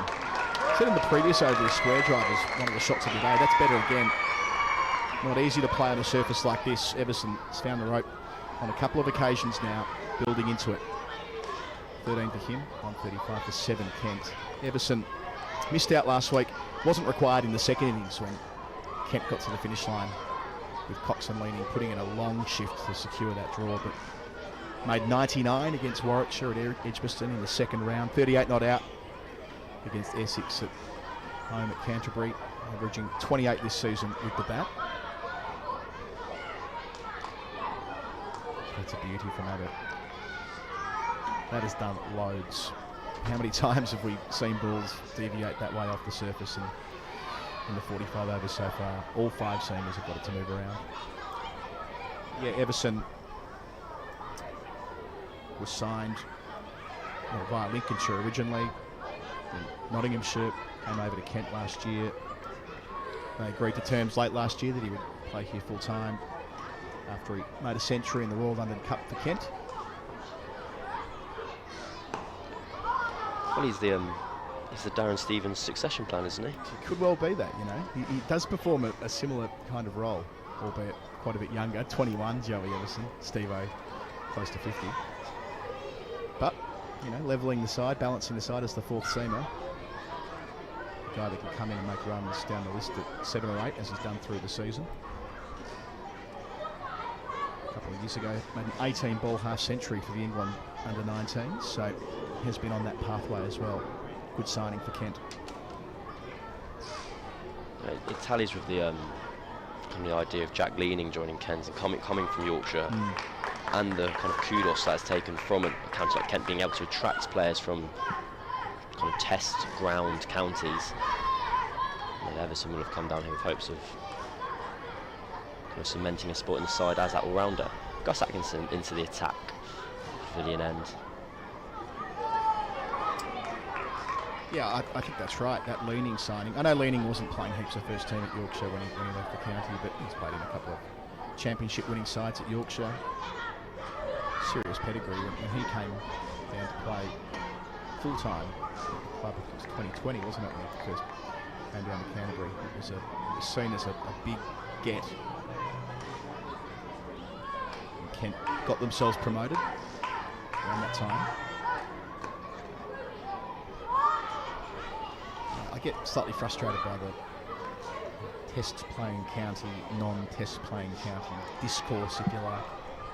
I'm against the grain here, and I might annoy some by saying this, but I've said it enough, so why not? I quite like the 2021 model of 6 teams in 3 groups playing each other in a home and away setup before breaking into 3 divisions to enable an elegant draw.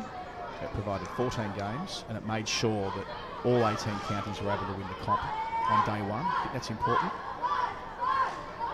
And I don't think an awful lot was lost. You know, we make a lot, Cam, of the gap between Division 1 and Division 2. Well, we often see teams promoted from Division 2 get into the first tier, and with practically the same side, they're competitive straight away. We've seen this year with Notts and Middlesex, for example, that's the case. Yeah. I don't think the gap's as big as what it sometimes gets made out to be. And that might be a post-Colpack thing as well, possibly. I think Notts is a bit of a misnomer there, and that they had kind of felt wrongly relegated, as it were. Sure. They were the strong team coming up. And look, yeah, they're both test-playing ground counties as well, so that might undermine my argument to a point, but still, there are ways, there are levers that could be pulled to have a more equitable distribution of talent. And it's not as though Kent haven't delivered their fair share of England players over the years or over the decades. Some of the greatest England players of all time have called Canterbury their home. I think I agree with the neatness of 3 times 6, but there's obviously all of a sudden you only have 10 regular season games. Not necessarily in that conference style. That was quick, short and quick. Nice. Atkinson, who has that extra yard in him. Sorry, Cam. Yeah, I think I agree with the idea of, in my kind of ideal scenario, it would be a 3 times 6 scenario, and you'd have Division 1 through 3, and then people say, well, what about there's not much context to Division 2 and there's a gap, and are people going to care? And I feel like a traditional pyramid adds context. Everyone's being able to play for something. You're able to win the league, you're able to potentially get relegated.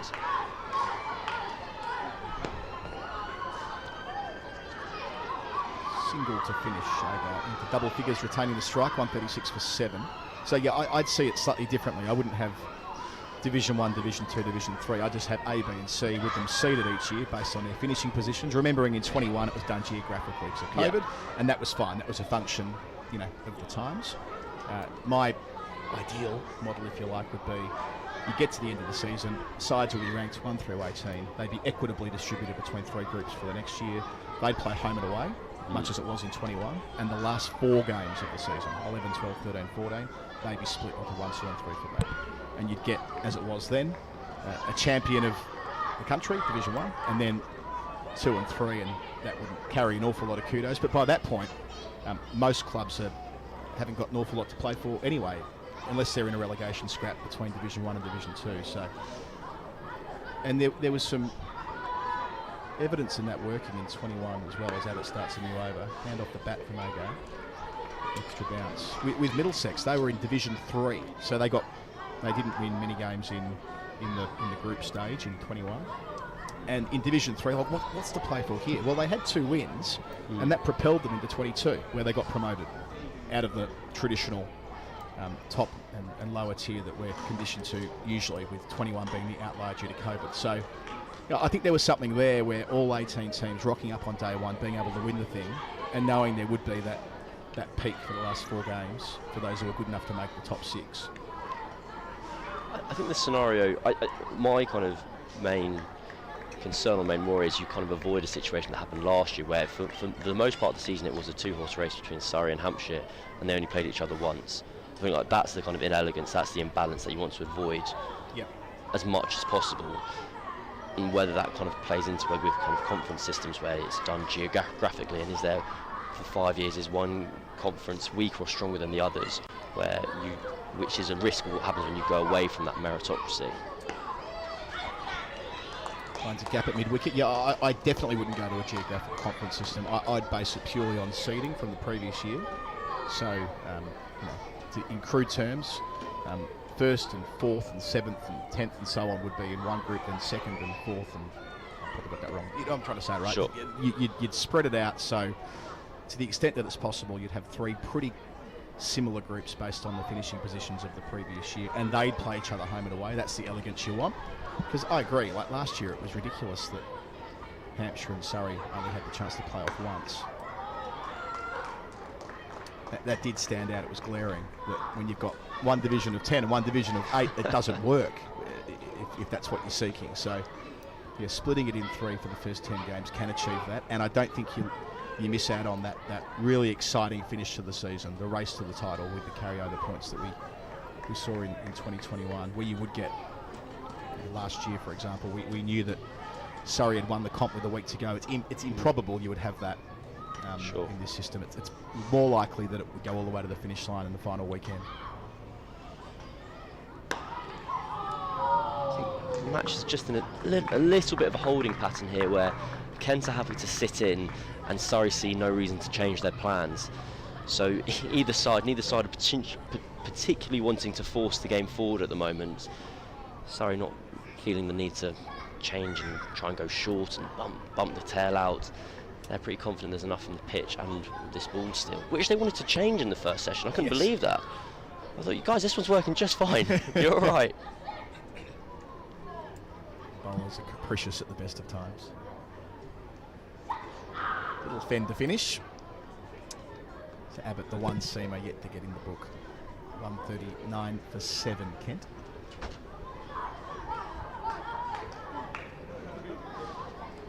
What the county said pretty clearly last year in response to the high performance review was that they don't want 10 and done. And look, the weather we've seen around the country. What are we up to now for Gloucestershire? You'll know. Is it 9 of 20 days have been? It might even be higher than that as a percentage. It's Nick Friend from the Cricketer who keeps keeps on going down to Bristol and keeps on watching it rain, and he keeps on going, I can't believe it's happened again. I go, I feel like you've had a chance now to work things out. Don't follow Gloucestershire. But yeah, I mean, Kevin Handoften makes his point as well. With the weather, they're trying to change the ball again here, so through the rings we go with umpires Bailey and Long. It's got stuck in one. Yeah, it looks like they're going to get their way. Success. Here comes the ball box. If you accept that there will be at least a few games badly rain affected a season in England, then if you drop to 10, then you are running the gauntlet in a way that might be counterproductive. The other side of the argument is that 10's enough. The Shield's 10 and the Shield's been the gold standard of first-class cricket for a long time. That's the argument. I'm not offering a view either way on that, but simply that a competition of 6 teams with 10 games, that does mean home and away. It does mean elegance and so on, what we were referring to before. But it's improbable that you would see 3 or 4 games rain affected that badly in Australia. That's just a different country, different climate. You can. I think I'm in the same boat as you here. I'm not particularly on one side of the fence or the other, but with that 3x6 you are able to manufacture additional games. If you have, so you could say 6th in Division 1 and top in Division 2, they automatically swap 5th and 2nd play off, and you can make more fixtures out of a playoff system at the end, basically. I think what they were saying last year was that if they moved to a model of 12 games, am I right in saying? There was one that had 12 games. I've kind of lost all the models in my head now because there were quite a few doing the rounds, but there would be an option to play festival-style games when the 100 was on to keep red ball cricket going in some capacity. There was a London Cup mooted. There was, I think, the Roses Ashes, they said there was when they'd play each other in 3 games in consecutive weeks. Yeah, sure, maybe, possibly. It didn't compel me to believe it was going to work. Over the top of the keeper it goes. Bat on that? No, just cleared Foakes' head. Hard to do. It's a real kind of strong point of Atkinson's game is this short ball. It's something you'll hear every time Gus Atkinson will come to bowl. You'll hear every commentator say he's quicker than you think, and it's following I'm guilty around. of that already. Of course, and I remember talking to one of the coaches from the pathway here, and basically what's great about Atkinson this year is he's adding kind of tangible results to the kind of intangible qualities, which is why they kept him on for so long. He's 25, he's older than people would think, but it's been since he was about 14, 15. I remember talking to the coach and he was saying Atkinson as a teenager was a batter, and then he came back one year and they were admitting to him he was bowling. They went, blimey, this small kind of skinny kid is hitting the glove a lot harder than we're expecting. He's maintained that throughout. He's had a number of stress fractures, and now he's kind of reaping the rewards where he has this very, very quick bouncer from an action with no real discernible change to his action, and well, it's why he's getting franchise deals around the world in winters. Well, you've been watching him pretty closely. I've seen you talking up his prospects on social media in the last couple of weeks. He turned that Middlesex first innings here on day one last Thursday. Quick single into the onside. You've described him as the Lambeth Joffre. It's the Wandsworth Joffre, please. Oh, sorry, my apologies. I've written this down incorrectly. The Wandsworth Joffre. I think if we're going to go on imagine just invented nicknames, it's not a real thing. It's just invented. Doesn't matter. It's okay. But no, I think I need to get ahead of this, and I'll try and maintain the highest journalistic standards throughout my career. But I am biased when it comes to Gus Atkinson, so I will be talking him up more than he deserves. You're allowed to have your favourites. I've been accused of this with a couple of players over the years about my activist journalism, you could say, in the margins, possibly. It's okay. It's a sport. It's a game. You don't want to take it too seriously. We're not covering affairs of state. We're covering bat and ball and 22 yards of grass. I think it's very serious, and I think Gus Atkinson should be playing for England. And I don't see why people have a problem with that. Well, that 6 against Essex, getting cooked twice with 2 beauties, helped along by great Ben Foakes' catch. The fact that he had to wait 3 weeks to get in the first team this year, got his first chance in first-class cricket during the Bob Willis Trophy summer in 2020. Had a really good blast last year, a couple of fifers. A string of twofers, I should say, where he continued to make contributions in a really strong season for Surrey in the blast until they ran into availability issues in the quarter-final.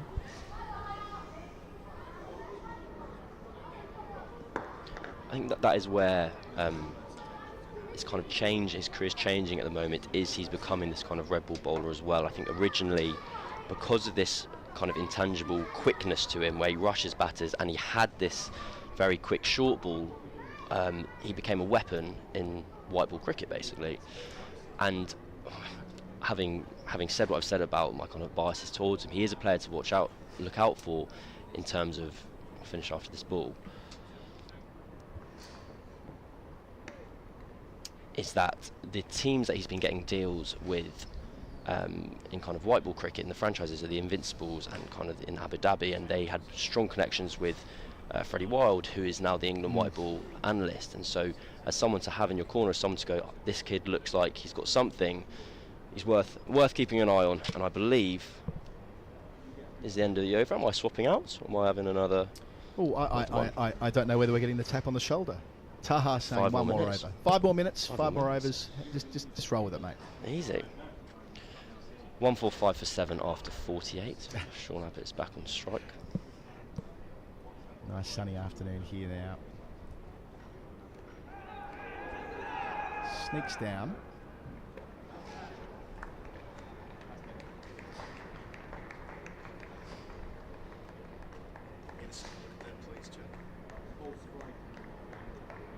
Get a second look at this one here. Was that a reflex throwing down to the stumps from behind the wicket? bit hard to tell from our angle. Look here. It was Foakes, of course it was. And yes, of course, he hit the stumps as well. Little stump halfway up, that's Ben Foakes. We're getting some real-time feedback here, by the way. That's a shot. Beautifully played. Joey Everson on the front foot. Second time he's found that rope down at Long Arm. Can play. Up to 19, 149 for 7. Don Topley, dad of Reece, who's going to be joining us as a guest at some point this afternoon. Is he here already? I don't know. He'll be here soon. Don's listening to our call. He doesn't agree with my proposal of 3 conferences of 6. Doesn't like how it was in the Bob Willis Trophy of 2020 due to mismatches and varying ability between counties. I think what Don might have missed there is that that was done geographically in 2020. I wouldn't suggest that again. And Don's obviously a strong advocate for having as little red ball cricket as possible. His view is that you want to reduce the workload on fast bowlers, and he's saying 10 matches and be done with it, and it doesn't matter about the other variables that we've spoken about before. He's been a strong activist on this point on Twitter in recent years. He's very strong in his view about it being 10 and done. So that's certainly one view, that you keep county cricket to a couple of different boxes at the start of the year and the end of the year, and a couple of games in the middle. And you have Division 1 and Division 2, or 3 of 6, kicked away. Gathers speed as it does here at the Oval. Out to the rope. Everson, that's his 4th boundary up to 23. And it brings up Kent's 150 as well, 153 for 7. So for players like Atkinson to bring those points together, who 25, probably past the point where he's more injury prone, as fast bowlers tend to get to their late 20s, so. And the medical experts say that you're more at risk when you're in your early 20s. But a player like him might be better suited to playing less first-class cricket in a higher intensity environment rather than back-to-back games as he is this week. Clipped away again, back-to-back boundaries for Everson, who's moving through the gears delightfully. That's a better shot than the first one, getting it further in front of square, right out the meat of the bat. 27 now from 46 balls, well played. Kens are just racing along here now. This 8th wicket pair's added 40. I'd be interested to know his kind of famous last words. You look at the pitch, the amount of movement that Surrey have been able to get out of it. You don't think that kind of 350, 400 is par. So you think that maybe 250 might be round about where they'd be okay with. And of course Surrey might come out and get 500.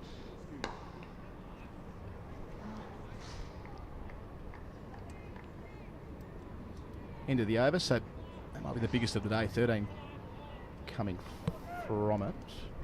158 for 7, Kent. I think Abbott had an over earlier against Mieye that went for 14. So there's been a couple of expensive overs that Abbott has sent down today. I believe Atkinson is going to continue. They are just, again, of course it can change so quickly. Kent are 7 wickets down, but it's just that little period of that game just drifting along where it goes from a nailed on banker, great morning, great day for Surrey, you've bowled Kent out for pretty much nothing, and the game's in your hands, to Kent potentially getting some form of score on the board.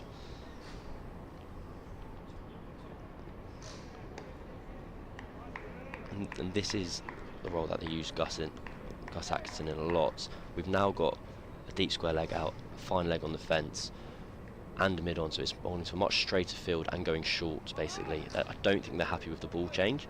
They've got the ball to change, it's not swinging either. Well, I'd like to see a statistical breakdown of the run rate since the ball got changed. They found the rope about 5 times since then.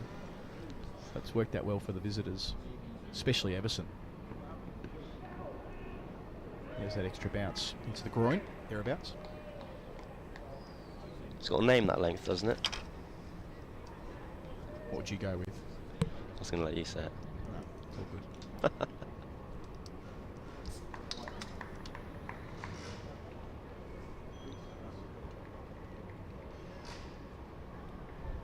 I think I'm staying on for another stint after this, Cam. It's going to be Taha in for you at the end of the over, and I'll take us through to tea. And Norcross will be on after that. Still a fair way until tea. I'll take it with 32 overs to go.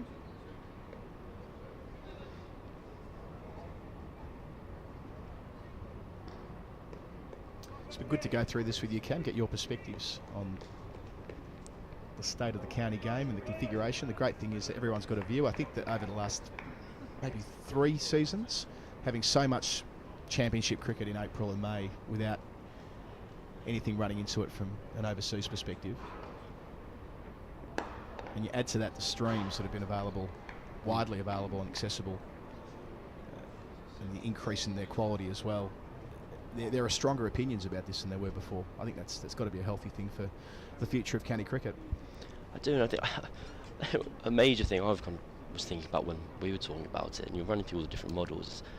You can get lost in it, the amount of kind of administration and potential ideas there are. Potential makeups of different leagues: 10 in Division 1, 8 in Division 2, 3 times 6, 8 in Division 1, 10 in Division 2. There's a lot going on, and with a lot going on, I'll take my leave. Thank you, Cam. Enjoy a cup of tea.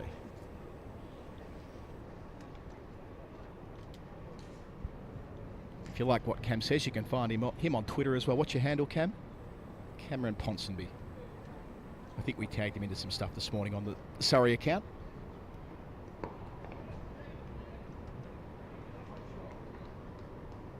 Single to finish. Agar keeps the strike. He's 14. 160 for 7, 50 overs bowled. So 3 wickets since lunch. Kent were 94 for 4 at that point. They lost Jack Leaning just after the break. He was caught at third slip from the bowling of Clark for 28, 98 for 5. Then it was 105 for 6 when Jordan Cox was bowled by Clark. He went through the gate superbly, hit the top of off stump. The second time that's happened today, the top of the off stump being removed or being clipped. Cox made 18. And then Grant Stewart, trapped leg before wicket by Dan Worrell for 9. Caught on the back pad. And this pair have taken it from 118 to 160, a partnership unbroken of 42. Abbott continues here. I welcome Taha Hashim to the broadcast for the first time today. Hello. Hi, Colo. How's it going? Having a great time. Loving being back on the championship comms. Yeah, beautiful day as well. Couldn't ask for much more, could you? Had that sort of sun burning through the clouds energy about it during the first session. You see the shadow of all the players. Nice warm spring afternoon. Plenty of people in day one here in South London. I have the view that the sun shines brighter in South London than it does up north. I like it. Please explain why you think this might be the case. I think I just love the Oval, to be honest. I tried to get the People's Ground going for the Oval a couple of years ago on social media, unsuccessfully. No one really went with me on it, but being from Melbourne and having grown up at the MCG, I say grown up there, been there for the footy and the cricket seemingly every weekend through my youth, this feels more like that than Lords does. Love Lords, of course, home of the game. There's no disrespect to that, but this ground does have that sense of being a gathering place in the way that Lords perhaps doesn't quite so much. For various reasons. I feel like there are just more formalities when it comes to Lords. There's more, you have to enter a certain gate, Security feels a bit more, they're checking your bags. And it's part of the charm of being there, of course, as well. You go to Lords, you really know you've been at Lords, but I came along to the Oval last Saturday just because, that's the kind of cool guy I am. On days off, I still come to the cricket.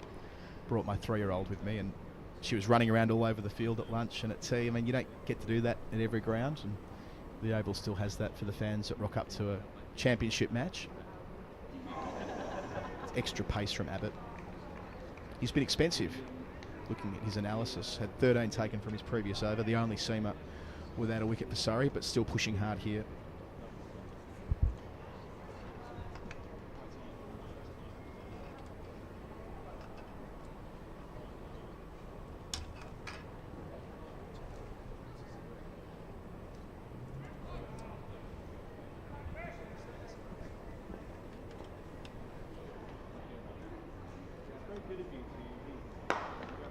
Slap. Great noise out the middle of the bat. Don't need to run for that. Got the big long arms, where's Agar? His second boundary. He's a big, strong man, and he just needed the one hand on that one. Got a bit of width and just put it well into it.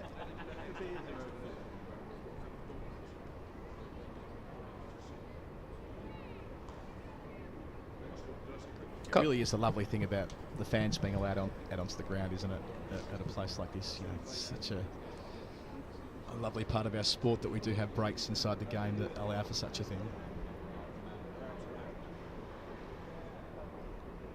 I've spent cut in half to finish, nearly onto the off stump. That didn't quite get up. So 51 overs complete, 166 for 7. Sorry, Taha. I mean, I've spent a lot of time at this ground, and yet even today, I was sort of having my lunch by the press area, and was thinking, no, I need to get a bit of work done. I can't go out to the ground. But then just 5 minutes in, everyone's sort of milling about at lunch. I was like, oh, I've got to have a little stroll. You can't help yourself. You have to go get a nice look at the pitch, see how it's doing, but also you've also got to try avoid not getting hit by the balls that are flying everywhere. There's kids playing, and you're just thinking, there's one that's got my name on it, and you're sort of dodging and diving, and somehow you get through it, and it's just a lovely thing to be a part of. It's a great place to work as well from a print journalist's perspective. Atkinson starts his 10th over. Oh, second time in the last few where he's banged it in really short, so short that Foakes has got no chance. He's not happy either, the keeper. 4 byes to his name. 170 for 7. That brings up a 50 stand between this pair as well. Put on 52 for the 8th wicket now. But yes, we have the outside seated press box here, which is pretty much next to the sight screen. I don't think there's any better place to watch cricket than there. Oh, 100%. And it's a stark contrast to being inside the press box, which is dark and quiet. And when you're outside in those seats, you just think there's no better place to watch cricket in the world, really, in my view. The reason it's dark is because it has to be blacked out, because when there's a test match on here, you're right behind the bowler's arm there. So in theory, it's a great spot to watch from, but it's a different energy, sort of a cold, quiet, dark room compared to the open expanses of the external press tribune. Again, well worked again. Yeah, we set up a commentary box outside for a test match here a couple of summers ago, England, India, and on the final day they threw the gates open. I think it was like £5 entry or something like that, and the Indian fans got on board big time. Incredible atmosphere as India bowled out England on that final afternoon, that middle session with Jaspreet Bumrah bowling the house down. And it was so loud where we were commentating we could barely hear each other speak. It was brilliant. I think I remember the drums were in, sort of rattling away.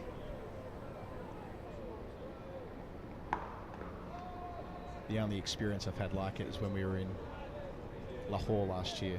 You were there with us as well, covering that incredible Australia-Pakistan series, and it was so loud on Pakistan National Day we had to pull the ripcord and run inside at one point and continue commentating from there, because that was next level with the vuvuzelas, which thankfully are banned from these grounds. And I remember it being obviously boiling hot, and you just had sort of one umbrella sort of keeping your equipment sort of somehow cool. Yeah, I don't know how it didn't overheat. Spot on. Into the 20s with a little shove. He's played well.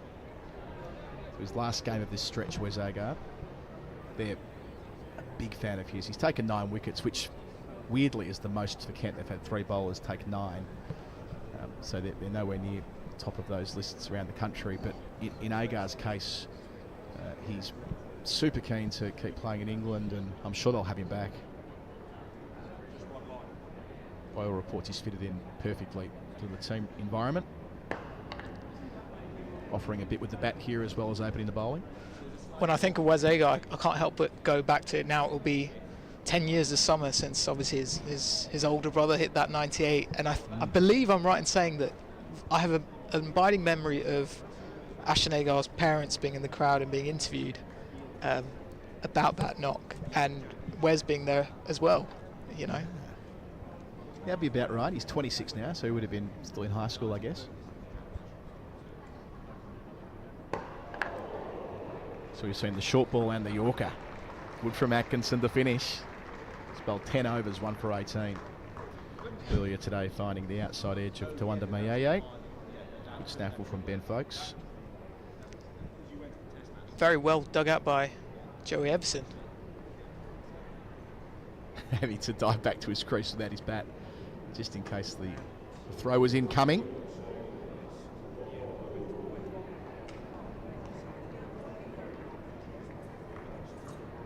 Nice balanced setup, but knocked off his feet anyway. That's what an in-swinging Yorker does to you.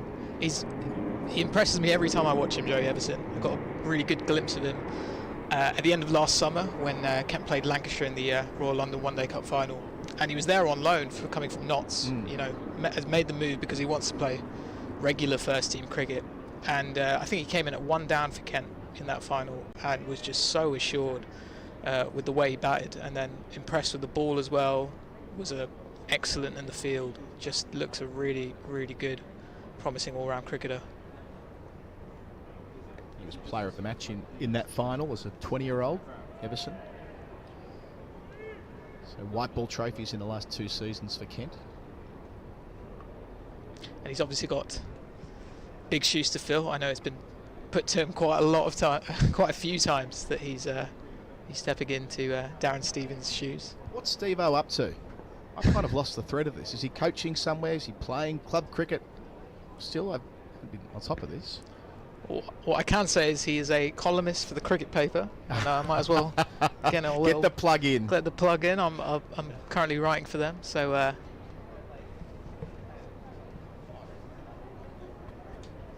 he's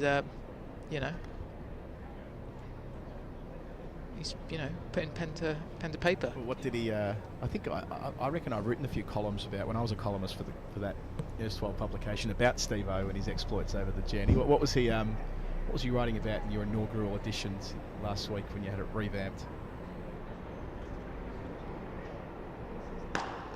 So I think the focus was on kind of Aussies in county cricket, and I think he touched a bit on the whole sort of debate that's emerged from Steve Smith, obviously joining Sussex for a bit.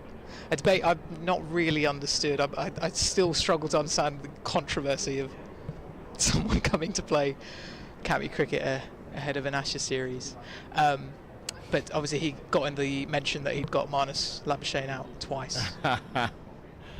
Yes, that WhatsApp group Steve-O's going to get you, which Marnus was part of a couple of years ago. It was Ollie Robinson who got him this morning. I'm sure you've seen the clip.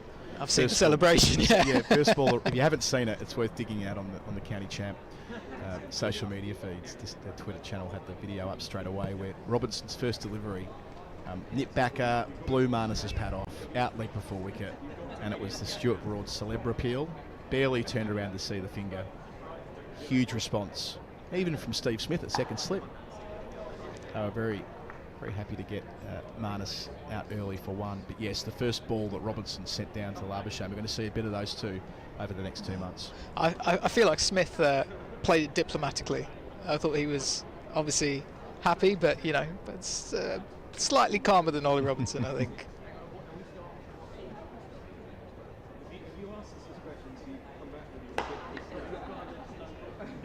Keeps the strike again, Everson. Good batting, up to 32, 174 for 7. Very handy partnership for the 8th wicket. Yeah, I did enjoy that hand wringing when Smith signed for Sussex. Oh, I might be wrong, but it felt like if you were drawing a Venn diagram of those who are angry about that and those who declare the county championship to be the best comp in the world, it might have been a circle. Yeah, it felt to me like a lot of people who like to get very angry about a lot of things. But it's meant that Smith hasn't gone off and peeled off ton after ton. He's missed out both times, and playing this week his final game of this run against Glamorgan. And it's been Pujara who's been making the most of it. He's already one of the all-time great overseas for Sussex, isn't he? 8 centuries, averaging 95 or something like that. Disappointing that he failed to convert one of his half centuries last week, having had that perfect record of just making tons. Isn't that remarkable? No Until 50s. last week he had 8 centuries and 0 50s. And by that I mean every 50 he'd made he'd converted. And then last week out for 77, couldn't keep the run going, but what a player Pujara's been. He'll be back as well after the World Test Championship final down at Hove. Nip backer. Atkinson starts the over with a good one. Everson just able to leave on length. I always find that way of cricket statistics quite funny, where you have the sort of a full column in the centuries and somehow there's not been a 50, you know. Andy Zaltzman from Test Match Specials big on this. He hates that 50s column. He prefers to instead have a scores above 50 reference point.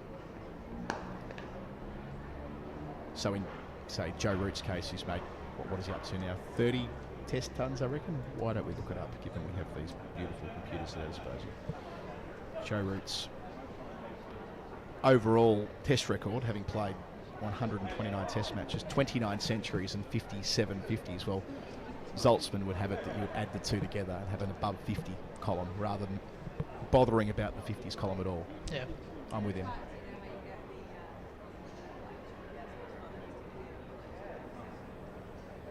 So 86 times Root's made it to 50 in Test cricket.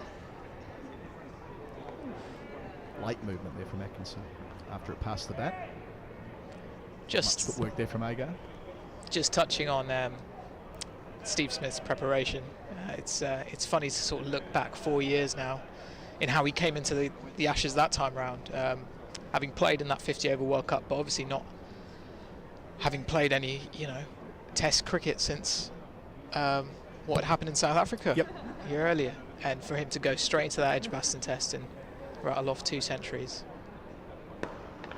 that was a stunning performance from him, and obviously he was just staggering to watch throughout that whole series. I remember him finishing off that tour at this ground. I think this would have been the only score he hit below 50 in that series. Might have just been here in that final innings. On the last day, he was caught around the corner. Yeah, and there was a sort of late summer sun here, and he was walking off, and having been booed at times during that series, to a wonderful ovation.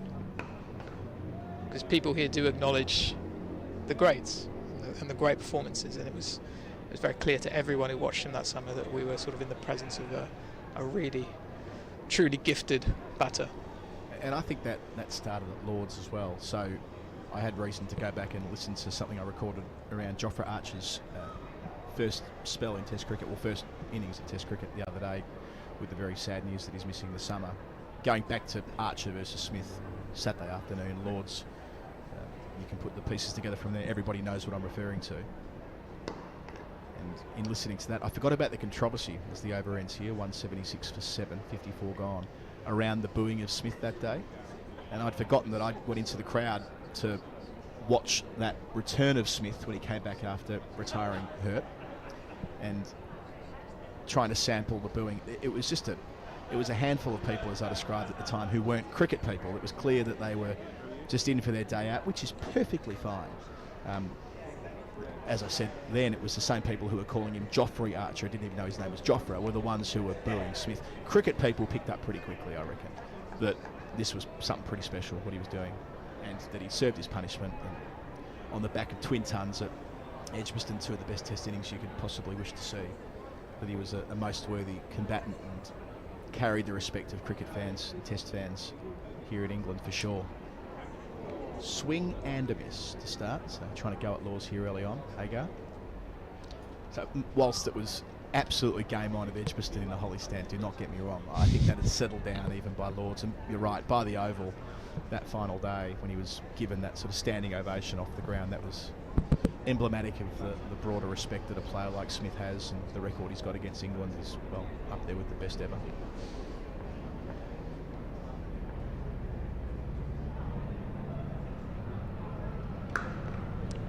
Done it a couple of times now. Picked up the length. Big gap at point. Crunching it away to the long boundary.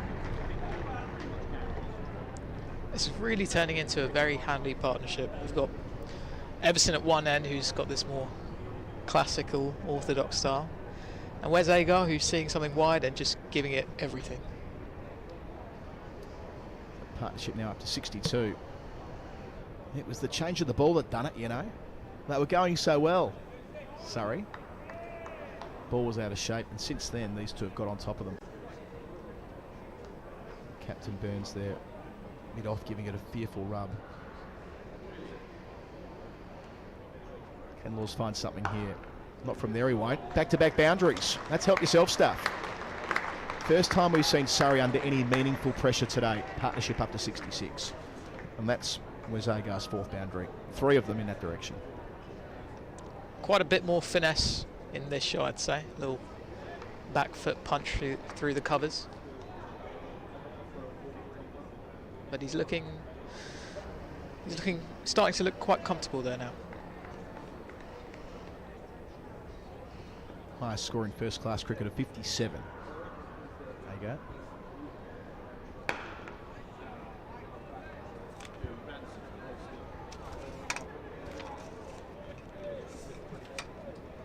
Hasn't had much to do with the bat so far in his stay.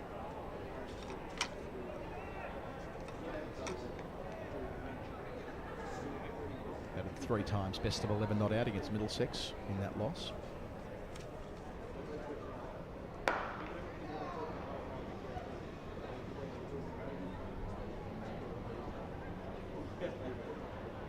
But yeah, for mine, I think it's a great selling point of the county championship that with 18 clubs you have the scope to have overseas players come in. And I appreciate the balance might have tilted too far in one direction in the Colpack era, because there was a way of getting players from South Africa especially through the back door, for want of a better descriptor.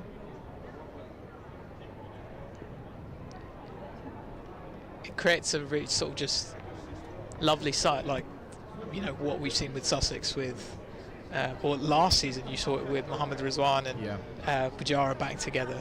I mean, that was something special. And then this summer you have Smith and Pujara coming together.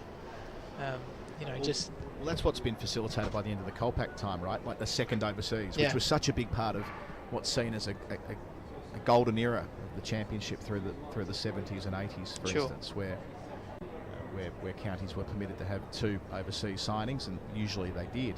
Many of them did. And it added to the fabric of the comp week to week. Well, so it is now at the moment. Not every county employs 2, but the fact that you can does give you that flexibility and does change the dynamic. They're so infrequent. Cam and I were talking about the difference between the Shield and the Championship earlier this afternoon. You would very rarely see an overseas player get picked in the Shield, because there are 6 teams, and those 66 spots are seen as so precious for developing young players through the system. Well, more clubs mean more opportunities and a way, different kind of way to develop your players sitting in the same dressing room as some of the greats of the game.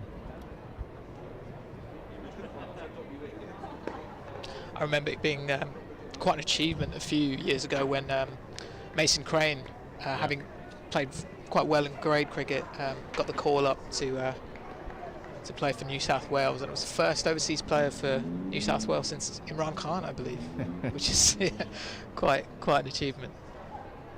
I suppose that's right. Yeah, Will Somerville played a couple of years before he went to turn out for New Zealand, but yeah, out and out overseas, spot on.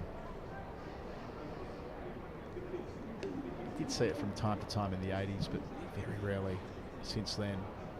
And Mason Crane used that as the springboard into Test cricket, playing a Test at the SCG in 2018,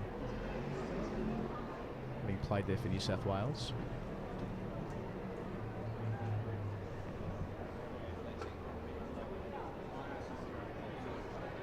It's just never part of the conversation. That it just wouldn't happen.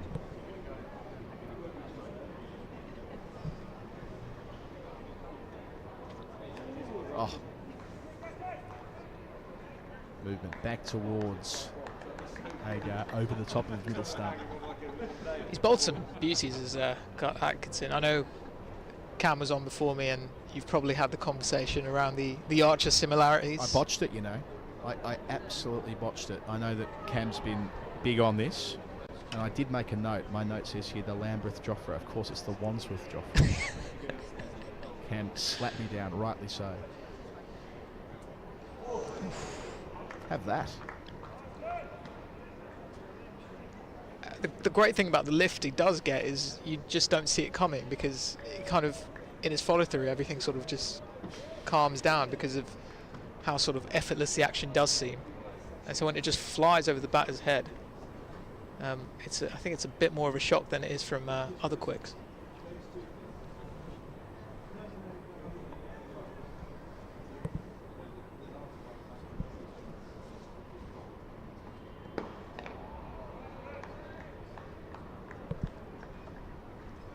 Strong name too, Gus.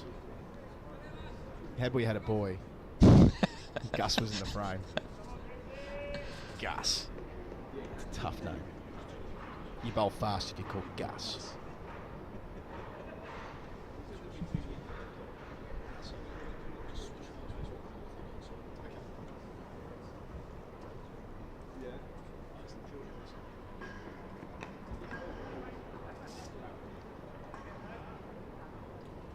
Retains the strike again. So 56 gone. Agar joining Everson in the 30s. 186 for 7. We're not far away from being joined by a very special guest. Haven't spotted him yet. I will when he rocks up because he's about 6'9".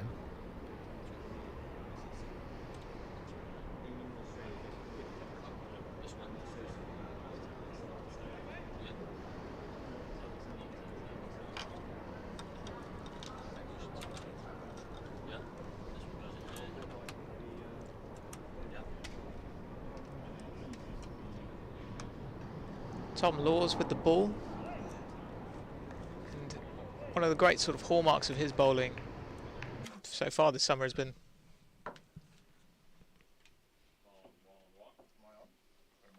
bowling full and straight. On a length there as Agar hits the sort of third man for a single.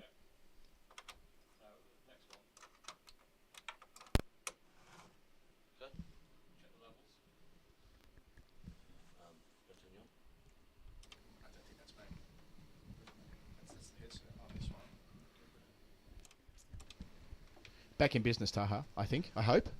Had my microphone changed around between overs before our guest arrives.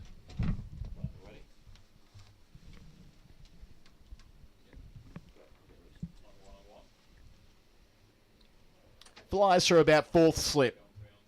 Wouldn't call that a chance. Just hopped on its way.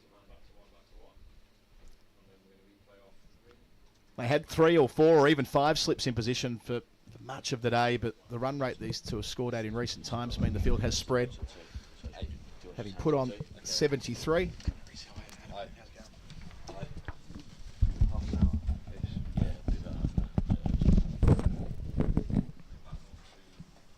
And with Kent ticking all over quite nicely now and Surrey needing a wicket, well, a bloke next to me who'd be quite useful with the ball in his hand right now, Reece Topley, hello. Hi, how you doing? Very well, better for seeing you. Joining us through until the tea interval on day one here. First and foremost, how are you going? How's the body? Yes, it's all good. I had surgery about, I think I saw it today, it was about 36 days ago. Yeah, and it's tracking along really well. I'm in a good space for where I should be in terms of recovery, and well, watching this now, I'm chomping at the bit to get out there, but unfortunately, I don't think it will happen anytime soon. But yeah, I'm well underway with recovery and rehab. So what does it look like from here in terms of the steps you need to take to get to the point where you can be doing what you need to do to make yourself available for selection? I think bowling will happen quite quickly, which is good. But then it's getting ready for fielding, and obviously you can't really control because obviously you're reacting and you're going pretty much instinctively. So I need to just bowl. I need to field in almost a good manner where everything's healed up, and I get used to throwing myself around on the park again, which obviously is part and parcel now of the game. Everyone expects real high standards in the field from everyone, and yeah, that's basically the last phase. Will be getting ready to put my body on the line on the boundary rope again. And the mental side of things, picking up injuries in quite quick succession, having been in a pretty good position in the middle of last year. There you go. That's what they needed. You've been the sparkle that important partnership of 74 comes to an end. Always got the second wicket from through Agar, bowled to 31.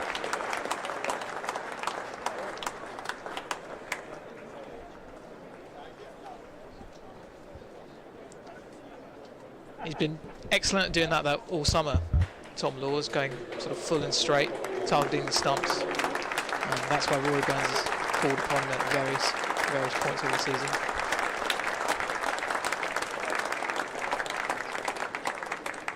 That was slightly short. Might have been a bit of a drag on there from Wazagar. But sorry, we're sort of desperately looking for that after a really handy partnership between Joey Everson and Agar. It can drift sometimes, can't it, when you've had a really good session and you feel like maybe it's a formality that you're going to be batting soon, that two players who can get in and apply themselves can change the energy of a day.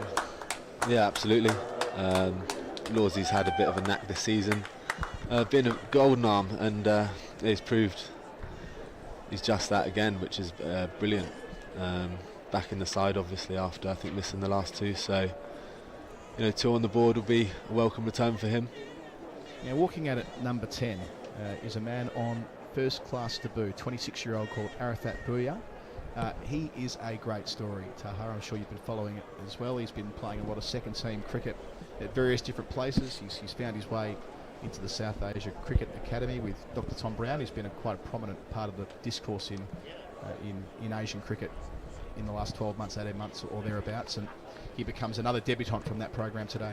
Well, it's a great day for that program, really. They've got 3 players that have come through that academy making their first-class debuts today.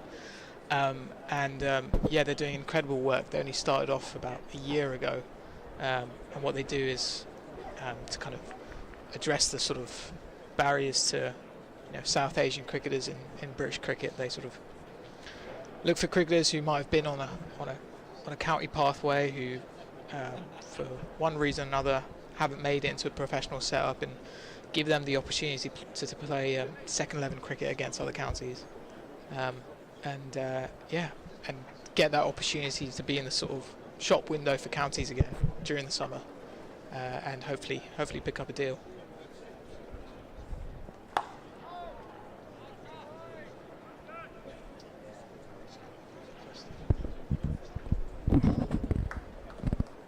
Now, Reece, what we've got you, we've had a couple of beautiful caps delivered to us in the commentary box. We had that really powerful and special week at the Oval last week, the Dravet syndrome. We've got the 2 caps that were signed, delivered last week between Middlesex and Surrey, which are now up for auction. Nice shot for one from Everson. I trust you were here and part of that last week. Yeah, obviously it was a pretty emotional day for Dunny, and I'm sure I speak on behalf of everyone, is how proud everyone was of how he carried himself and the efforts that he went through and is going through.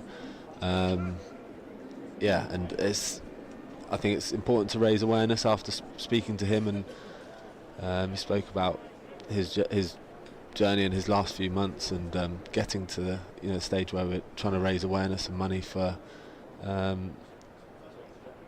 pretty tough thing to live with, especially as a parent. And yeah, it was amazing that we were able to do something like that, and it was on TV at the Oval. A terrific day. So now these caps are being auctioned. So they've been the commemorative caps. They weren't worn in games themselves, but they were passed around the side, and the photographs between Surrey and Middlesex last week. And they've got the insignia of both Surrey and Middlesex. So the captains Toby Rowland-Jones and Rory Burns were presented by Matt Dunn with the caps on day one after running from Lords to the Oval, and there'll be the chance to now bid for the caps in the usual way in an auction, and all the money going to support research into Dravet syndrome, and that'll all be all over the Surrey social media feeds and on the Surrey website. Easy to do, and get your bid in for these beautiful caps, which, as you see in the stream here, have been signed by the 2 captains. So a great cause. As you say, it was a very emotional day and week indeed here at the Oval last weekend, when the 2 London sides were playing, raising awareness and money for this very important cause out of such a tragic event. I think there's links available everywhere. I think on Matt Dunn's Instagram page, I think on the Surrey's Instagram page or website, there's links to get through to the I think both the auction page for these and the it might be Just Giving or something like that. Yep. And it's available for a while too, so they'll be up for the next 9 days until Saturday the 27th of May. So you can get your bids in and get one of these caps if you're the highest bidder. Couldn't recommend it more. Off the mark in professional cricket, down to deep third. So we'll keep these caps in the box for the rest of the day. And we'll cut to them periodically. And great that we're able to, as you say, with the work that Matt Dunn's doing, raise awareness to Dravet Syndrome UK.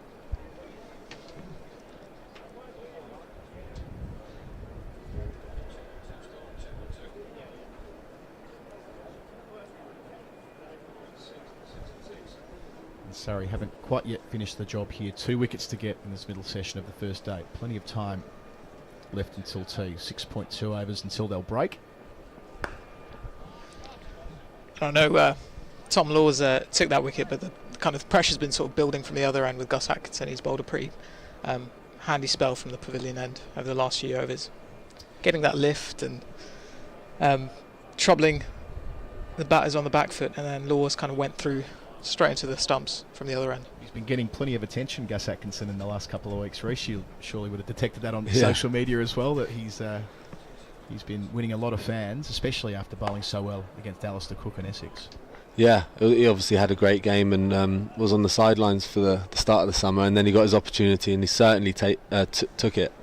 I mean, 6 wickets in the first innings of the summer was certainly a way to stake a claim and try and retain that spot in the side. But he's bowled brilliantly ever since he's had the opportunity. It seems like he's got consistency now, which it looks different to how he bowled last year, because there might have been the odd 4-ball or whatever. He bowls with good pace, and he seems to be on the batsman all the time at the moment, which is really good to watch, to be honest. Even if you're a neutral fan, I think it's great to see a fast bowler in form and running in and bowling well. And for someone like Gus now, heading into the kind of T20 block, what kind of things will he have to kind of change and sort of focus on? I think it's for everyone. Normally you're only ever a spell away from changing formats, but then it is tough to change from a first class, which sometimes happens. You have first class games and then T20 in the next 1 or 2 days, but then also recovery is quite important, so it's hard to get that balance right. I think you need a spell before a game with a white ball to change your length from a red ball game to a white ball game, and same the other way. I suppose it's just finding the time and weighing up rest against training. I think there's going to be a chance where we'll have a few training sessions before the T20, so obviously you'll get a chance to hone your skills there. Straight catching mid-wicket now for Everson. I think obviously finding your Yorker length is a very dependable ball in T20, and you need to call upon it at any time. I think you'll do some Yorker training, some slower ball stuff. You just basically need everything in your armoury available whenever you want to call on it, and I suppose that's from then on. Once you're in T20 season, it's just keeping on top of those, that you're able to basically call upon them whenever you want.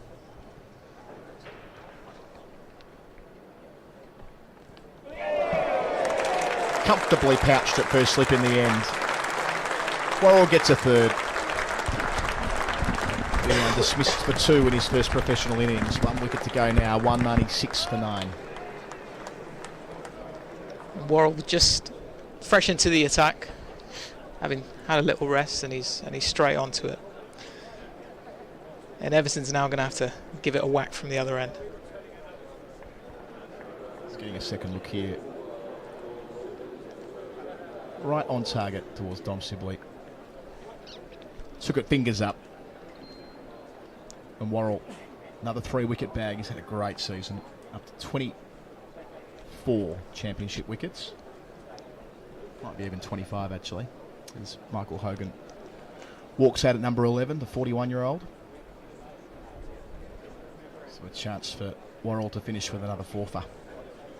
What an asset being able to sign a player like him, who played international cricket for Australia, came out last year, bowled the house down, long-term deal, set and forget. Yeah, absolutely. Frankie's been unbelievable addition to the change room. He's a terrific asset. He has got a huge heart as a bowler. He does some tough yards for us. I think being a county championship bowler is probably one of the hardest things to do, because it's day in, day out bowling all the time, and Frankie does it amazingly. He's got such high skill, and like you said, he's played a lot of cricket in his career, so when he signed for us, we were getting, you know, a guy that was ready-made and ready to contribute, and you know, he made a massive contribution to us winning the championship last year, and yeah, he's started the season on fire. And that versatility you're talking about, moving from white ball to red, he's played a lot of T20 cricket around the world, especially in the BBL, so he'll be an asset there over the next 6 weeks or so.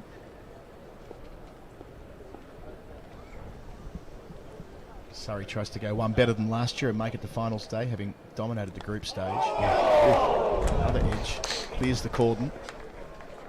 Hogan off the mark. We obviously had a passage of play earlier where Wes Agar and Joe Everson sort of building that partnership, and sort of Gus Atkinson sort of firing a Yorker, but one thing I'm sort of curious to know is why we don't see more sort of slow balls and kind of change-ups in kind of passages of play like that. And yeah, you know, is sometimes you see all those tricks come out in T20 and you don't really see them with the red ball. Is there kind of what's the sort of thinking there? Do you know what? It's a very interesting question, and it's quite hard. It's quite hard to explain to someone if they weren't a fan of cricket. You say you have all these balls, but in 4-day cricket you don't use them. To be honest, so today I think everyone would have worked out that there was a length and a line that has the most chance of getting someone out. And 4-day cricket is almost a test of how often you can hit that area, and you'll be rewarded. And then if there's maybe a partnership that develops, or you're not getting as much from the wicket as you are today, then there's a time where you would maybe go to your skill and you try and outfox the batsman in a way. But this wicket's probably offering enough that you don't need to vary from what they'd have thought is a good area. You might see things happen now with Everson on strike, that he's obviously going to try and come at the guys and trying to score runs, and Hogan will try and hang around. So then you know that, so then it's the chance that, right, I'm not going to put it on a tee for him, I'm going to try and change things a little bit. Whereas Hogan, you don't really, he's probably not going to, he might have a swing, but you don't think he will. What you can plan for Hogan, I just got past a stat during that over that Michael Hogan's never been dismissed leg before wicket in a county innings, which I find hard to believe, but he's batted 258 times in first-class cricket, so don't bother with that. Get him out a different way. He's on strike here, the 41-year-old. I think me and him read the same bowler's batting textbook, where we aren't actually in line with it to get out LBW. Get out the way. We were joking earlier about Tim Murtaugh's approach to batting in recent years, which kind of follows the same philosophy. Make room and swing hard.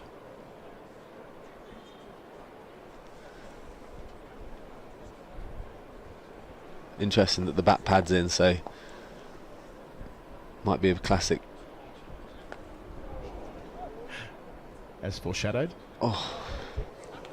Not quite trying to clear the front leg, but certainly shimmying backwards a wee bit to open up the offside. First time we've seen a short leg today. Is there also potentially a case that, you know, especially in red ball cricket, you've got that rhythm as a bowler where you are focusing on one spot and you don't want to upset that rhythm by maybe just changing it up with a slower ball or something else? I don't think I don't think you lose your rhythm. Like one ball, if you try to change it and you don't execute it, it doesn't necessarily change your rhythm. Rhythm's sort of something you get over a spell or a day, quite a long period. You know, pretty good shot that. Got the front leg down. Back there nearly kissing the turf when contact was made. Square drive for 4 for Hogan. Gets Kent beyond 200. Little milestone there. That didn't look likely about an hour and a half ago. They've done well. That 73-run partnership for the 8th wicket got them to a position of not parity. They wouldn't have taken 200, but at least they'll be in the game on a surface that should give their bowlers plenty as well. Looks like Hogan's going to be happy to throw the bat at everything that comes his way.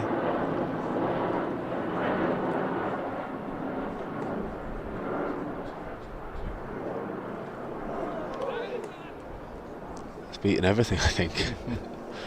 meant to ask you as well about we were talking about the transition between white ball cricket and red ball cricket. A couple of seasons ago, you started the season really well in the Surrey 4-day side, and had a big game at Lords, for example, where you were really building up a head of steam, and there was a conversation around, well, will Reece Topley be in the frame for Test cricket if his body can get him to that point through the season? Like, where does red ball cricket now fit for you, do you think, having picked up a number of injuries in recent times? Are you still of a view that you could get to that stage where you could build that block of cricket up, or are you sort of thinking more along the lines of, in pragmatic terms, let's just get right for white ball cricket? Yeah, I mean, I suppose I'm at an age and a time where there's two avenues that, if you'd asked me when I was young, I said I'd love to play 100 tests for England, but now if you ask me, I'd love to go to as many IPLs as I can. I don't think the stigma around saying you want to play and be successful in white ball cricket is that bad. Yeah, it's an incredible thing to be a part of, an IPL or any franchise competitions. I just really enjoy it. So you think of it as it's almost binary in as far as you can either prepare your body at this particular point, you mentioned two roads, get it right for the longer form of the game, or the IPL. You don't see a world where two can work at the same time. I mean they can, but for a bowler it's real tough, because where does the break come in the year? There's competitions all the time. Every month sort of seems to have another one popping up everywhere. It's strange, because in a perfect world, I'd love to play 4-day cricket for Surrey. Because they're my friends, they're my teammates. But unfortunately, it seemed a world couldn't exist where I played 4-day when I'm available and white ball everywhere in the world, if that makes sense. So I almost got pushed one way, I felt. But I mean, I'd love to play and go as far as I can in the white ball game. So that's where things change for me. I love playing for England as well. I'd love to. I unfortunately missed last year's World Cup. I'd love to win a World Cup or contribute to a World Cup for England. I don't think I've sort of itched at that scratch. And hopefully there's a few more chances, because obviously there's a lot of international competitions coming up in the next few years as well. Interesting how you frame it as a very much a modern player. You said at the start, when you were growing up, it might have been the dream to play 100 test matches. I think that would have been the case for probably most cricketers who are your age or older. I wonder how that might change for players who are sort of 5 years younger than you and coming through, how they evaluate those two roads that you referred to, whether they want to walk both of them at the same time. We see Will Jacks played Test cricket earlier this year, highly sought after on the T20 circuit. Harry Brooks, the best modern example, isn't he, really? Ensconced within both the white and red ball setup. But then Ben Stokes made it pretty clear last year that you can't do everything, and he's actually retired from one form of the game as an international player. But would you say it's a different decision for bowlers than it is for batters? Yeah, that's an interesting question. I couldn't speak for a batter. I'd actually, I think it's a good question to pose to someone. If I get the chance, I'd ask someone like Jaxie. Obviously, as a bowler, I'd say that they're not as demanding on the body, what they do. I think getting a flight and then playing the next day or later that day is tough as a bowler, but maybe not so much as a batsman. It's an interesting question to pose. I know that as a bowler, I think you line up your year and you look at weeks where you think, well, I might not have to bowl this week. Last year the 100 I thought was a bridge too far, to be honest, because I played a lot of white ball cricket last year with a lot still on the horizon, and then I felt that the 100 was the one that I had to take a backward step from. But then this year I planned the year much better. Unfortunately, I had injuries, but I was going to play, I think, a manageable amount of cricket throughout the year. But that's something that I think everyone has to take into account, because obviously you don't want to commit to a competition and then have to pull out. It doesn't sit well with everyone, and it's not enjoyable as a player. But I think it's a necessity. It's a short-term loss, but you're gaining so much in the long term. And how much forward planning do you have to do? Like, how far ahead do you have to look? and try and organise a schedule. I mean, it's interesting because I think cricket's crazy in the sense that it has auctions or drafts literally for every competition. So you can't actually plan so much. Good contact there. Great contact there. Everson batting with the number 11, really going hard at it here. That's the first big one we've seen today. This is where it's interesting as a bowler because he's obviously tested a short ball to almost like not, because he knows he's going to come for him and he doesn't want to put it on a tee. And this is where some coaches rip their hair out because they think if it's good enough at the start of the day, you should continue it now. But then as a bowler, you're thinking, you have this sense that he knows where you're going to put it. Completes the 61st over, 209 for 9. Yeah, so you, as Taha says, you plan out the year, but it might be that you get overlooked for a comp, or they don't get the right configuration of, obviously sides have different priorities at different points in time, and you have to be aware that that might mean you're sitting out altogether. Yeah. It must be a very tricky, transient existence, like emotionally as well, managing your expectations around each tournament that comes around. I think it's, for me, obviously, as a left armour and a bowl at the start and at the end, and then you almost, if you go in for an auction or a draft, you can see they haven't got an opening bowler or a left armour or a death bowler or something, so you can see which teams might go for you, but then you don't know that they might have a great one in an academy that's a youngster that's coming through that you don't know about, and then they overlook you because they want to go for a local player and use overseas players as batsmen or all-rounders or whatever. So I think that's where it's interesting, and there's a lot of planning, and there's a lot of planning from the franchises, but then also there's almost little control that you have over it as well.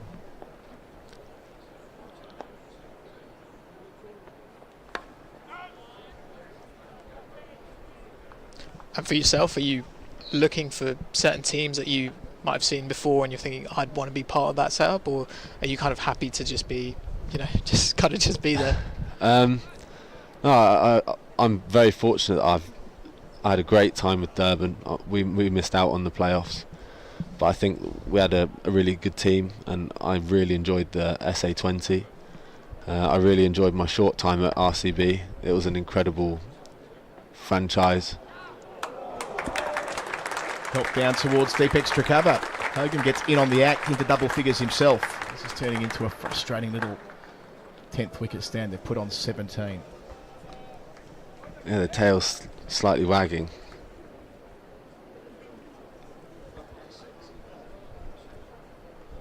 So the RCB experience, you must get asked this every day, but we were remiss not to. What's it like hanging out with Virat Kohli for 2 weeks? No, it was amazing to be on the other side of the Kohli show, or whatever you want to call it. We've obviously played against him a lot, and he's a great competitor, and he brings an intensity that I think only he brings to a cricket match. But I was so surprised by his work ethic and the amount of stuff he manages to fit in a day that I actually left thinking he deserves all the success that he's had, because his work ethic is that. I don't think people see it, but his work ethic is sort of that legendary as well. It's almost, it matches the accomplishments on the pitch. So they're playing right now against the Sunrisers Hyderabad. RCB fielding first. Sunrisers 97 for 2 in the 12th over for those interested in that competition. Virat will be opening the batting later this afternoon. But I guess it's not just Kohli, is it? There's other international superstars. So you've played against a fair bit now, but sharing a dressing room with them and sort of combining experiences or exchanging stories and so on. Even a great example might be Glenn Maxwell, who suffered that horrible injury last year and has been able to fight his way back into professional cricket. But hanging out with someone like that who has done it all in white ball cricket. Yeah, and obviously those big three at RCB of Faf, Maxwell and Kohli, they're big leaders, and they show leadership qualities that hopefully I'll take into other teams that I'll play for, and expect to perform a big role in that side as well. I think they're three of the best to learn from, really. Obviously, I played under Morgs as an amazing captain. Played under Joss as well, who's another incredible captain. And then Faf had another way of doing it. He had his own way, but it was also just as effective and he's just as prominent as a cricket captain. So I think it's quite cool to see all the different styles, but in 3 successful guys.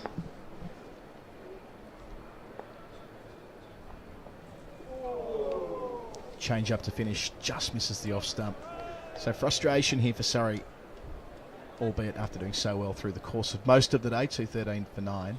So have you had a conversation with RCB about what like next year might hold? Like, is that how it works? Like you return from there and you go, well, I've loved this, I want to be with you guys again next year? Or is it more, say, cutthroat and ruthless than that you know and they know that that circumstances might change radically between now and then? I've no idea. I had a great time there. I suppose that's the interesting thing, is that you don't know who other teams are going to, take on. Things could change based on who's available, who else is back in the auction. So I think it's an interesting way that it works. Have you actually now at this point of your recovery sort of circled a date on the calendar, so that's the game I want to play in, that's the one that if all goes well you'll be back on the field opening the bowling in? Yeah, I mean it's an interesting thing. Obviously I've had a fair few injuries. For example, the one at the World Cup, I'd highlighted a date and everything went really well, but with this I think it's more because it's not my bowling shoulder and it's more to do with fielding, etc. It's more going to be treat it symptomatically, and wow. Good stuff from Joey Everson. Gets to 50 for the second time in the season. Straight back at Worrell. Earns the chance to raise the bat. It's been a most impressive performance. Coming in with Kent in a world of pain. Getting them up to 217 for 9, Taha. He's a player of some promise, a 21-year-old. Yeah, he was a lot calmer when he was with Wes Agar, playing quite orthodoxly, but in the last few overs he's had that pull shot, that hook shot for 6, and now he's just giving it everything straight down the ground to Worrell. 7 4s and a 6. He's 77 balls in the middle after those 2 wickets straight after lunch. Walking in at 7. Now with the field back, this is always an interesting part of the game because they're just going to try and get Hogan on strike here. 6 fielders back. Pick the gap. A lovely shot. One of the best of the day, as you say, with the field back, trying to encourage the single, picking up the length early, back-to-back 4s. And earlier in his innings as well, he was clipping through mid-wicket beautifully there, and this time again he's just found that gap.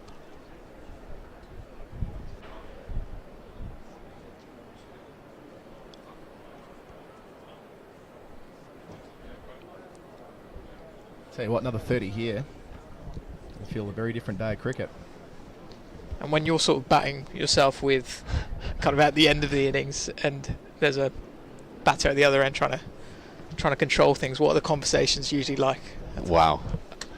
I can't remember that. I remember I was facing someone fast. I think it might have been Brett Lee at Chelmsford, and I was batting with Tendo, and he looked at me and he said, "Look, there's no heroes in this game." He didn't want me to wear one, didn't want me to get into line with it. He just said, "Look, it's fine. You can give your wicket away, just have a swing. We need you next week almost." I was on commentary for your first international innings. I guess it would have been at Old Trafford 2015. Yeah. Is that right? Does that ring true? And coming in, I go, here's a stat for you. He's got more wickets than he's got runs in professional cricket. Well, I can tell you that gap has grown over the years. You have far more wickets than you do runs across the 3 formats of the game. Maybe triple, something like that. Yeah. It's not going to grow because obviously the amount of times I get to bat in T20. The amount of time that people say, while you're injured you should work on your batting, but the amount of times I bat in a T20, it's 40 off 10 balls, and I can't work on it that well. I'm going to chase down 40 and 10. Well, you've faced 88 balls in 140 T20 matches, to put that in some perspective. So yes, it stands to reason that you're not spending too much time working on that, and not many more in 50 over cricket either. So just how many balls did you have to face off Brett Lee? I can't remember. But I remember the other end, I think, was Cummins. Then I got through those, and then I think I got out to Xavier Dirty, which always the way. I think I just fancy Australian spinners, you know. As soon as an Aussies bring on a spinner, my eyes light up because you got some respite and you're in a safe zone suddenly. 2:22 for 9. So 1 over left until they'll be scheduled to take tea with 32 overs to go. Tea won't be delayed because we've got 9 down, 9 out. Even though it's 32, let's double check because I'm not sure if that's the...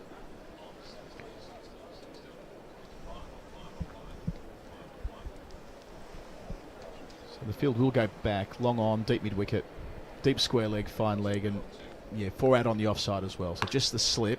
Everson, he'll play the game as well. For the milk the field game to work, both the batting side and the fielding side need to be on the same page, and they are here. This could be fun. This pair have now put on 28 or 26. The scoreboard's never quite that friendly for me. 26.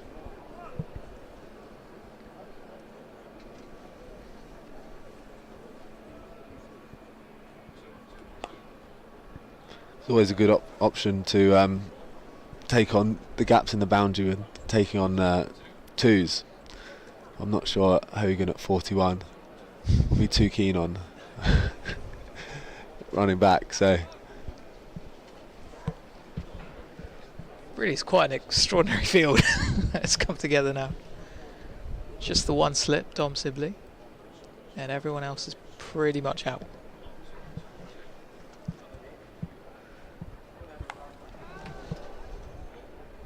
For a series with not a lot of runs made in it, I was in India doing the Border Gavaskar recently. We saw this kind of field constantly. 9 down and both captains trying to manipulate the last wicket, the last couple of wickets.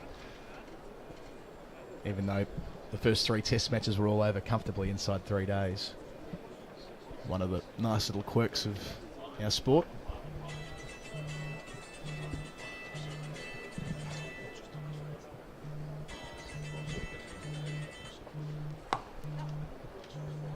So just confirmation that if we don't see a wicket in the next couple of balls, tea will be delayed. This is the convention at 9 down. Up to 30 minutes, so it'll be a very, very long session for Surrey.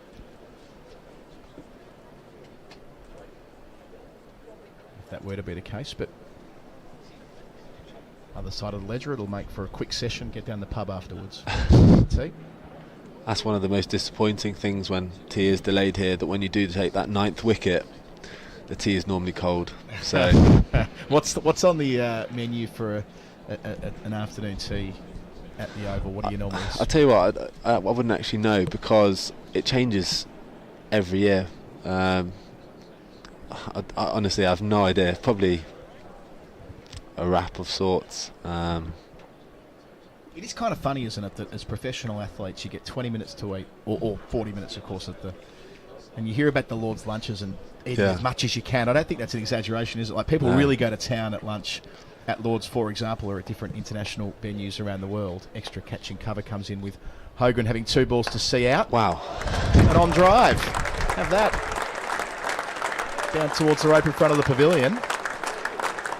He is going beautifully. 3rd 4 for the veteran. He hit that last year and now he's back in business. He hit that really well, but I think he was shocked and has just sort of sprinted when it was definitely going for 4. That's a tail-ender's classic. You know, it's ingrained in everyone that you middle the ball and you run because you feel like you deserve runs. But yeah, you go and gorge yourself at lunch and tea and have to go out and bowl again.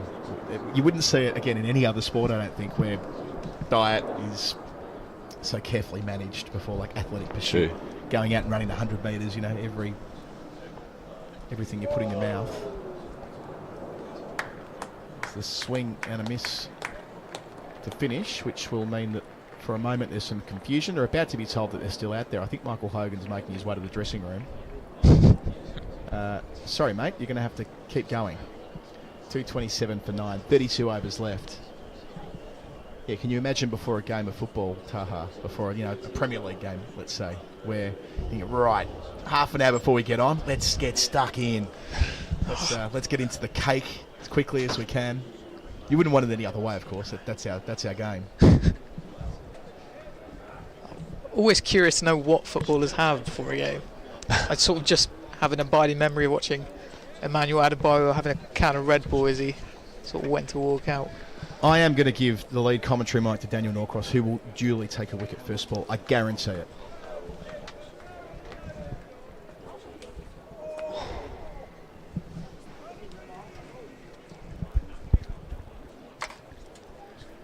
So Dan Worrell continues here for Surrey as they look for that final wicket. Joey Everson still looking very solid, looking for those big hits, but looking defensively solid as well. This is deeply frustrating, isn't it? I mean, I'm not even going to pretend at impartiality. There have been some fantastic shots been played.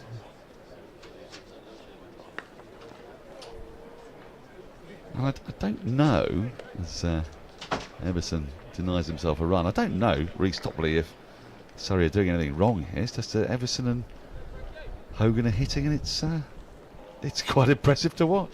Yeah, it's always an interesting part of the game when you have a batsman with his eye in, again a tail ender. Hogan's played his shots as well, so it frustrates you so much, and it can change a bit of momentum in the game. Well, he played a glorious on drive in the last over. It's such a debate in the changing room whether or not you change what you're bowling, because all the genuine batsmen got out hitting a line and a length, and then you try and almost change things. But then I suppose that's the thing of hindsight. If we'd have stuck with it, maybe we'd have got the 10th wicket. But it's hard because they're going to play shots, and it's hard to accept that a guy's going to come at you and try and obviously hit boundaries and keep the strike. Are you yourself quite flexible when it comes to a situation like this? You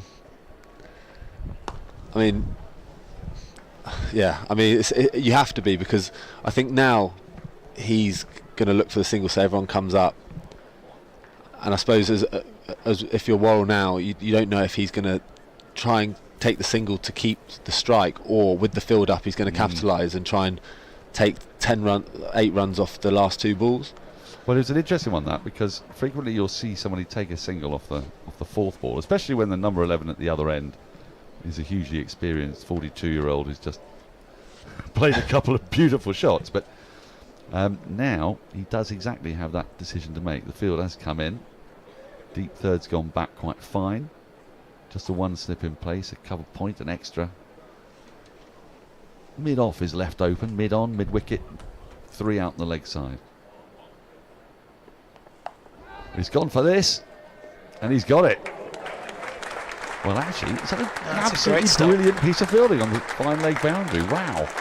That's Atkinson down there, just putting out a big mitt, preventing a 4. But so there's the question for you, Reece. As the bowler, are you thinking, actually, I'd rather he had a 4. I'd bounce it off the last ball, and then keep Hogan on strike at the start of the next over. Yeah, I think that was the thinking, possibly, is that you bowl a bouncer, and obviously you got a lot more leeway with head high. I think they're nobles in this. They are nobles, scandalously. Yeah, Stephen Finn is outraged by that. Unbelievable. It is unbelievable. But you can get it high. Hopefully he'll swing, it goes up in the air, or he misses it, and then you have another bouncer potentially to Hogan. Leg slip in place. And Hogan survives another over. So 7 more to go until tea, or the fall of the wicket. I suppose where Surrey got a little unlucky, would it be fair to say that Gus Atkinson was coming to the end of his spell, and he's the guy that you really want probably bowling at Hogan. You saw he had him in all sorts of trouble, but it had been quite a long spell, so they had to take him out of the attack. Yeah, I mean, as a tail ender, I always think it's quite easy that your skillful bowlers can get at batsmen out, but I think, you look at someone like Stark and Joff, how they clean up a tail, is that pace makes people do some crazy stuff. So I'd have got on fastest bowlers, and it'd have been a bit of toes and nose. Clark's continuing. That was a bit of an airy waft from Everson. I suppose Abbott would be the next fastest option. Yeah. Potentially bring him in from the Vauxhall end. Have we seen him from the Vauxhall end? He's mostly been bowling from the Pavilion end, I think, today. But the field is spread again. You probably can't see on the monitor there, on your screens back home. And there's a deep mid-wicket, a deep square leg, a long leg, a long on, a long off. Basically, everyone's on the boundary apart from slip.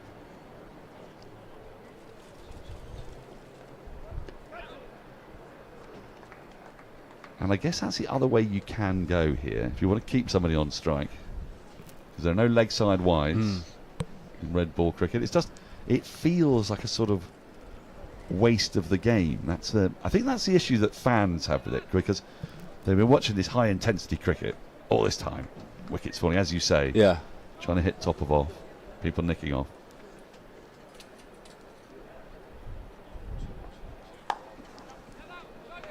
Now then, they're going to try and scamper through for 2. He wants 2, does Everton. He's coming back. All directed, he would have been out by miles. That was risky. Hogan had sort of calmed down there. Everson was the one doing all the sprinting. He's asking quite a bit of the 42-year-old.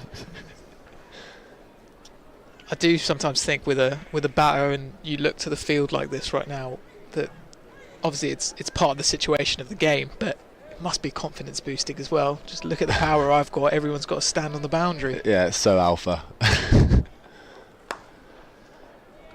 Now they won't pick up 2 this time. So Hogan's got 2 balls he's got to negotiate here from Clark. The field will come in. And the flip side, how terrible it must feel when the field comes in for you. I think for Hogan, he's probably used to that. Yeah, I've been in this position plenty of times, and they're on the boundary for one guy, and then they're running out the helmet and the box for short leg. They couldn't be any closer for you. Yeah, it's pretty brutal. But Hogan now knows that he's going to have some confidence here. He's faced 20 deliveries. Yeah, to be fair to him, he has thrown the bat at a few things. So that's the unpredictability that isn't great. Yes, he swung the bat at what we thought might be the last ball before tea, but wasn't, because there was the extra half hour. And it was the last ball of an over. And there was a sort of touch of the Shannon Gabriel's, the very famous, when Shannon Gabriel... Why did he do that? Yes. An enormous swing at the last ball of the penultimate over with Roston Chase unbeaten on 100 at the other end. And Pakistan, as a result, won their first series in the Caribbean, much to the consternation of the commentator Fazil Mahmood.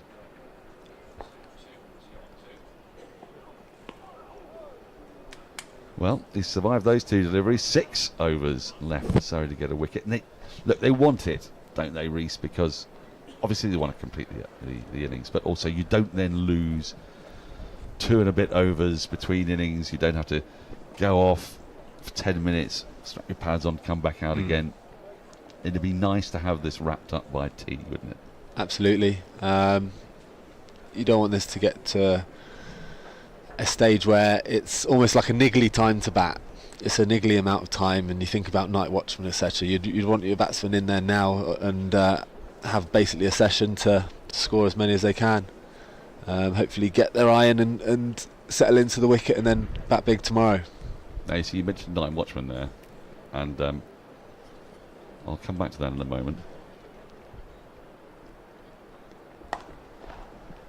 Right, now he's gone for a single off the first ball here, and he's going to be, well, he's going to be stuck at the non-striker's end, is Everson. So, in theory, Worrell has got this over to try and work over Hogan.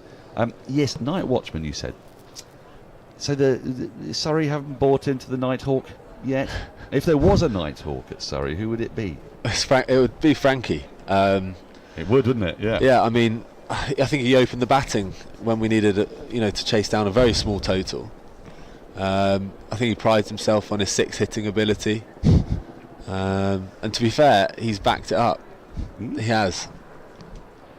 Oh, he's a thrilling batter to watch. I think he did 6 off his first ball the other day, isn't it?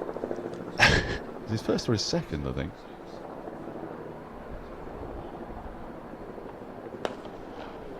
Oh, now that's a decent shot again. He likes the on drive, does Michael Hogan. His previous one was along the ground. That one lofted to the left of the fielder at mid-on. And this is now moving slightly beyond frustrating. This 10th wicket partnership has now put on 40. What it might tell you, though, I mean, I'm remorselessly looking for the positives from a Surrey point of view here. But as this ball gets a bit softer, maybe the pitch easing a little bit.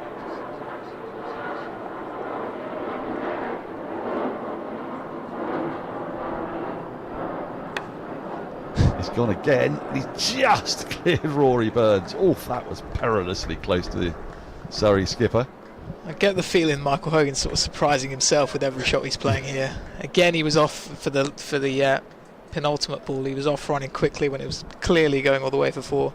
This time round, he was a bit more concerned. I think he thought he was a goner, but he survived. Well, look, we have great power in the commentary box, as you know, because the commentator's curse can do wonders. So, given that, it probably behoves us to find out what Michael Hogan's highest score is and start talking it up.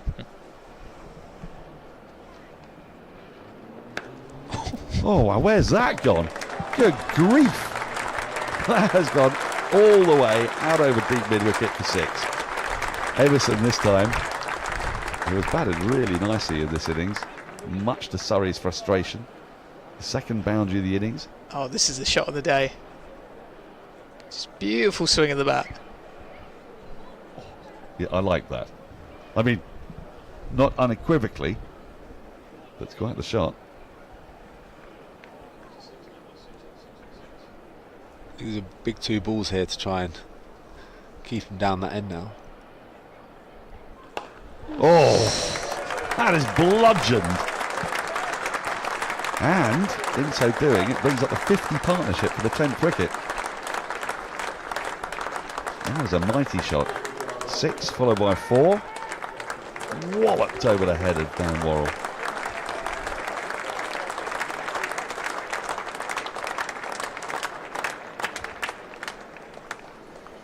So 1 ball left in the over.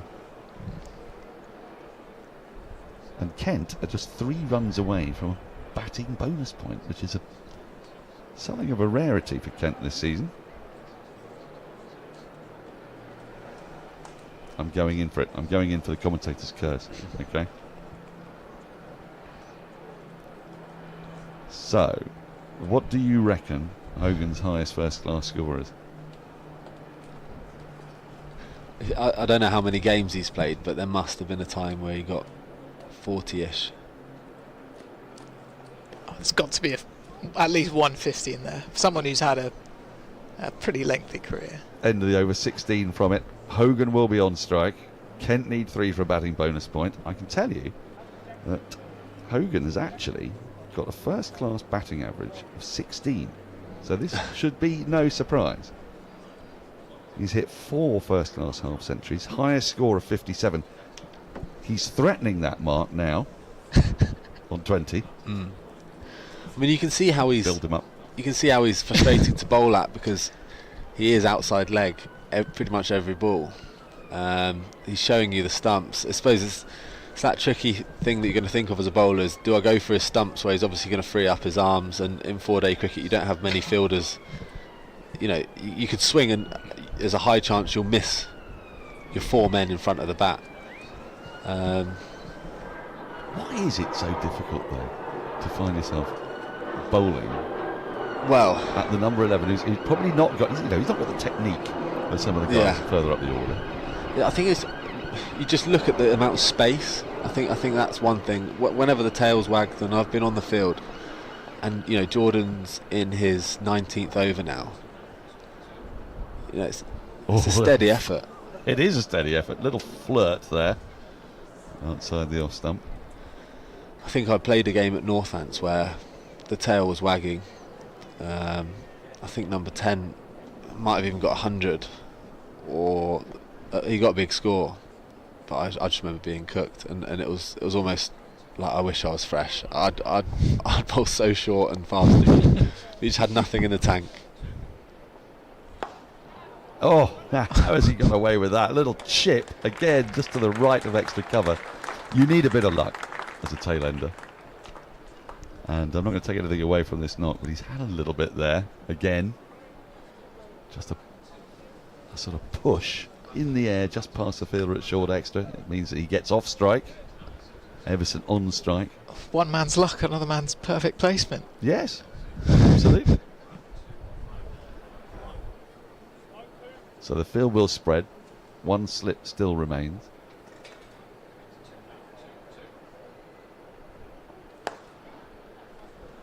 Interestingly, a single taken. Is that because they're getting so close to this bonus point now? It must be that every run closer to that bonus point is almost worth taking. I think when they get past that, it'll be interesting to see how they go about it.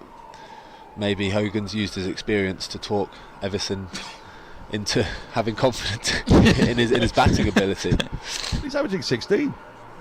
You know, it's not bad for a number 11. I mean, you would expect that average to slightly slide as you get a bit older. Yeah. Well, into your 40s, definitely. Although that was never the case for Darren Stevens, was it? No. Whose average just went on a continuous upward curve. I think I knew someone that played against Darren Stevens, I think, this weekend. Oh, yes, he's playing club cricket, wasn't he? He got 100, so he's shown no sign of slowing down. No, I remember, just since when I said that Darren Stevens, I think Morley Morkel suggested, as the 250 has come up, that is Kent's first batting bonus point. Morley Morkel suggested that if you're playing Kent and Darren Stevens is going to open the batting, you reverse the batting order, because actually numbers 11, 10, 9 are much more capable of facing him. And I wondered how Darren Stevens would go in club cricket with the ball. I mean, with the bat, still expect him to be dominant. Yeah. But with the ball, it might be a different answer, might it? I suppose there's a lot more variables that, you know, you're not using as good a quality ball when you go and play league cricket. I think that's the big thing. You don't have a dark Duke's ball. Oh. Clark following Everson there as he moves outside the line. He's got one ball left in the over. Again, he's going to try and nick strike. On the subject of the balls, last year was extraordinary. The batch of balls that we used actually, statistically, took wickets at the same rate for the first 30 to 35 overs. But thereafter, were utterly hopeless. Yeah. There was 2 games that I was involved in early in the season where you'd normally think early season slightly favours the bowlers. We only bowled once in both games, and we're in the. I actually took the third new ball at Warwickshire, and that was a dark place. That was a very dark place. End of the over, by the way, means Hogan will be on strike for the start of the next.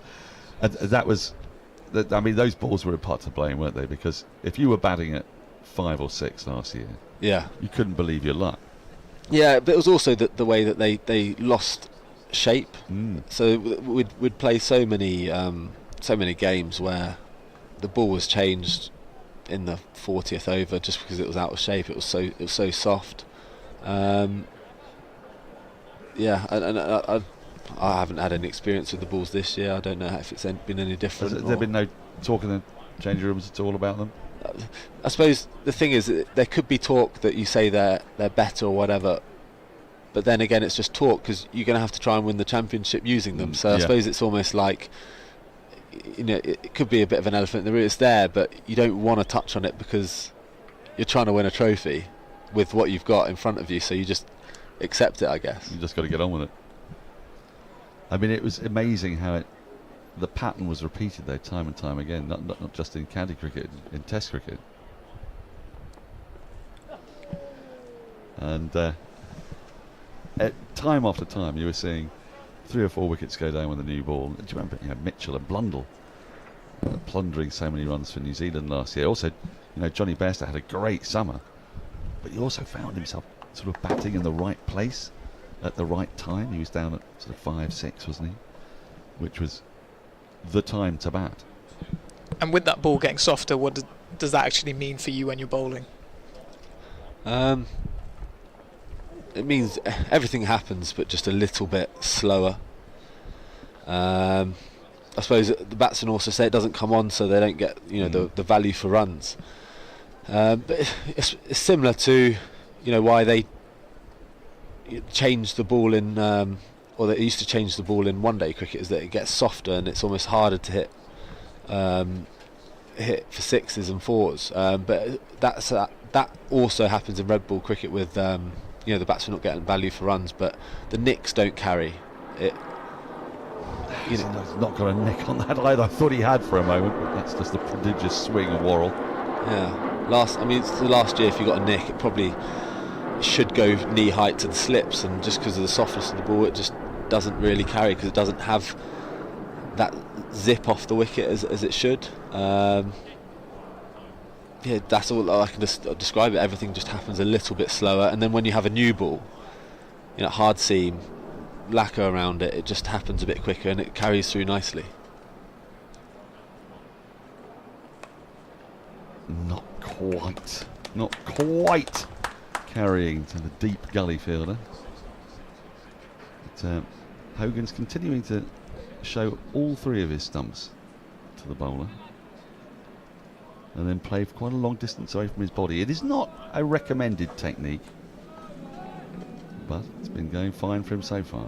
This partnership now 54 for the 10th wicket. 3 balls left in the over for Worrell to try and wrap this up. Oh, shot! A carbon copy of a previous perfectly played on drive. And you've got to take your hat off to him. That's a very fine stroke indeed. He's growing in confidence because I think his run after he hits it is slowing down just a bit. I mean, that's quite the shot. He's hit a few down the ground, which have been awesome. I think that's the one where he shows you his stumps, and I think you don't get greedy, but your natural instinct is to go for them. Yeah. And obviously, it's in the. They're swing. there, aren't they? Yeah. Yeah, it's like the opposite of Steve Smith, isn't it? Really. Yeah. Where you can't see a stump.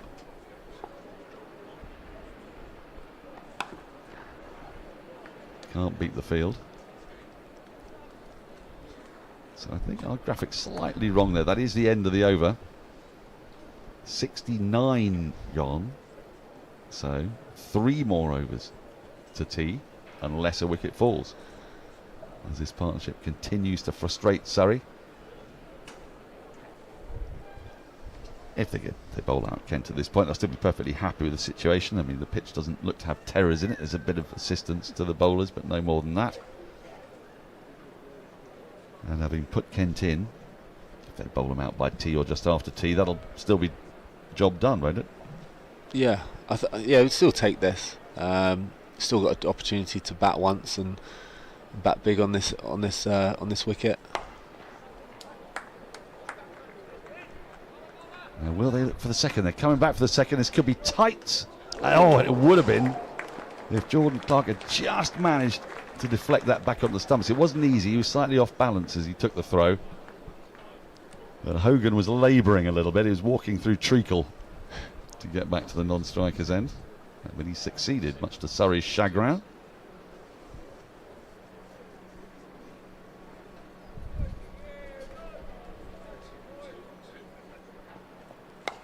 Oh, now where's this gone? It's gone high in the air. Is it going to land safe? It does. Hogan wants a second. He's not going to get it on this occasion, so he's going to have to face the music. The game's sort of gotten just a bit more chaotic than just the last few minutes. I don't think Ben Foakes was even ready there as Jordan Clark was running into bowl. Chaos meter. Are we going to have a chaos meter here? It's felt more chaotic, certainly. And Hogan, you know, especially with his running between the wickets, he's sort of giving that little, come on, have a throw and see what you can do. But then he gets his bat in and, you know, they've missed the stumps once again. Yes. See, that's what the fast bowler likes to see, isn't Absolutely. There's no fast bowlers union anymore. No, it's quite long right. Gone. I sort of can't really believe it ever existed. I can't really believe that Fred Truman just bowled full to Brian Statham. Yeah. I think it was possibly a myth. Did your dad talk about it? It was fast bowler. Was he in the fast bowlers union? No. I don't think he was fast enough to qualify for it, but So Malcolm Marshall was still flinging it around his ears. Yep. I think so. Yeah, I don't know if it was a thing, but yeah, it's certainly gone now. If Burnsy told me to bowl a bumper and I turned around and said I couldn't, I think I'd get a stern talking to. You're quite right. Right, he's hoiked that away. That's going out towards deep mid wicket, the Gamadari stand. 4 more. Agricultural. He's homing in on that highest score, you know. Honing in, doing a lot of work there. Yeah, okay. I mean, he's over halfway. I believe that's what Richie Beddoe used to call nothing more than a short-arm jab. I mean, it was a little bit more than that. Oh, he got it. Entire he got a very decent. Into it. He got a decent hold of it. He did get a decent hold. And this time, I think he did know this was going for 4. Right, so it's going to be a change of field again. Dom Sibley's not at slip. This will surprise him. And now Hogan standing about as far away from the stumps as a man can possibly be. It's slightly reminiscent of Ollie Robinson's last ball of the Ashes in 2021-22. This is where it's actually tricky for Hogan, because obviously he's had the luxury of the space in the outfield, but now everyone's out of the slips and all the areas are packed. We've got Abbott down a very fine deep third. Oh, a swing and another miss. His charmed life continues. 70 overs gone. 2 more till tea in theory. 261 for 9. This partnership now 65 for the 10th wicket. So where are you at when it comes to T20? Are we going to see you again? Yeah. Well, there's no sort of time that I'm going to be ready. It's very much treat it, as and when. Rehab's gone really, really well. Surgery was really successful. Obviously, there's never a good time to get injured, but it was very bad timing. Two injuries this winter that,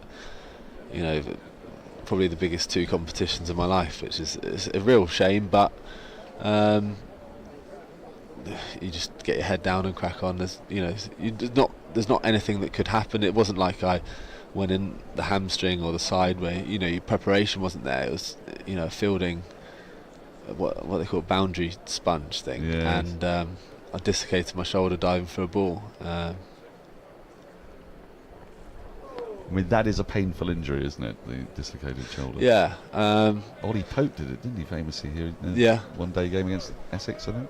Yeah, I remember when it was out, it was the shock more than anything, and then went off to some dark room at the Chenaswamy, and it got put back in, and it wasn't painful, but that's when people were a bit alarmed, because they said you should be in pain. I think your nerves might be a bit damaged or something. So the best choice was to come home and have surgery, so hopefully it doesn't happen again. But there's a lot of cricket to play in this summer, and then obviously there's another World Cup at the end of the year. So there's a lot of cricket, and I suppose it's just important to be peaking at the right time for big competitions, really.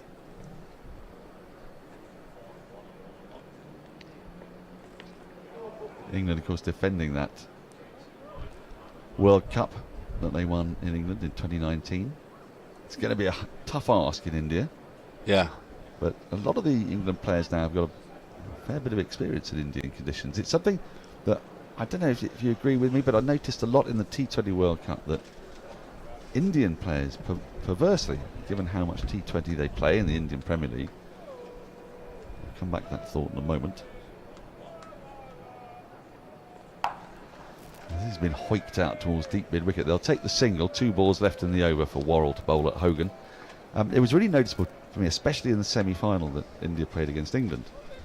And I think they felt that 169 was a good total. Certainly their journalists did, and their players looked very happy with it when they came off. And Butler and Hales, of course, famously made it look pitifully small, winning 10 wickets with 4 overs to spare. And I just wonder if the fact that Indian players don't play overseas, whereas English players, New Zealanders, West Indians, Australians, they play all around the world.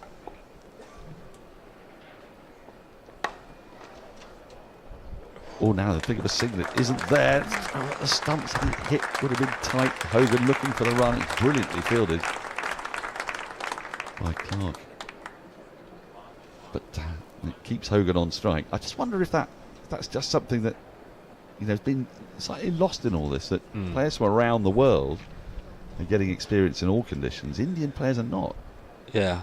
I mean, when you talk about all conditions, I think that's gone out of the game, because, you know, test matches, when it was only test matches, you go and play in India or wherever and it'd be turning and whatever. But in white ball cricket, everyone just wants to play on the best wicket possible, so it's actually not as much change. There's not as much change in the game because of white ball and one day cricket, because everyone wants to play on that absolute road. I think Australia has big boundaries, India has small ones, so right. I think the dimensions of grounds change, but, you know, dew's a factor where most grounds are played when it's dewy, so there actually isn't, unless you play at you know, Chennai's famous for its turn, but, you know, for the turn in a T20 game, it has to almost turn from the start, because it doesn't get the wear and tear as it does on a test match. So, you know, I think playing in all forms, if you're a good player in T20, you're a good player everywhere, really. But I think that the ground dimensions is something that is interesting, especially as a bowler, because you go to Australia where Yorkers necessarily aren't the best option at the end, because it's 90 metres square, right, and, you know, 50 straight. So it's a different way that you'd stack your deliveries, because for sure. They're played on multi-purpose grounds, aren't they? Which exactly. They'll be using for Aussie rules as well. I mean, that makes complete sense. In Australia, there was just a slight difference between Adelaide, which was the roadiest of the roads, yeah, if you know what I mean, and say the MCG, which was just a little bit more grabby, and it was an awkward time of year for Australia to be preparing wickets, because it was quite a cold. Oh, now hang on, we've got spin in the attack. I like this idea. As the first ball is drilled past Jacks's left hand by Hogan. Thought that might This will be the last over before tea, come what may. Thought that might have been a caught and bowl chance there. Don't know if it just dropped short of Will Jacks. Well, he's one of powerful the hit fielders down in the ground as country. well. I'd like to see this one again.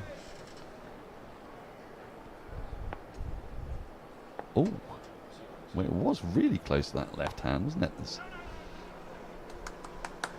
Do you like this move? I like this move. Bit of spin before tea.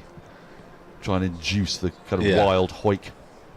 I just felt like there was no luck coming for the quicks, and so you kind of have to go to slightly more radical option. Well, Hogan's gone for it again. It's a beautifully lofted extra cover drive for 4. He moves to 39. He's 18 away from his highest class score. I think we're managing to prove that the commentator's curse does not work here.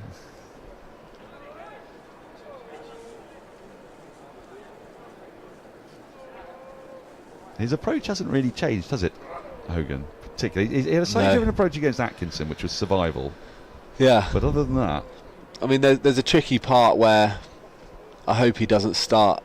Well, I hope he does start thinking like a batsman, because that's normally the downfall, is that you play your natural game and you swing, but then as soon as you get runs on the board, you start to think like a batsman, and that's where I think you slip up.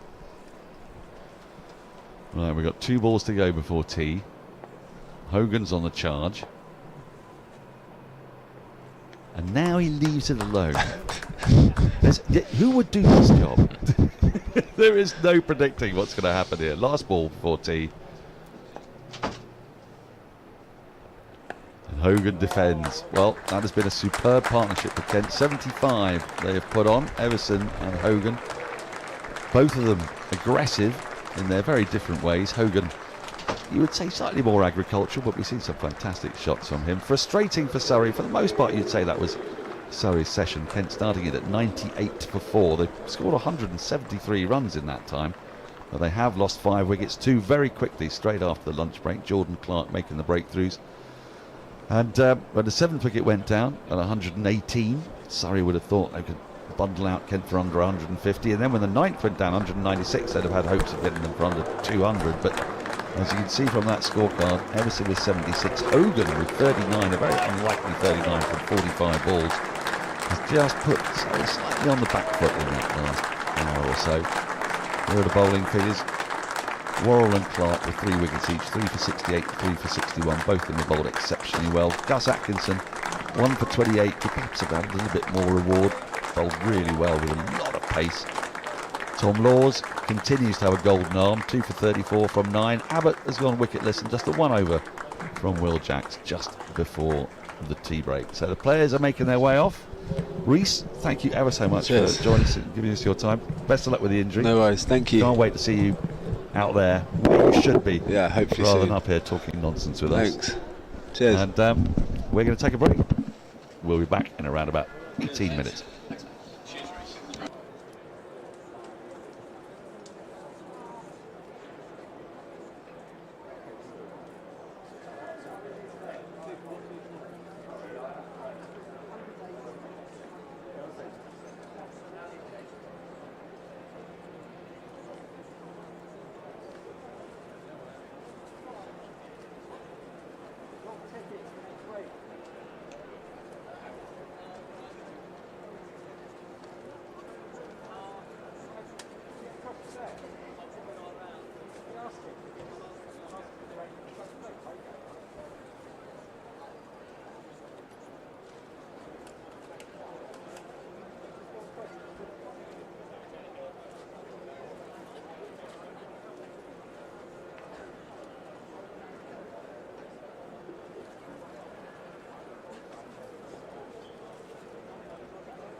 Well, the most unusual middle session of the first day here between Surrey and Kent. The visitors making their way 271 for 9, thanks to two quite extraordinary partnerships. One of 73 for the 8th wicket. Now an unbeaten partnership of 75 for the 10th. Adam Collins picking up commentary. I've got Cam Ponsonby with me. Joey Everson on 76, still a puncher's chance of a century, dare I say it.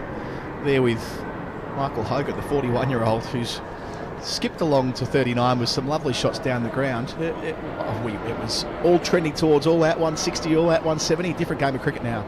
Surrey will be so frustrated. As one friend messaged me, Surrey are currently living out every club cricketer's worst nightmare. I mean, you'd expect it to be in the sheds with your feet up, with a very small total to kind of chase down and build a lead from. All of a sudden, there's a cricket match. And a short final session, so we've already exhausted the half an hour between this pair when they were 9 down. So the field remains very much spread. That's been the strategy for quite some time here for Surrey, to try and play the milking of the strike game. Everson facing up to Laws. First ball of the final session, slaps it down to long on, and they do take the single on offer, so trusting his number 11, and why wouldn't you at this stage?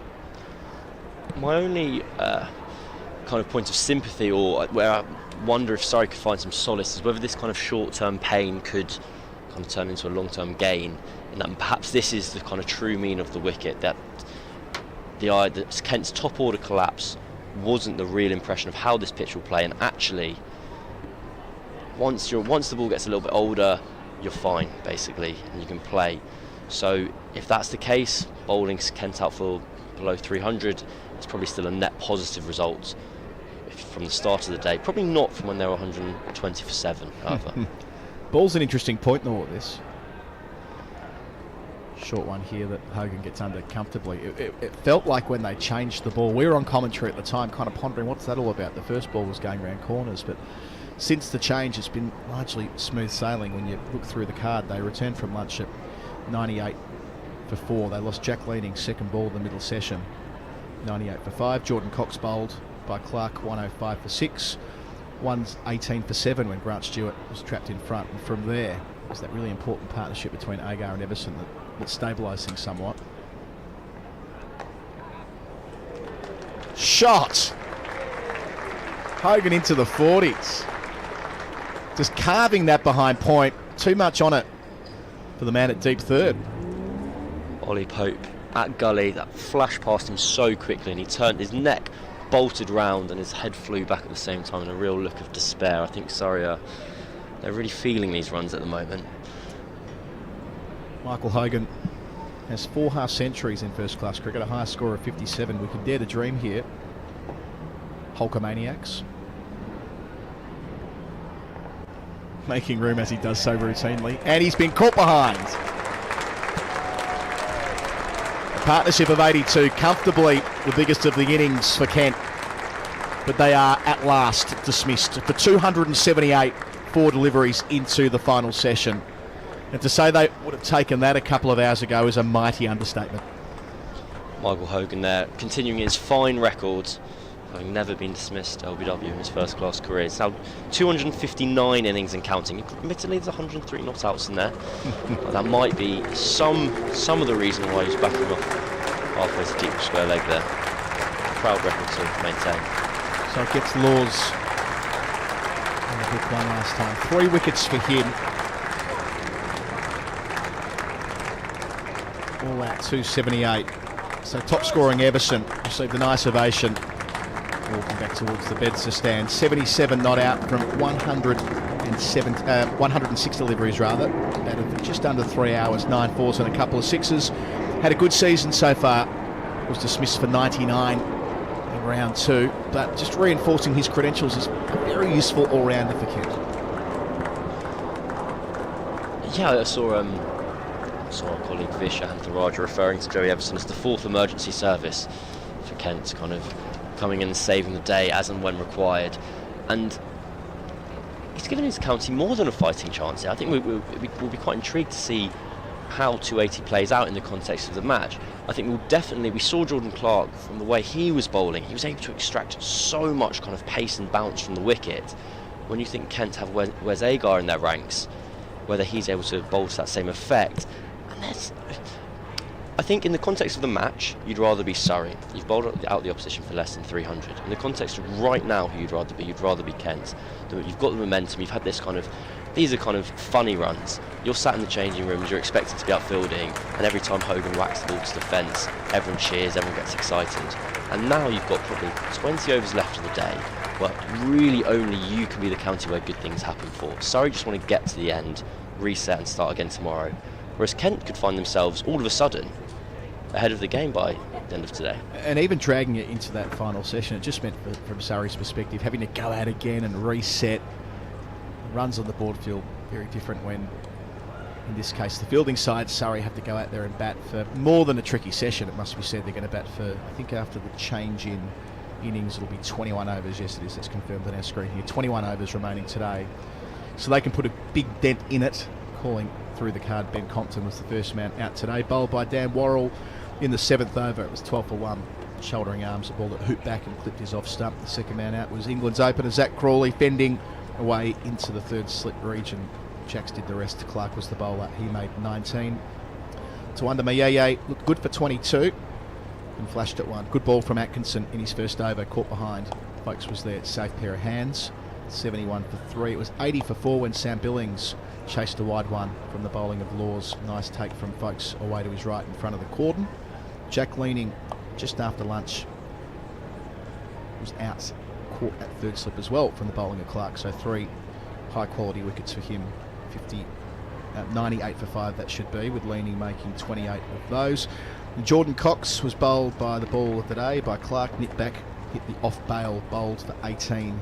105 for 6. Grant Stewart hung around for a little while, but was trapped leg before wicket by Dan Worrell for 9 at that point. It was 118 for 7. A partnership of 74 between Wes Agar and Joey Everson was broken when Agar was bowled by Laws for 31, but played his role. 31 from 56 deliveries, batted for over an hour and hit 4 boundaries. They were up to 192 for 8 by that stage. So you're still thinking balance of probability, all out for under 200. The debutant Arafat Burian was caught at first slip from the bowling of Worrell for 2. Then that final wicket partnership, they came together with the score on 196 and took it up to 278 when Hogan was the last man out. Caught behind Foakes' 3rd catch from the bowling of Laws, his 3rd wicket.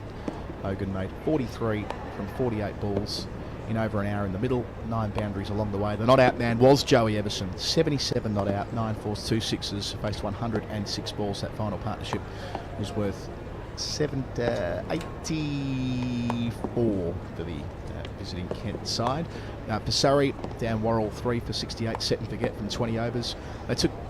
They went after him a little bit in that 10th wicket stand, but he did the job earlier on. Jordan Clark was excellent with the new ball, getting that promotion in the absence of Kemo Roach this week. 3 for 61 from 18. Sean Abbott was expensive at first change, 10 overs, none for 53. Tom Laws back in the side today, 3 for 41 from 9.3 overs, taking the 10th and final wicket. Gus Atkinson got a wicket with his 5th ball, 1 for 28 from 14, bowled well. And Will Jacks 1 over of off spin before the tea break, none for 8 from his only over. It leaves Surrey with, yes, as you say, Cam, some work to do. They'll have Burns with a very poor record against Kent. He's batted 14 times against his opposition, never made it to 50. By contrast, Sibley's enjoyed a very good record against Kent, which includes his highest first-class score. And then the wonder kid, Ollie Pope, who loves nothing more than batting on this ground. Something I hadn't quite got my head around during that innings was, from that moment of 118 for 7, their following 160 runs have come out an even 5 and over. They were only out there for 32 more overs. But that, well, Hogan's got a run of all 43, which makes a hell of a difference. Kind of Joey Everson put his foot down as well when they took the 10th wicket, being close to death to bring them to life. It's funny how we all kind of misread the Michael Hogan story, isn't it? It was assumed that he'd retired when finishing up with Glamorgan last year after a decade over in Wales and doing so well, up towards 700 first-class wickets, I think it is now, having also played for a long stretch of time in his native Western Australia. But getting that extra chance, we know that Kent are very happy to be resourceful with who they pick. They had Darren Stevens on the books until last year, into the second half of his 40s, but they see a role for him here, and he's done it with the bat. And without wanting to be overly cliched, how often do you see it where a tail ender makes runs and comes out firing with the ball? I think that's exactly it. This is bonus time for Kent now. You've got Michael Hogan, who's going to be kind of got the wind in his sails now. You can have Wes Agar in his last game. You can have Buyan on debut. There's a recipe there for excitement. You've got a lot of players who either have something to prove or kind of a send off to celebrate. I think Kent will be enjoying their 21 overs in the field this evening. And Everson will be the fourth seamer. He's picked up 9 wickets at 38 this year. So they'll have effectively three Australian quicks: Wes Agar, the overseas formerly, Grant Stewart, and Michael Hogan, and that'll be complemented by Arafat Buyan, who's on debut. We've not seen him bowl in professional cricket, of course, but comes with pretty good raps from what he's done in second team cricket and club cricket so far this year at Kent. And Everson will be their fifth bowler. So no spinner to speak of, but 5 seamers on a surface that so far, that's all you want on here, isn't it? Well, absolutely. I think Surrey only bowled Will Jacks out of kind of impatience and irritation that nothing else had worked. It was just that kind of conventional change, the 1 over before the tea break. As we wait for the players to come back, I'm not sure if you caught it at the tea interval, Cam, but there's been some more action down at Hove. We saw Marnus Labuschagne picked up from the first ball that Ollie Robinson bowled to him this morning. Well, Michael Nisa has gone through Pajara for a duck. So with eyes ahead to the international summer, that's noteworthy because Nisa, along with Sean Abbott, has been called into the broader Australian squad with the Ashes coming in a few weeks from now. And of course, Pajara has a World Test Championship ahead of him at the Oval in about 3 weeks. I think with my twist feed, Adam, if Michael Nisa ever does something, I'm all over it. Between you and Barrett's underage and the long-held campaigns that Nessa must play. There's been a great clip of the County Championship. We'll just put it on their social medias, and the angle of the camera, you've got Michael Nisa bowling to Steve Smith with Marnus Labuschagne, a second grabber, and warming up for the Ashes nicely. Yes, Nisa must play. It's less a hashtag, more a movement these days. We'll see. Time will tell. Doing a good job for Glamorgan in the second division. We'll go round the grounds as well, as we tend to do to get deeper and deeper into a first-class day. Other games today in the first division between Notts and Essex, Middlesex and Somerset, Hampshire and Northamptonshire. We'll get the scores on that soon as the Surrey reply begins. In Division 2, the aforementioned Sussex and Glamorgan, Worcestershire and Leicestershire, and Gloucestershire hosting Durham. I hope Gloucestershire got on. There wasn't more rain over in Bristol, although you wouldn't count it out. Looks like Wes Agar is going to get the new ball from the pavilion end for Kent, as you'd expect. His final game for the county in this particular deal. They'll have a chance to reset, and who knows, they might invite him back later in the year.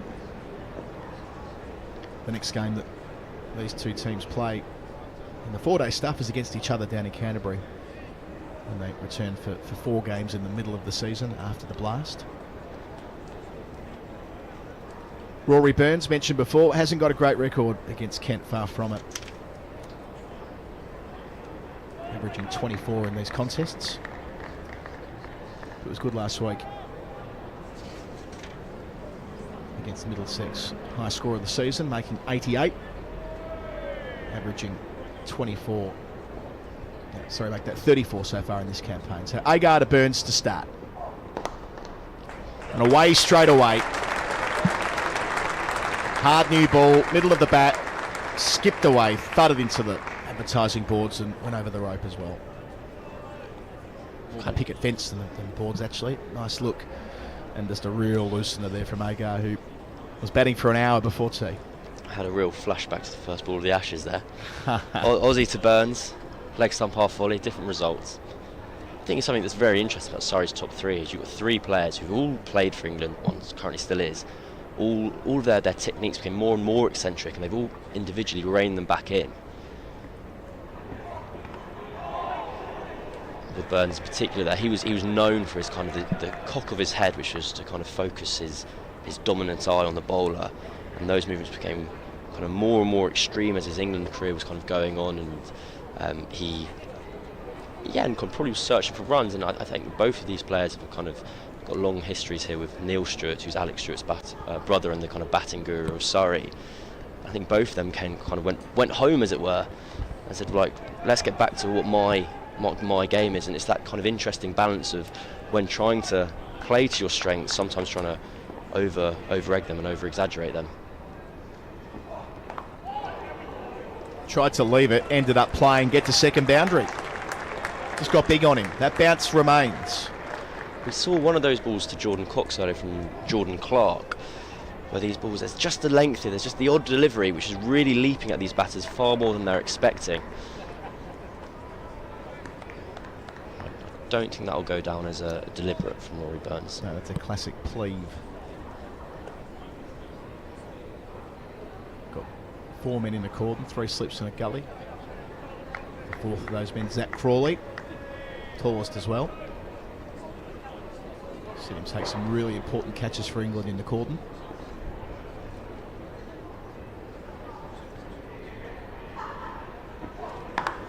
Burns has got 8 centuries here at the Oval, averaging 44 on his home ground for Surrey, including a double against Hampshire in 2017, his best here. Looked good against Middlesex when getting down the track, positive footwork. Interesting that observation you made about the little head cock not being there anymore. He's going to have to, the only way he gets back into the England setup from here in this part of his career at 32 years of age is going to be with just thousands of runs, you think. It's not going to be on the basis of spec. They already know what he is and what he delivers. I think that's an interesting point about Burns, what his route back into the team is, because is it a question of just how many to get back in, or does he have to change how? Because he scored those runs against Middlesex, being very positive, and does he have to kind of have his cake and eat it to play for England again? Do you have to be averaging X and playing in the way they are kind of looking for? And I think he's going back to his head. I think his head cock still happens a little bit. It's far less extreme. And also Ryan Patel started doing it as well. At least last year, it was kind of becoming a Surrey theme. And I know they get all their eyes tested at the beginning of the year. Ends the first over, a couple of boundaries from it, Surrey 8 for none. But I don't know, this is kind of, I remember interviewing Ricky Clark, and he referred to the fact you'd get your eyes tested for Surrey, and I couldn't quite work out with him from what he said whether it was kind of a yearly thing. And then I started running down this rabbit hole. Oh, maybe is it only Surrey who test eyes every year? Is that why the Surrey players are finding out where their dominant eyes are, and that's why the headcocks are coming? What I could have done was followed that up and found out, but instead I've posed it as an unfinished anecdote. Well, it's sort of nearly good journalism. Almost. I think it's on the road to good journalism. That's what I think the road I am on. Currently, we'll get there eventually. I can see a magazine or a long form website giving you a couple of thousand words for that. Specsavers still no. Specsavers, their sponsorships. They're the stumps in the tests, aren't they? They were. I'm not sure if they still have that arrangement. I don't think they do. They did client journalism. They finished up in Test cricket around the pandemic. That was certainly a big part of the 2019 Ashes. I think that's why it's kind of burned into my mind. Watching Steve Smith bat for hour after hour after hour. Hogan has taken his wickets at 61 so far in the season, so he's yet to really click. However, all the talk from Kent was that he bowled really nicely last start. So maybe building into some form. Messi set up with the shirt untucked. I do wonder how much kind of someone who's a kind of seasoned professional as Hogan will kind of read into those numbers or take kind of confidence or lack of confidence from it. I know I've heard Stephen Finn talk in the past about trying to separate himself from those results. I'm really trying to kind of hone in on the idea of, do I feel like I bowled well today? Did I execute what I wanted to do? And that's all you can kind of really worry about, which I think is, I've always thought is a very kind of noble plan in theory. I think it's far more difficult to do that in practice. It can be such an excruciating game when viewed purely through the prism of numbers, can't it? Like the percentage of days you would leave a cricket ground, especially as a batter, I reckon, believing you had been successful. It'd be quite a low number. You come into terms with that as a professional. That's the job, I guess. Well bowled there, nipping back off the seam, not far away from the off stump. I had a very rare day of batting, bowling and fielding well on Saturday. I'm holding on to that forever. Okay, you've said it. No, it's fine, don't worry. No, we can drift. We're allowed to drift. It's the championship. Excruciating detail, please. How many did you make? So, came in at 90 for 6. Yep. We had been 88 for 2. Got ourselves up to about 170, 175. Diving catch in the first over, 3 for 9. Win. Don't worry about it. Thank you very much. Off off the mark here, Sibley. I've forgotten where I am for a second there. Doesn't Thought matter. we were No, that's talking all right. shop. We can, as I say, if you can't drift on the county stream, you never can. With your round the wicket sort of sidearm flingy things as well, was that what you were bowling? White ball specialist, and the league I play in has now swapped to a white ball for the one-day matches as well. So we're going all right. I've already seen my WhatsApp abusing me, so I'm going to stop immediately. I've been reborn as a finger spinner. It's a beautiful action, Adam.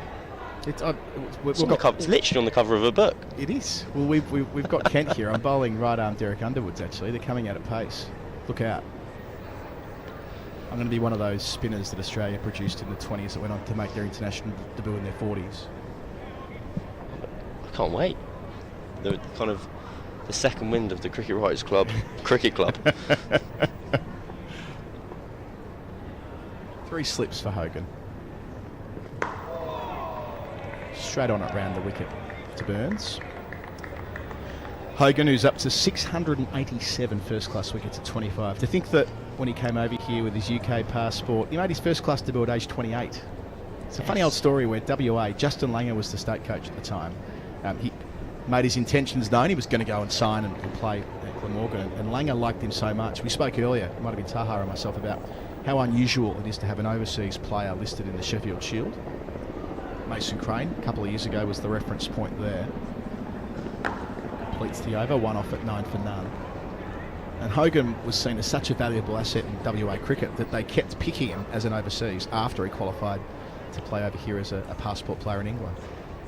Mate, so would Michael Hogan be of that age bracket where Australian cricket, I can't remember which Marsh brother it was who instigated the move away from second 11 state cricket into under 23s cricket. Yep. And there was a kind of a bit of a lost generation.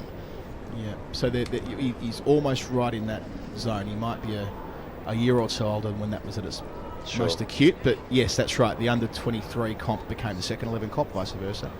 I think they were allowed 2 over 23s in it. When Greg Chappell was the boss of Australian cricket.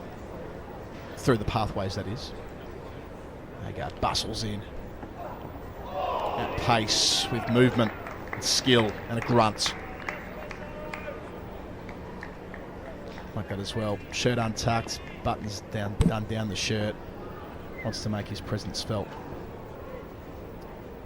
Yes, and there were a number of cricketers who kind of found themselves in limbo land. They weren't playing state cricket, but there was no kind of pathway other than grade cricket to get into the state side, and thus they did lose a number of players through that stretch to other sports as well. Aussie Rules was the beneficiary in a couple of instances.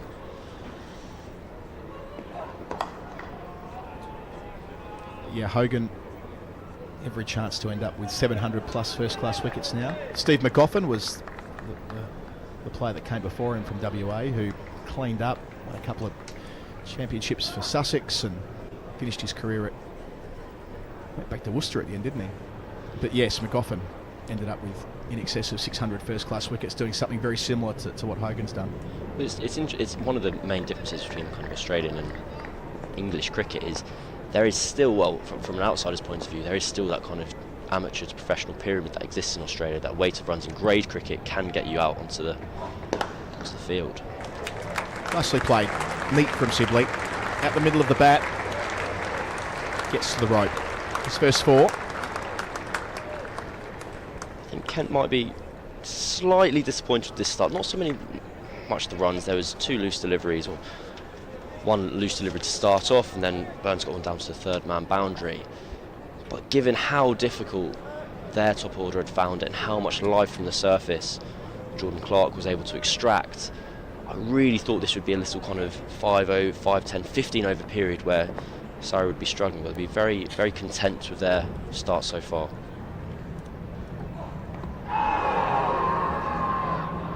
A bit high.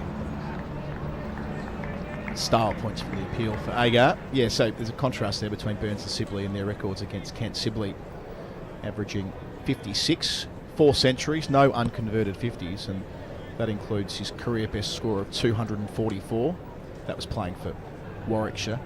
down at Canterbury. That was the innings that really got him in the Test side, wasn't it? There was that run he went on at the back of 2019 that got him on the plane for the winter tours in 1920 to New Zealand and South Africa. A couple of Test tons, both in 2020. In that run, played 22 Test matches, averaged 29. And back to Surrey this year after a 5-year stint at Warwickshire. Remember at the time Alex Stewart was gutted to lose Sibley and said as much publicly about the way it all played out with the contract and so on. But yeah, to the point you made before about him kind of coming home after having that time. He's only 27. It feels like Sibley's been around forever, but he has got time on his side. Well, whether the time suits him, the times suit him rather with Bazball's a different question, but has the chance to rebuild here at his home club. Just the boundary from the over, 13 for none. No, it's without trying to be too self-indulgent, that Sibley, me and Sibley are the same age group basically, and something that I've always found kind of almost comfort in is since kind of I was 11, 12 years old, that you'd heard there was this person called Dominic Sibley who played down the road for Ashted or whatever, and he was amazing. And then you hop forward 5, 10, 15 years, and it turns out they were right. It was amazing. He was playing for England, and so to kind of you go down to Ashted Cricket Club, and you've still got there's kind of his shirt up on the wall and kind of photos of him playing for them there, and Ben Geddes, who's on the books here at Surrey as well. I think this was last year. I think at the beginning of last year he was the first team captain there, and had to kind of give up the role because Surrey came calling. A nice thing going to clubs where they've had international representatives and the pride they take in their pathway. A lot of that around Surrey and the Championship. Of course, so many Surrey players have gone on to higher honours, haven't they? Extraordinary academy they've got here and the success they've enjoyed.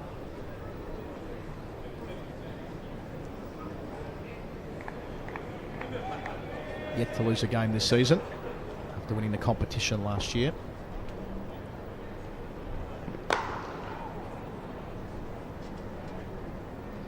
Rory Burns, a big part of their last two title-winning campaigns in 2018 and 2022, leading from the front. I think it's something you really, and I imagine it's probably extremely closely linked to the fact that Surrey are and have been doing very well. But when you speak to the players like Foakes or Will Jacks, these guys who are playing in England, playing for England, Foakes in New Zealand was saying very kind of proactively, he's like, I can't wait to get back and play for Surrey.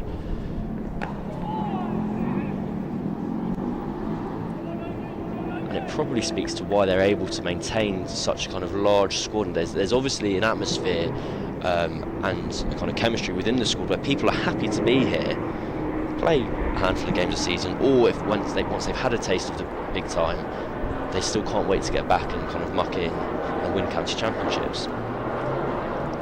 Yeah, and it isn't a linear story either, remembering they have been relegated in the last decade and had to come up back through Division 2. So they've won 4 championships this century since 2000, but it's not all been smooth sailing, far from it. You referenced Visha Huntaraja before, is downstairs writing for Cricinfo today.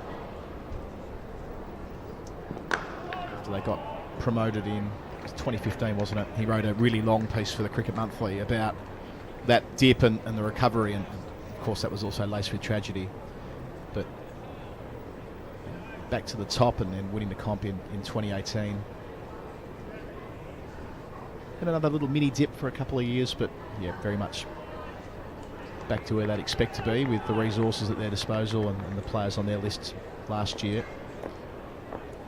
By the time they'd won the competition, they hadn't lost a game. Loud call of weight from Sibley. They did get beaten up at Old Trafford in the final round, but that was an unusual 3 days where they'd already wrapped it up here against Yorkshire, and results broke their way that week, so they were able to head up to Manchester without much on the line, and Lancashire won that comfortably. But when it mattered most, they were flawless. I'm looking this up just to check, but I think a similar thing happened when they won in 2018, as they were unbeaten and they lost to Essex in the most remarkable match here. I think that I can't imagine why a team who's won the league might all of a sudden have a bit of a downturn in form last week. It was a very high scoring game, that one here against Essex. Short mid wicket in, beat Sibley to finish the over, while bowled Hogan 14 for none after 4. Yes, that was a celebratory week here at the Oval after Surrey had wrapped it up pretty convincingly. And they came here to play Essex, and high scoring match, but in the middle of all of that was the awards evening, one of the nights. Yes. That might have been more boisterous than otherwise. if the title was on the line, they might have been home with a cup of tea at 9 o'clock and off to bed early. I don't think it was quite like that. No, so I've got the scorecard up here. I remember coming down the last day, so Surrey got bowled out for 67 live on Sky as the champions of the nation on day one. Essex put up 477 for 8 declared in reply, and then Surrey came back at them with 541. Jason Roy, if I recall correctly. You do recall correctly. He got 128 off 151. Batting at number 3. Ollie Pope scored one of thousands of centuries at the Oval, and then set 132 to win. Essex did their absolute best to not get there. They won by 1 wicket. 55 for 5, 97 for 6, 97 for 7, 111 for 8, 124 for 9, and they got over the line just at the end. Sky got the call right as the TV game. There you exactly. go. If you mix in an awards night, you can't go wrong.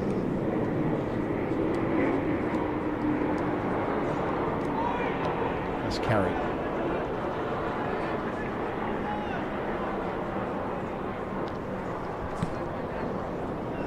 Talking at the wrong end here, but I've been enjoying Michael Hogan. His follow through has a second wind. He loses his pace, and he just picks up again as well. I just noticed that from Wes Agar, following right through down to Rory Burns. I still think Kent will just be a slight bit disappointed at the moment. I think they would have, if not had a wicket in the opening 4 or 5 overs, they've been hoping to see Surrey's 2 batters in a spot more bothered than they have been. Before we make way, Cam, as we do at the end of the over, I might give you a few scores. Hampshire 285 for 6. They're hosting Northamptonshire. Just get through Division 1. We'll leave Division 2 to Norcross when he takes over. So for the home side, it's James Vitz, the skipper, who made 95. I'm sure they were very pretty runs. Somerset currently 293 for 4 across the river, playing Middlesex at Lords. Collar Cadmore's there on 68 from 59. Very baseball energy there from the recruit. And a century earlier in the day. George Bartlett, good player, made 121. Now other Division 1 game as I scrap around here, it's Essex who were sent in this morning. They're 277 for 6 late in the day. It's Nottinghamshire at Trent Bridge. Out of that, top scoring Alistair Cook, you might have heard of him, made 72. Westley, the captain, 66. Simon Harmer, 46. Stuart Broad, 2 for 43 from 17.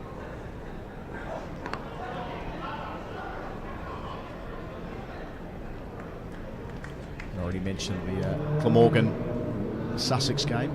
Glamorgan were knocked over for 129, and Sussex already have a first innings lead. Smith was ticking over beautifully before tea after Pajara got a duck, knocked over by Nisa. I can see Norcross grimacing. I think he knows what we all know. The worst kept secret in the world is that Nisa's going to play a pretty important role in the Ashes. I'll be flabbergasted if we don't see him at Birmingham. Is that the fan club speaking, or is that? I'm trying to put some distance between one and the other. I just can't see a world where they don't pick him. It would just be madness not to.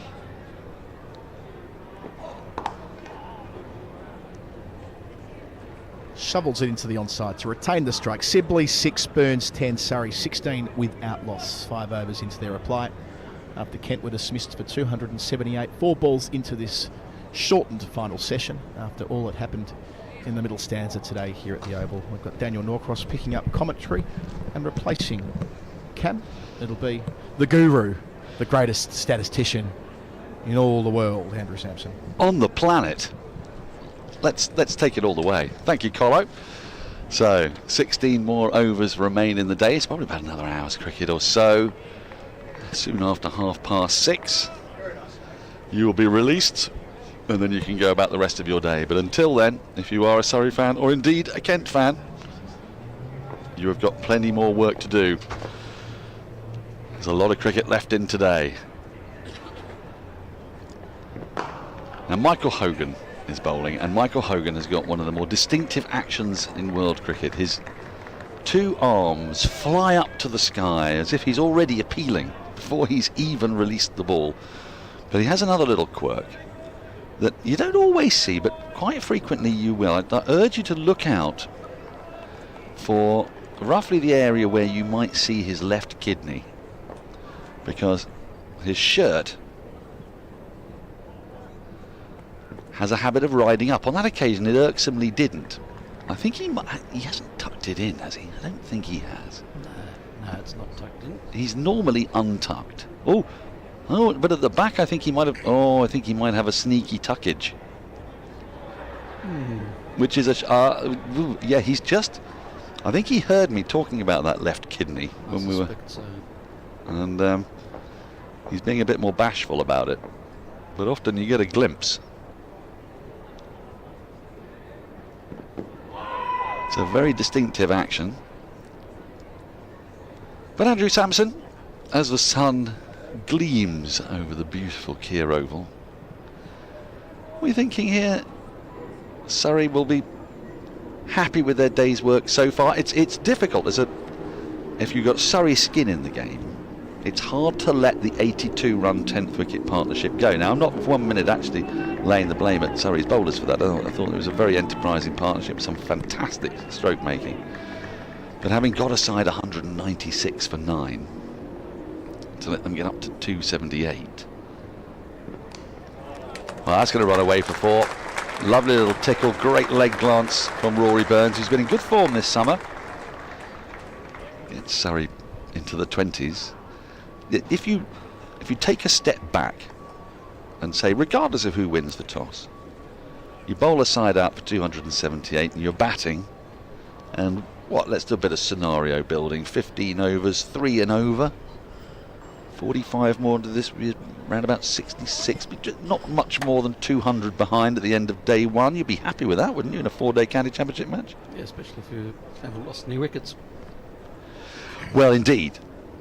So one of the best things and one of the worst things in cricket is the old 10th wicket partnership, isn't it?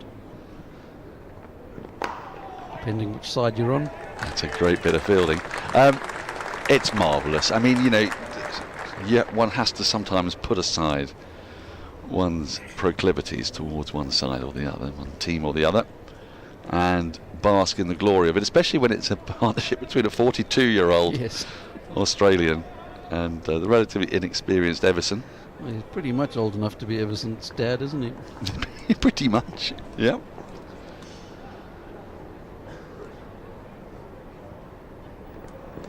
He's advancing here at Hogan. I like that from Rory Burns. 6 overs gone, Surrey 21 without loss. So since we've got the preeminent statistician of his age sat here before us, it's a great privilege that we have. Planet? The planet, this very planet. This planet? This planet. Okay. I can't speak for other planets, although I strongly suspect you've been fairly well received on all of them. 10th wicket partnerships. Yep. Now, there have been a few.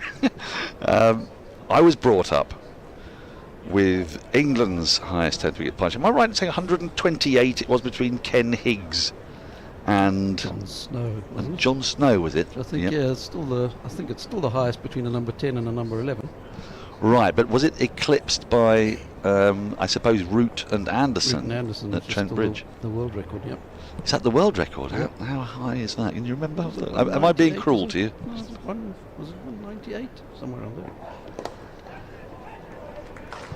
And that's whistled away out towards deep square leg. A lovely shot from Sibley. He does like it on his legs. You've got to keep it away from those legs. It's very strong on the onside. Picks up another boundary. You see, it feels like it wasn't quite. I feel like I was disappointed when it ended. which is, of course, the prevailing feeling amongst a cricket fan that whenever something ends, however brilliant it is, dismay and disappointment comes, because I think it fell just short of a landmark. 200, yeah, it was 198. 198. Jimmy Anderson was an 81, of course.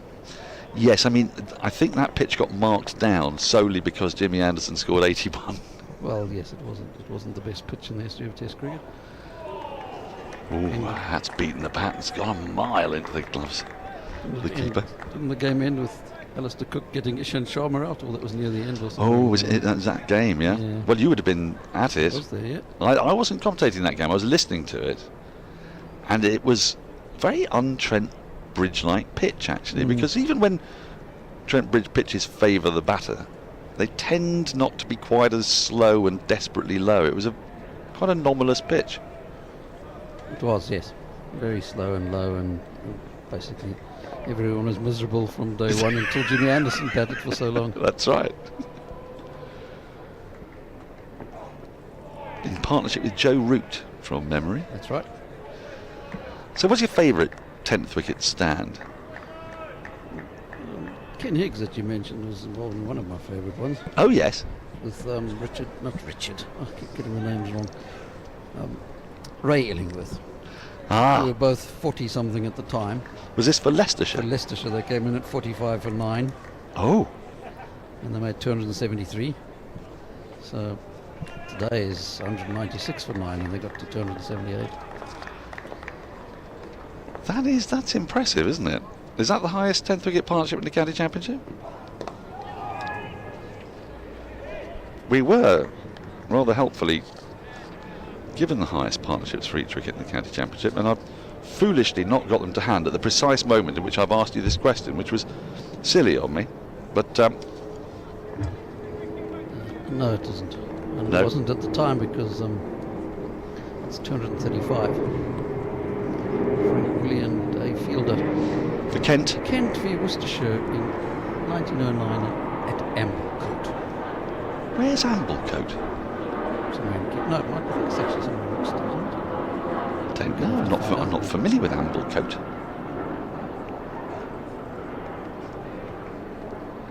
Of course, the world record in first-class cricket is another one, 307 on Christmas Day, 1926, I think it was, between Alan Kippax and Hal Hooker.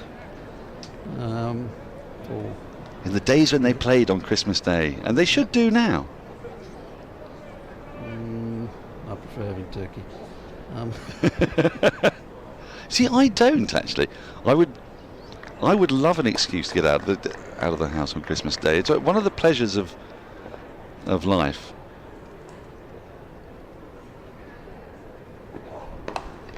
There's 4 come from that over from Agar. Still no change of bowling. Surrey 25 without loss after 7. One of the great pleasures in life, if you're not selected to go to the Ashes, but you're expected to be able to commentate from England, which is what happened in the COVID year. Yes. Is that you get to leave whichever Christmas party you're at early to go to work. Oh, okay. It's marvellous. Yes. Not quite so marvellous starting work at midnight or whatever time. Well, I mean, you actually have to sort of get to the studio around about 10 or so. So you tend to be able to leave at 9. You get to leave before charades as a general rule, and before people have really started to hate each other. So your recollection of Christmas is a lot more positive, perhaps, than anybody else's who was at the same place. Yes. Oh, now that's close. And up goes the finger straight away. Good bit of bowling from Hogan. Full, straight. Burns slightly falling over and trying to turn the ball to the onside. Trap bang in front. Umpire had no hesitation, and Kent pick up their first wicket. Burns goes for 14. Still no 50 against Kent for Rory Burns. It's 15 innings he's played against him now, with the highest of just 46. That's a curious anomaly, isn't it? When people do have a sort of hoodoo against a certain side. Yeah. And that is a ball I think that Rory Burns would generally actually rather enjoy facing. It was full, it was on the pads, he likes to hit in that area. But on this occasion, it's just got through him. And The umpire was convinced immediately. Slips went up immediately. I don't think there's too much doubt in that. Despite the angle as well, and he bowls from very wide of the crease when he comes round the wicket, does Hogan. So that might have had Burns thinking that the ball was going to be angling down the leg side, but he hasn't really got tall forward. He's trapped on the crease there. It's not going over the top. All the umpire had to decide, umpire Nigel Long, was if that was hitting, and Rory Burns sort of knew straight away, and off he trudges. Yeah, I don't think Hawkeye would have disagreed with Nigel Long there. I don't think he would, but it does bring to the crease another man who's a statistician's delight. Especially when he's playing at the Oval. Did he not at one point have an average of 99.94 at the Oval? He did. It was the end of his season. Was it this last season or the one before? I can't remember. I think that's right. But it's down to near 95 now. Is that it? Only 95? That's very disappointing.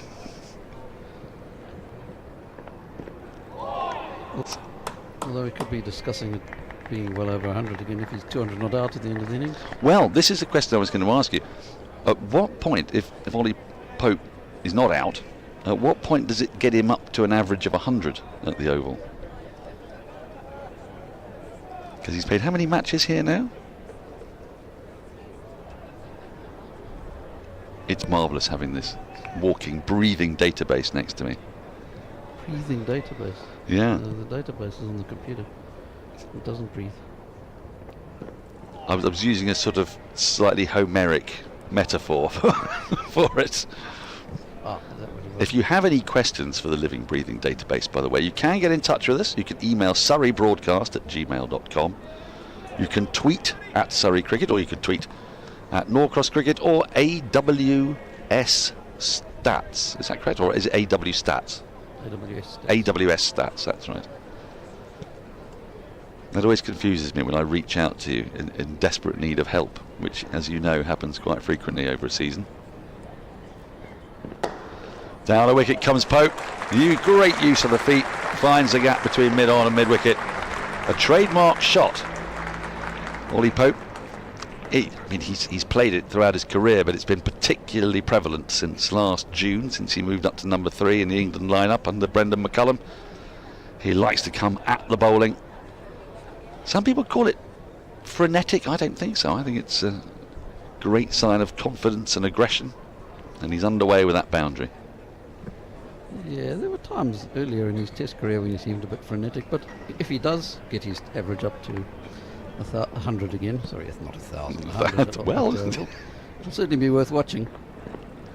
What would he need? He would need to be on 148 not out. 148 not out, and then so 248 out would give him an average of 100. Correct. Right. In first-class cricket. In first-class cricket at the Oval. And at the Oval, although his average in the Championship is currently 99. Ooh. Because he's had a few Test innings which brought it down a little bit. So what does he need in the County Championship? I imagine it probably only needs about 25 or 30 odd not out, doesn't he? Maybe a little bit more than that. No, it's not that much more than that. It would be, well, 9. Oh, 9? 9, yep. Right, 5 more runs without being dismissed. Make that 4 more runs without being dismissed, and Ollie Pope will have a county championship average of 100 at the Oval.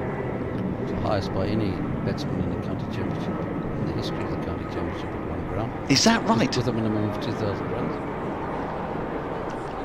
I like that, and I think that's a fair minimum as well. Yep. That said, it's quite tricky for players to score 2,000 runs at a ground that isn't their own, isn't it? Well, now that you mention it, in second place is Johnny Tilsley at Birmingham, Edgbaston. Well, I never. Well, of course, he played an awful lot of first-class cricket, didn't he? So, yep. But he obviously liked playing at Edgbaston. Yeah, I mean, if you look at the list, I'm just pulling it back up again now. Lancastrian Johnny Tilsley, yeah, yes. That's right.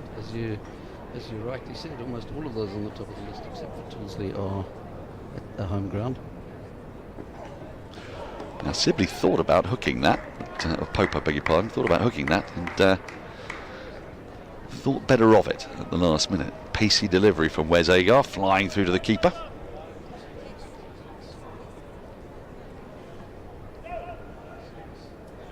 So presumably Pope already has the highest average of anybody in the county championship at a single ground. Yep. On that a minimum of 2,000 runs, obviously. Yep. I suppose it might be fun to look up someone without a qualification. There might be somebody who averages 500 or something. Yeah, well, there might. Do you want to give it a go? Come on, let's live dangerously. On this planet. On this planet. Like I say, if you have any questions, it's a great resource. Having Andrew Sampson with us, we are delighted. And you get to ask pretty much whatever you want. And the rules of the game are that he rolls his eyes in frustration, but then does his best to answer the question. Oh, that's an absolute ripper from Agar. For a moment, the Slips thought they were in business there. That has gone off the pitch like a leg break. Well, well. A lot of balls similar to that all day, haven't there? A lot of playing and missing, isn't there? Yep.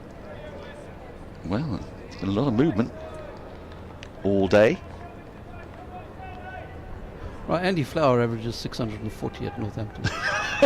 Once out, I'm taking it. Once out in 5 innings, 300s, including a 271 not out.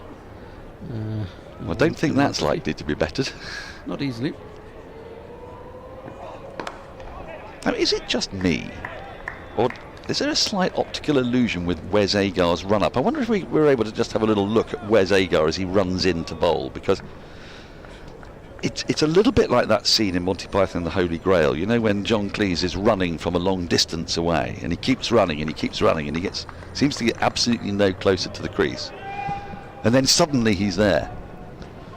Wes Agar seems to be in the far distance away from us for quite a long time, and then he's suddenly at the crease. The John Cleese of bowlers. Yeah. Well, Pope goes for it. It went aerial for a while, but it's landed in front of the long leg. There's a curious field for Pope. It's a no ball as well, being signalled by the umpire. It's a field for a man they expect to take on the hook. It'll change now that Sibley's on strike, but when Pope was on strike, there was a fairly fine leg, and then a long leg about 15 yards inside the boundary before the top edge took. In fact, precisely the shot that Pope played, but he just managed to get it down before it reached the fielder. That fielder now moves in front of square for Sibley.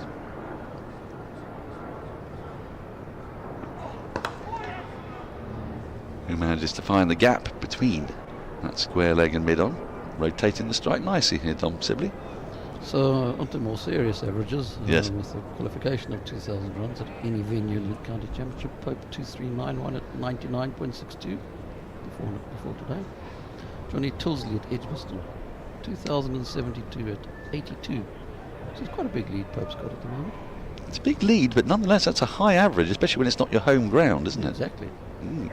Michael Hussey average 74 at Northants. Ah. And then we're back to the Oval. Oh, don't tell me.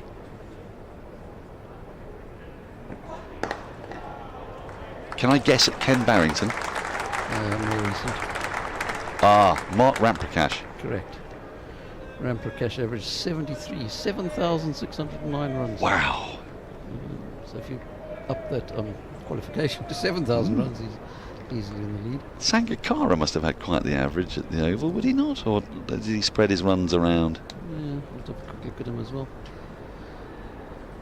There's a few South Africans after that. Cook at Taunton, Peter Kirsten at Derby, and then back to the Hussies again. It's David at Trent Bridge. Uh-huh. Darren Lehman. At Headingley. At But you know what Darren Lehman never did do at the end of that over, 34 for 1, because I think you were on commentary with me when we discovered that extraordinary fact that Shea Hope had become the first man in the history of first-class cricket when he scored 200s against England. And at Headingley, first one in Headingley, the first time anyone had ever done that. After 400 and something games, it was extraordinary, wasn't it? When you think how many times Sir Geoffrey Boycott batted there, or Len Hutton, Sir Len Hutton, Herbert Sutcliffe. Exactly. It's amazing. It is amazing, isn't it? I mean, in fairness, it's in part because Yorkshire did used to play a lot of games away from Headingley until quite recently. So when those three great players I've just mentioned there were playing, they would have probably only played maybe 3 or 4 championship matches at Headingley, because I'd played at Bramall Lane, I'd played at Harrogate, played at Scarborough, Huddersfield, Bradford. And 11th and 12th places on that list. Oh yes. Speaking of all those places, is Geoffrey Boycott. Ah, at Headingley. So at Headingley he averaged 64, and at Scarborough he averaged 63. He got over 2,000 runs at Scarborough. You see that? Well, that's the point. That speaks to the point, doesn't it? Absolutely. But I think he struggled at Bradford. Because again, from memory, I seem to recall him talking about places he didn't like. Man, you never like Buckingham Bradford. And he usually has a pretty good memory for these things. I mean, to such an extent that he still bears a grudge against a Kent bowler that he didn't rate, that got him out twice in a match in about 1967, and he still berates himself for that. Norman Graham. Was that it? Norman Graham? Norman, wasn't it? Yeah, I think so, yeah. His only pair in first-class cricket. Ah. But Geoffrey does have an extraordinary memory of all his innings. It's the extraordinary memory for things Geoffrey related. That's a nice economical shot from Dom Sibley. He's going to pick up a couple of runs for it. And this has been a good busy start from Dom Sibley. Rotating strike well, looking to get on the front foot, being positive. His record at Bradford actually wasn't too bad. Oh. 2,861 runs at 46, 42 games with 10 hundreds. It's below par for. It's below par for Geoffrey, but 56 in first. Yeah, maybe that's what he was complaining about. Yeah.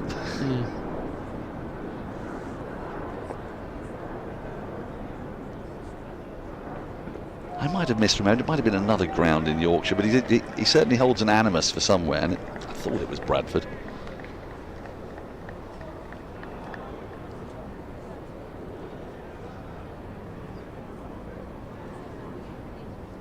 Now, Len Hutton, what was his average at the Oval? Because, of course, you'd imagine it might have been bolstered with that 364 he got here famously in 1938. 364 tends to bolster averages of it. Does a bit.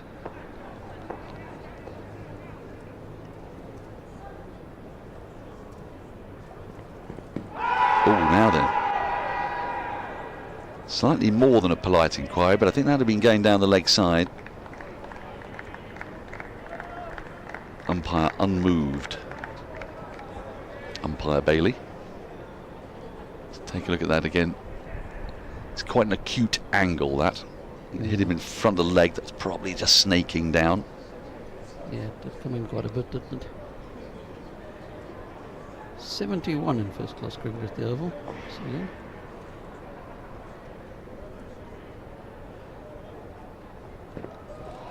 It's the end of the 10th over. Surrey going at a reasonable pace here, 36 for 1. They have lost their captain, Rory Burns, with LBW to Hogan. So still no change of bowler so far. These two have both bowled 5 overs each. And we've got another 11 overs remaining in the day. So get your statistical queries in quickly, because... Andrew, are you back with us tomorrow? I am. Excellent. Yeah, tomorrow. Excellent. We can store some up. Okay. If you feel so inclined. If need be. I do feel inclined. I've missed this. Why doesn't that surprise me? I think the time, Andrew, you were most exasperated with me. And it's quite a high bar. Agard continues. That's nicely tickled. Fine. By Pope down towards the fine leg. He moves to 7 within 2 runs of an average of 100 in the county championship. Now, are we in Melbourne? Oh no! Well, okay. Try that one. No, it was actually here. Was it here? Yes, and if you recall, the question that had you rolling your eyes most of all was, it was Alistair Cook's last Test match, and I asked the innocent, if impossible, question: how far had Alistair Cook run in his entire Test career? Yes, of course. And that was the only time that I think, and quite rightly, because there was no real way of calculating it, because of leg buys and other people's runs and buys. And yeah. No, you can make a reasonable approximation, I suppose.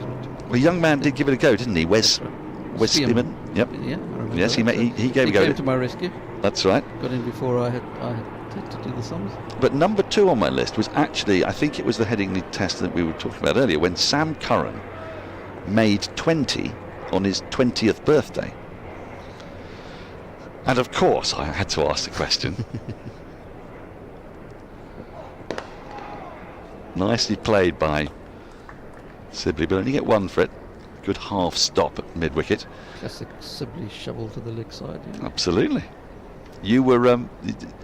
I obviously had to ask a question. Yes. How many times has somebody scored exactly their age in runs on their birthday? Exactly. And you gave me a look of such exasperation, and then, to your credit, then spent the best part of 3 hours writing it out. 3 hours, as long as that. It was quite a while, wasn't it? Slipping up in my old age. And I think we discovered it had happened once before. Noddy Puller. That's right. 26th birthday. 26 on his 26th birthday. Now that is an absolutely ballooning short ball, which is going to be given as a no ball. I'm fascinated to ask you about why this is a no ball. I personally don't care for it. I don't know that I can answer that. It doesn't make much sense to me either. I've got a question from Kenny Perry for you. Kenny Perry? Yeah. Not Katy Perry? No. Just on that, by the way, if you're watching, what do you mean it's a no ball? Why isn't it a wide? In England, much to the chagrin of Stephen Finn and many fast bowlers, if it goes over head height, bouncer over head height, it's not a wide, it's a no ball. So in theory, had Ollie Pope got a bat on that, little flicker bat on that, gone through to the keeper, it would have been not out because it's a no ball, because it's an overhead height. Yep. Which is a little strange. It is, I find it strange. Kenny Perry has been in touch. He emailed surreybroadcast@gmail.com with a query which I'm going to give you. Oh, now then, advancing is Pope, and instantly Agar saw him coming, slammed it in short. And that is his second for the over, quite obviously, after the previous one ballooned over the bowler's head for 6 no balls. Pope little fortunate not to get anything on that. So let me give you the question. Which ground in England and Wales, so we're allowing for Colwyn Bay, Swansea and whatnot, has the highest overall average opening partnerships, both home and away teams?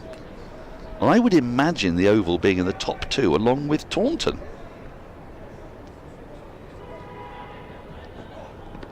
Oh, big appeal.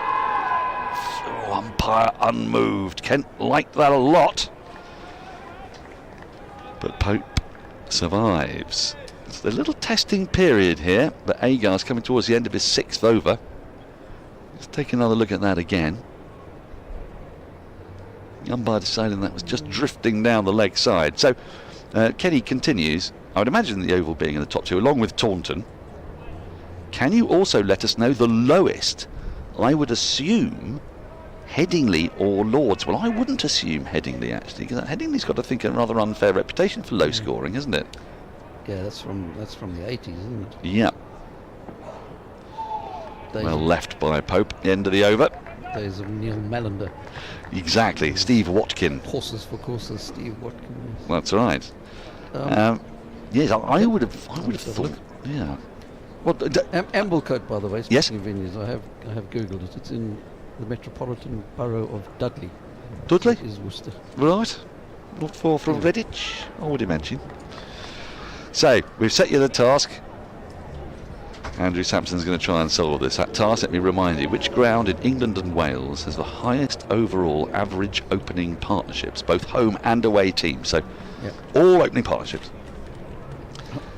He's going for the Oval and Taunton in the top 2, not in any particular order. He's got a reverse forecast going on there. And he'd also like to know the lowest.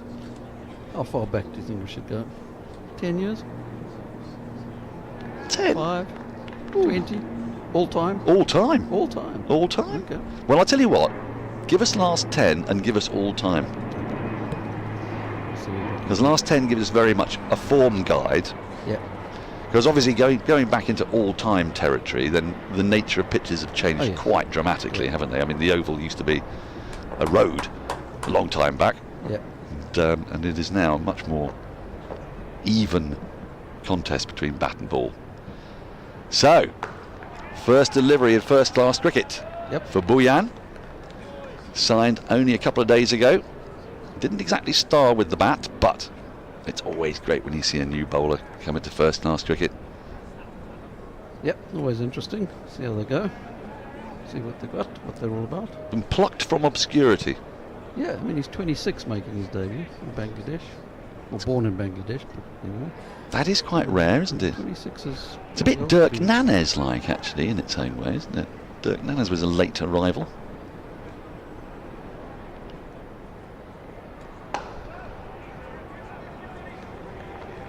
First impressions, it's got quite a repeatable action here. It's a new word these days, isn't it? Oh, repeatable. Action. Repeatable action. Well, I mean, I suppose you'd hope a bowler would have a repeatable action. It would be well, you're going to have to repeat it a lot if you're going to bowl for a career. Unless you're so good that you just skittle through. Make up your action at every ball. That's right. Sort of amble to the crease, a little bit of pace, good carry through to the keeper. You're looking exasperated, Andrew. Yeah, it doesn't help. I haven't got a standard query for average partnerships per venue. I've got it per team and conceded by team and series. Oh dear. I'll have to figure something out. You may have to wait till tomorrow for the answer. Oh well, Kenny. And I'm sure Kenny will be tuned in. Kenny, make sure you tune in. But he will do this. He's a man who keeps his promises, as evinced by Jeff Puller. I really didn't think you were going to be able to give me that answer, and then you did. I mean, in fairness, you looked really quite tired the next day. The game. I look quite tired most days these days. Well, age doth weary us, and the years condemn, Andrew. And it only ever goes one way, doesn't it? Yes, that is one of the unfortunate aspects of time and its winged chariot. Rewind button. No. Unfortunately, on life. Now, if there was a rewind button, I think on life I would have worn it out by now. I suspect you wouldn't be the only one. Regrets, I've had a few. Who's saying that? Sinatra? Was it Sinatra? Yeah, I think so. Yeah. But for some reason I always hear it in a French accent. Because I get it mixed up with Non, je ne regrette rien and all that. That's a good first over from Bhuyan, a maiden to kick off his first-class career. Never really threatened the outside edge, but got a good hard length. 44 for 1, Surrey after 12. Melbourne, when you said you were exasperating me, do you remember how you exasperated me at Melbourne in 2018? No, you'll have to remind me. Asking me how many players had faced the first ball of the day and bowled the second ball of the day in Test cricket. Oh! Jimmy Anderson did that after the first ball of the day. That's right. That's right. Yes, because that I imagined was quite rare. And the terrible thing about it is I can't quite remember what the answer was now. He was the first, yeah. Was he the first? Agar's continuing, and with that, Pope hooks him down to the boundary for 4. And ladies and gentlemen, what a time to be alive. His average in county championship cricket at the Oval moves above 100. You heard it here first. Nice shot. Got over the top of that. Nice roll of the wrist. Sorry, Andrew. Yeah. Sorry, no problem. There's not many days stop with the wicket to end the innings. That narrowed it down quite a lot. Well, I suppose, yes. You know, it's just a case of going through them to see who'd bowl. The guy out opened the bowling in the second innings, or the next innings. I mean, I suppose there's quite a strong chance of that, though, because the person who gets out is likely to be either a number 11 or 10-9, you know. Yep. Oh, nibbles at that, and it's moved away past the outside edge. We've seen that, as Andrew Sampson alongside me has said, all day long. It's a really good surface for cricket here at the Kia Oval. It has been all season. There's more than enough in there for the bowlers to cause batters problems. At the same token, there's a nice true bounce that allows the very best batters to score runs. It's just a great spectacle. Yeah, it's been a good day's cricket in the end, hasn't it? Really has. Swings and the roundabouts and all that.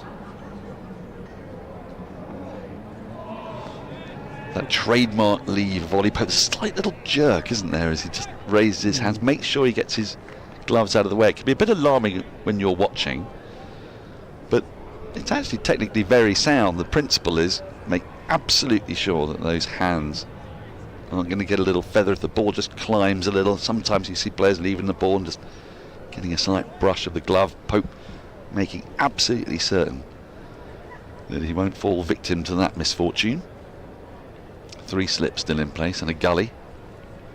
We've still got this field out for the hook.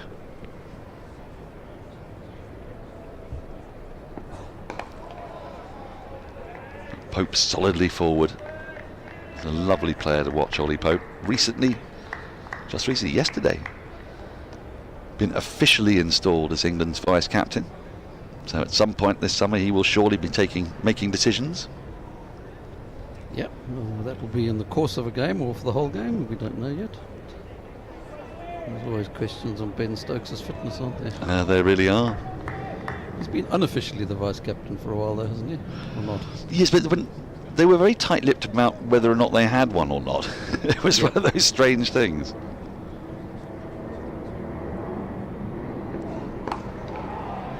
And yeah, it was a curious thing. I mean, there was a time gone by when sides used to announce their vice-captains for every game, didn't they? But that's slightly gone by the wayside. Yeah, you're right. I mean, vice-captains were generally, everyone knew who the vice-captain was. I would say, as a general rule. Well, there was a good reason for it, wasn't there? Because as teams went away on relatively long tours, but they had quite small support staff, so the vice-captain was really a part of the management team, along with the captain and the manager. Part of the selection panel, if you like. But now, sides go with a large entourage. More managers than players, which is, yeah. That's right. Now then, Pope's a little bit of a Steve Smith leave there. Well. End of the over. Just the one boundary from it. Surrey 48 for 1 after 13. Both Pope and Sibley into double figures. There was a hint of the old lightsaber there, wasn't there? There was a little bit, wasn't there? I wonder if he's practicing that. Andrew, with 8 overs to go, we're going to let you go, but you will be back tomorrow, and you are going to come back armed with Kenny Perry's answer. Any other questions you receive, get them through, that you have in your mind rather, get them through to surreybroadcast@gmail.com or direct them straight to Andrew on his Twitter feed. That's very kind of me to say that, isn't it? So he can be clogged up by queries. Not really, but anyway. AWS stats. Well, he's rolled his eyes at me again, as Bouyan is going to continue and Adam Collins is going to come in. There's a nice square drive from Sibley. He's going to bring him a couple of runs. That ball squirting down towards deep backward point. Andrew's work is done for the day, and Adam Collins is going to come alongside me. We're going to take you through to the close of play with another 47 scheduled deliveries to go. Surrey's 50 coming up with that brace of runs from Sibley. It's been their day so far, but in this last 8 overs, if Kent were to prize a wicket or 2, they could turn the tide. It's very nicely poised, this match, as so many have been at the Oval. Been a really good venue for cricket this year. Oh, now then, he's got a little tickle down the leg side. Umpire thinks not. Sibley, his body language there was a little bit confusing. It's sort of made to walk, but then he does do that a little bit, as you see here. And he turned round, umpire not interested. Could have been his first professional wicket. Bouyan bowling with the numberless shirt, reflecting the fact that he signed a pro deal only yesterday. Was it? It was yesterday. Only yesterday. Wow. From Bangladesh originally. Part of that South Asian scheme. It's worked so well. Not quite sneaking it through. You were talking vice captains. I thought I was going to stroll headfirst into a belter of a Sampson anecdote or two there about vice captaincy and so on. But you're right, aren't you, that the vice captains had a very specific role away from home. That's right. Sort of in that period after they brought in players to go on tour, especially the MCC, who weren't really meant to be playing. Well, you did a marvellous story time on one of them, did you not?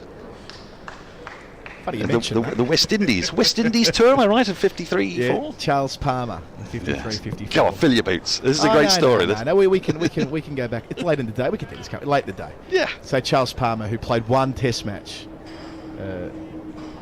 and it came in most unusual circumstances, where he got sent to be the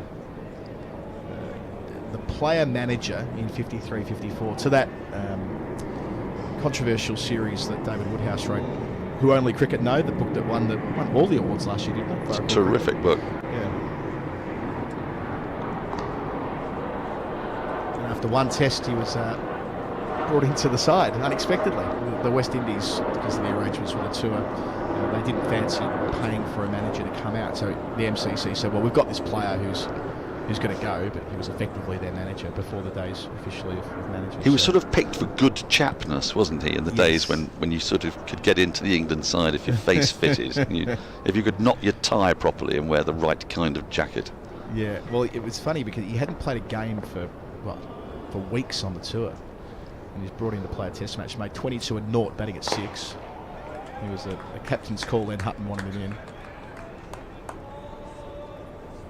But yes, he was a Leicestershire stalwart and kept on keeping on there. But he had another most important. There's a most important anecdote about him, which is quite Surrey related. It is. We're not digressing away from the core message of Surrey here on the Surrey live stream. Not for the most part, no. So he got he continued his career at Leicestershire, and in 1955 at Grace Road, Surrey had knocked over Leicestershire for 114. Lock, 6 for, etc. Quite the team. What did they win in that era, Daniel? How many comps did Surrey win in the 50s? 8? Well, one was shared, wasn't it? Right, yes.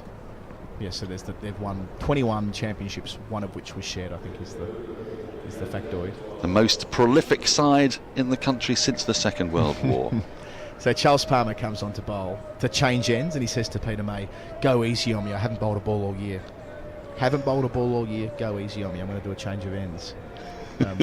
Trevor So Bailey. the idea was he was just going to bowl the one over there. Yeah, that's it. He's 5'7", small fella. Just the idea was just get through and help out and do his bit as the captain of the side. And they're well behind in the game. It's Stewart bowling his first over of the Surrey first innings. He's taken 9 wickets in the season. Bit of good signing for them over the last couple of years. Took a 6 for and made a ton against Middlesex a couple of years ago. I remember that. More than a couple of years ago. I watched quite a bit of that. An explosive ton from memory. Yeah, it was a pacey century. It really was. It was after he got, I mentioned it earlier today, but Mitch Clayton got him down. On his advice, they said, you should get this other Australian down for a net. And one thing led to another. Signed the pro contract and played a bit of twos and was signed up. Bright fella. Done a degree in civil engineering as well. But yes, he's parked that to be a professional cricketer at Kent. And for Italy as well. He's been playing in the associate stuff. But yes, back to our man. Back to 1955, shall we? Yes, please. So quickly. So get in the time machine. Here's the long story short. So comes on to bowl 1 over. He had a party trick of bowling balls that went 20 feet in the air and landed on the stump. So this is the degree of bowler we're referring to here. This is not what he does. Otherwise known as the Spedegue's dropper, that one, isn't it? Yes, that's right. Yep. 12 overs later, 12 overs, 12 maidens, 8 for none. 12 overs, 12 maidens, 8 for none. They were his figures. Yep. He bowled 7 blokes. There was a wet spot on the pitch at Grace Road which kept hitting over and over again. Pretty useful batting lineup to take 8 for none against. And you might be thinking, wouldn't that be some sort of record? Well, it would have been had he stopped bowling then. So, in 1950, Jim Laker had the record for 8 wickets, 8 for 2 when playing in one of those England versus the rest kind of test trial games that they called, weren't they? Yeah, very famous spell that. Well, Laker walks in after Palmer's got 8 for 0 and throws the bat a couple of times, hits a boundary, which means that Palmer can't take the best 8 wicket analysis ever. Ends up taking 8 for 7 from 14 overs. So he should have stopped at 8 for none, no ball signalled here. But doesn't it get worse? And match figures of 8 for 8 from 27 overs. Because was Laker not dropped? No, sorry, you're right. Yes, he was. That's right. Before he hit the boundary, he was dropped. That's right. You remember? Because he would have had 9 for none. He would have had 9 for none. That's exactly it. You've got the story in your head more than I do. Yes, and ended up having a boundary. And I think it was a 3 from the drop catch and then a 4. So Laker, with the bat, ensured that he would keep the best figures ever for 8 wickets, which prevail to this day, decades later. Yes, he had a really interesting life, Palmer, into the over. Just the no ball coming from it. 54 for 1, Surrey. They trailed by 224. He went on to be I think he was the chair of the MCC during. Sorry, not the end of the over. Got to bowl that one. The overstepped. Yes. My apologies. In the World Series cricket era, so he had a busy time then. Involved at the TCCB when they moved from 3-day cricket to 4-day cricket in the 80s. Shot. Well played down the ground. Ollie Pope loves batting here. You can't give him room to push down the ground. Always finds the middle of his bat. Now it's the end of Stewart's over. 58 for 1, the score after 15 overs. So yes, he wasn't a vice captain in 53-54. He was simply the player manager who was the vice captain role kind of superseded that over time, and then managers came in, and now there's more backroom staff than there are players when they go away from home, these test teams. That's absolutely right. Now, I don't know if you were here for the exceptional news that when Ollie Pope made it to 9, he took his county championship average at the Oval to 100. You were with Sampson then, weren't you? I was. Can you tell when I've been with Andrew Sampson? My wife can always tell when I've been with Andrew Sampson. Hi, Catherine. What does he need to take his first class average at the Oval? Because he's played a couple of tests here, which 148 not out, or obviously 248 out. Because there was that staggering stat when he came down to Australia in it was the summer of 21-22, was it? The last Ashes summer. Lovely. Sibley started well here. Couple of times he's gone down the ground on the on drive, moves into the 20s with that 62 for 1. That is always a very good sign that Sibley's in good form when he's hitting the ball down the ground and that bat's coming through straight, not just accessing the leg side.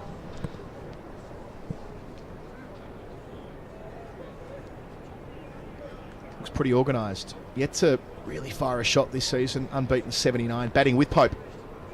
And they hauled down that 4th innings chase with ease against Hampshire. I've got some. We were having a chat earlier about obviously highest averages at a particular ground. Oh, sorry. Before you go to there, I'm just going to say that when he came to Australia last time, his average at the Oval at that time was 99.94. Bradman's average. That's absolutely right. Gotta love cricket. Just off target here, Bouillon in his 3rd over. That's helped away for 4 more. Easy business for Sibley. Yes, I mean, his average doesn't come down by a lot. In fairness, if you've averaged 99.94 and it goes down to 95, that may sound disappointing, but to maintain an average of 99, you've got to still be averaging, you know, he's probably averaged about 70 odd in that time. But we've had some comments have come through to surreybroadcast@gmail.com. Andrew Laurie on email says, surely Lara at Edgbaston must be a fairly decent average. Can't find out what it was. We will post that to Andrew Sampson. I promise you it won't be as high as Ollie Pope's because he's crunched the numbers. And don't forget, he did have a 2,000 run qualification limit. Now 501 is going to help. I was going to say, Lara made 2,000 runs in 94. Just pretty much. Not all it. So I imagine Lara will qualify, but won't take long this one. It won't be as big an average as Ollie Pope because the great man will not be wrong. Yeah, so he averaged 64 at Edgbaston, Lara, but that'll include test matches, so it won't. His Warwickshire average will be higher than his overall average. Well, yes, that's true. Played 17 first-class matches at that ground. Again, Sibley just tucking into the onside. And Keith Foreman on Twitter says, talking about high averages at individual grounds, Mark Ramprakash at Whitgift, about 300 in 1 innings. Well, that was surpassed by Andy Flower. Andy Flower's got the highest average of anybody at any ground with no qualification, and it's 646. at Wantage Road. Once out, 300s. He loved batting there. I think Mike Hussey's got a couple of triples at Wantage Road as well, didn't he? Yep, he's got a very fine average there. He also came up in the conversation. Both Husseys, actually. David Hussey as well at Trent-Bridge. More expensive over. 11 runs coming from it. 69 for 1. So trailing by 209. They've put a nice little dent in this as we wheel towards the close of play on day 1 here in South London. An enjoyable day at that. It's been my first day of the championship from head to toe for the day. Yours as well? Mine too, yes. Just leaning into it. Just the rhythm of county cricket. Nothing quite like it, is there? Isn't it lovely? Well, I've sort of been getting the rhythm because I've been watching into the live stream and listening in as well, wherever I've been. Indeed, I watched Surrey's victory over Hampshire in Hong Kong Airport. Yeah. Which is the wonders of the live stream on YouTube. Well, there's a difference in rhythm even in commentary when doing the county game. When we were in Hong Kong, at the end of the over, you throw to a commercial, and there's all the other conventions around television that you have to meet, requirements you have to meet. On the stream, you can just go. Well, we have done, haven't we? Yes. Charles Palmer, well, we'll be on Donald Carr tomorrow before you know it. And he's was it the first wicket after? The first wicket after George VI died. Is that right? Something like that, I think. Yeah. And tomorrow, if you're very good, listeners, we might even tell you the story of the man who decided to turn down a place in the England side because he had hay fever and didn't want to be responsible for dropping a catch at short leg. That's one of the ripping stories. Never played for England again. And what did he do that weekend when he wasn't playing a test match? Scored 100 here, didn't he? Scored 100 here playing for Cambridge. Still a first-class ton. Skipped the test at Lord's. Was worried about his hay fever. Didn't want to let Headley Verity down. Said, I'll play a 3-day game instead. What's his name again? We'll find out tomorrow. We'll find out tomorrow, yes. Yeah, it's teasing you. As for today... Is this the right time to plug that we make a history show as well? Probably not. Yeah, I don't know. Why not? Other shows are available and all that. As we're coming towards the end of the day, though, it's been a curious old day. If you're looking at this from a Surrey point of view, you may feel a degree of disappointment because Surrey had Kent on the ropes with 118 for 7, 196 for 9. But in the overall scheme of things, you'd have to say Surrey are in a very good position here coming towards the end of the first day. If you are now shouting at the screen saying I put the mockers on it, that is actually impossible. If a wicket falls now, it'll be coincidence, not some strange law of commentating nature. Correlation, not causation. Our colleague Hashim is very quick to remind people of that. He really cops it from his millions of fans on social media when an Indian wicket falls when he's on. He always reminds them it's got nothing to do with me. I'm not in the middle. Well, if we had that power, I certainly would be very irresponsible with it. Now 2 catching men on the pitch. But sure enough, Tom Sibley just finds the gap and tucks it away for 4 more. Going nicely up to 26 to complete the 17th over, 73 for 1. Can't bowl there to him, it's where he's strongest. Yep, he loves it on the pads. Now I'm interested by these 2 straight fielders, Colo, because those are fielders you tend to see more of on slower pitches. You might see it more on a sort of subcontinent pitch where it's a little slow and you're looking to get wickets in front of square. Ben Stokes used that tactic a lot in Pakistan, but this is not that pitch. There's a still decent carry. Is that a plan for Sibley, do you think? It must be, because all we've seen today is, even in this brief Surrey innings, balls hitting the seam and doing enough, doing plenty earlier. So it can't be anything to do with the surface and all to do with a plan they have for the former England opener. Even that pull to long leg from Pope. He's played with such authority all the way along the carpet out towards the Bedser stand. I love the Bedser stand.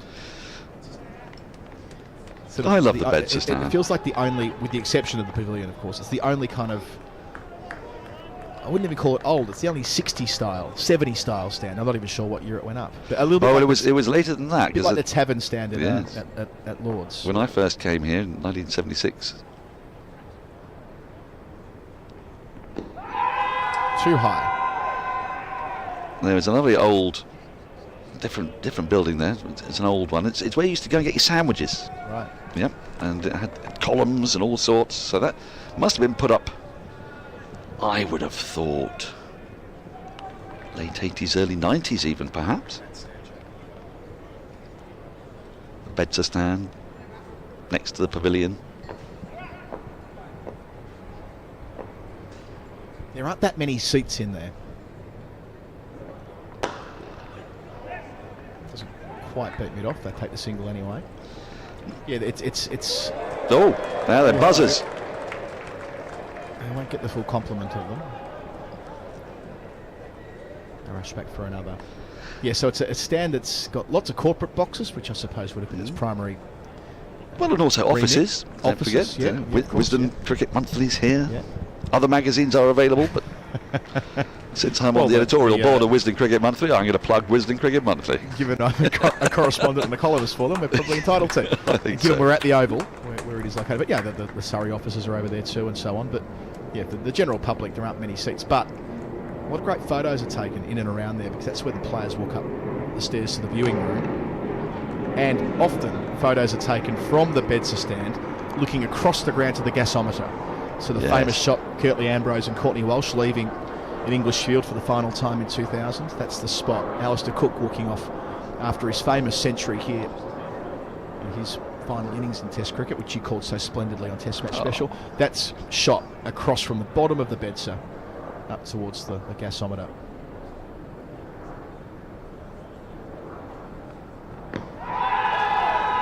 Again, these are very hopeful appeals, aren't they, at the moment? Bowie, and if I may make the observation, it's just bowled a little too short to be threatening the stumps. It's a slightly safe length, in a way. Yeah, is this from John Surtees? Yes. Com Supremo. There it is, there's the Bedser. Went up in 1991, opened by the Queen. 1991, that's the same year. That's the same year that the old Edrich and Compton went up at Lord's, and they're already, well, they've bit the dust. Finds a little gap there, out through backward point. It'll be worth a couple. Yeah, does the fielding. That completes the over. 4 runs coming from it. We've got a couple left in the day. 78 for 1. 1991, that's 91. 32 years old. That's about right. The Loch Laker came down in order to make the Galdari stand with the Peter May terrace beneath it. That's spectacular stand. When you're at the top of the Galdari stand, you get one of the great views over London. Oh, I went up there. I took my daughter up there on Saturday. It is gorgeous up there on the terrace as well. So that's a great addition to the ground. The Loch Laker balconies are still there and so on. But that's been, I believe the Bedser's next in the plan, isn't it? I believe so, yeah. Yeah, so a little bit like what they're doing at Lord's. They're doing one piece at a time here at the moment, renovation. So busy there, Pope, isn't he? Gets to 20, you barely know he's there. He's faced 33 balls, good batting to start the over, another single. There's something of an expansionary arms race between the Oval and the second oldest test ground in London across the river. They both do a great job, though, to be fair. They do. There is, you can't fault what they've done at Lord's. You've got to be a really tough judge. Other than symmetry. I can. I've got a slight symmetry issue. The symmetry issue is at the clearly top. there. Yeah, and it just, I don't know. Maybe I've got some sort of OCD about it. Something not quite right about the edges. They couldn't have done much about it, though. No. Because in order to have made it symmetrical, they would have had to left a gaping hole on one side, I think the Compton side, which wouldn't have worked. So they've done the best they can within the limitations that are already there. But yeah, Lords have made a point of making every stand different, and you could say that of this ground as well. I know the stand we're in, the JM Fin, goes all the way around to the Tennyson School on that side of the ground, joining up with the Bedser. Are you familiar with the news about Archbishop Tennyson School? I am not. Well, it's due to be closed after. Oh no, that's not good news. Can we run a crowdfunder? Well, I wonder. It's partly about demographics and falling birth rates and how many people of school age are eligible within this catchment area. So surely it would be heritage listed. Well, you would think. I mean, that's when the gasometer was under threat 15, 20 years ago. That was the grading issue, wasn't it? Well, the building updated probably. The building's probably listed, but its use might not be. Okay, I want to keep the sign as well. Yes. Well, I mean, it's part of coming to the Oval, isn't it? And certainly from where we are, at the Vauxhall end, in these commentary boxes, it's an ever-present sight. Peeking through the gap. There we go. There it is. All over it. Only one N in Tennyson as well. I wonder how many times that's been incorrectly written in match reports across the journey. The double N. Yeah. Maybe it should have been pronounced Tennyson all this time. So we've got this stand here. Would have opened in the early 2000s. It was certainly after the 2001 Ashes test here. I've got distinct memories of watching Mark Waugh pongo balls into the old stand here off Phil Tufnell in what became his final test match. Well, the very first test match I was here in 1976. This area would have been all playing area. Yeah. Down below. Gee, long boundary. It was a very long boundary, and it was from this end, I believe, that Michael Holding bowled in 1976. Those incredible spells where he took 14 wickets, hitting the stumps most of the time, taking the pitch out of the equation, and going all the way back to the boundary, part of the theatre of it all. 2 runs from Stewart's over. 80 for 1, trail by 198 now, so milestone cleared, or a box checked before the close of play. 12 balls to come before stumps. So there'll be a night watcher, not a night hawk, we think. But if there was a night hawk, I checked with Reece Topley, and he said if Surrey were to go down the night hawk route, it'd be Frankie Worrell. Yeah, I was going to say, there's only one guy that feels right for that job, and it's an Australian. Yeah, it would be, yes, Worrell. Hit that well. There's the man at that's why he's there. Catching mid-wicket. Zak Crawley. He's got big mitts on him. We've seen that in Test cricket. Dives across the pitch. I don't think that's carried. You can see the smile on the face. Umpire Bailey there. It's been hit with some force. It must have been into the turf. Otherwise, we'd have seen more consternation from the Kent fielders, I suspect. Yes, I think it's starting to make sense, isn't it? Because Sibley has been particularly strong to the onside of straight in this innings. Might try and get a replay of that previous ball if there's one there, because I'm keen to see how close that was to a chance. He really is very, very straight. It's a position I first saw in 2005. Again, talking about that, Michael Vaughan had that position.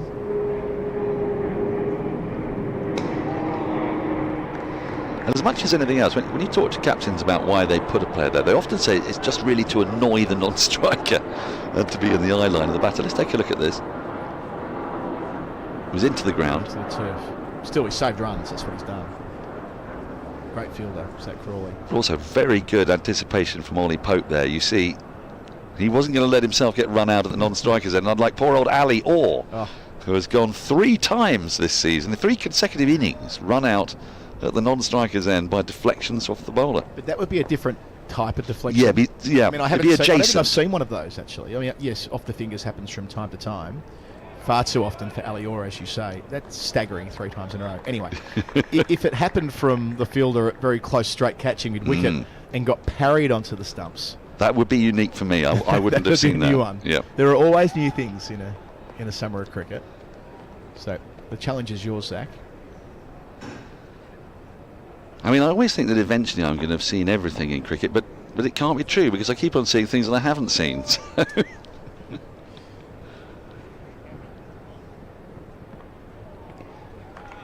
Sibley here's playing for the close, isn't he? Quite rightly too, with just 8 balls remaining. Just a reminder for those of you who wonder about playing conditions and such like. If Surrey survive these next 2 deliveries, then whoever is padded up, if anyone is indeed padded up to come in as a night watcher, night watchman, night hawk, whatever, they will be able to take those pads off, because if a wicket falls in the last over of the day, then off we troop. It's been around as long as I can remember, but I don't quite know why. Do you know what I mean? I guess it's that rigid want to stick to the playing times. But yeah, I thought that too. It's the fielding side, upon taking a wicket in the final over of the day, surely they've earned the right to have a crack at some fresh meat.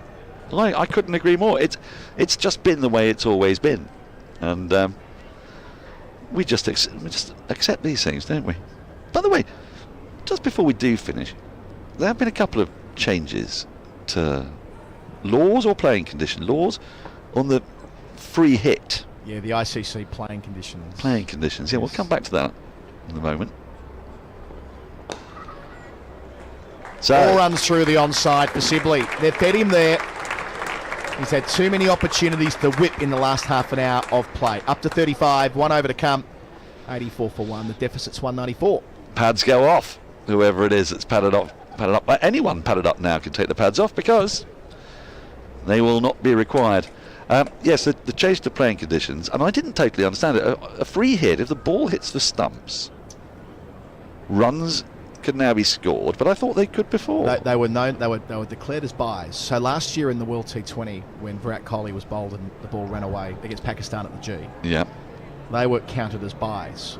Now they're counted in a staggering adjustment as runs off the bat, would you believe? So the stumps, last over of the day to be bowled by Stewart. No. The stumps become, see what you're going to see at some point, things you've not seen before, somebody getting bowled on 99 on a free hit and bringing up their century that way.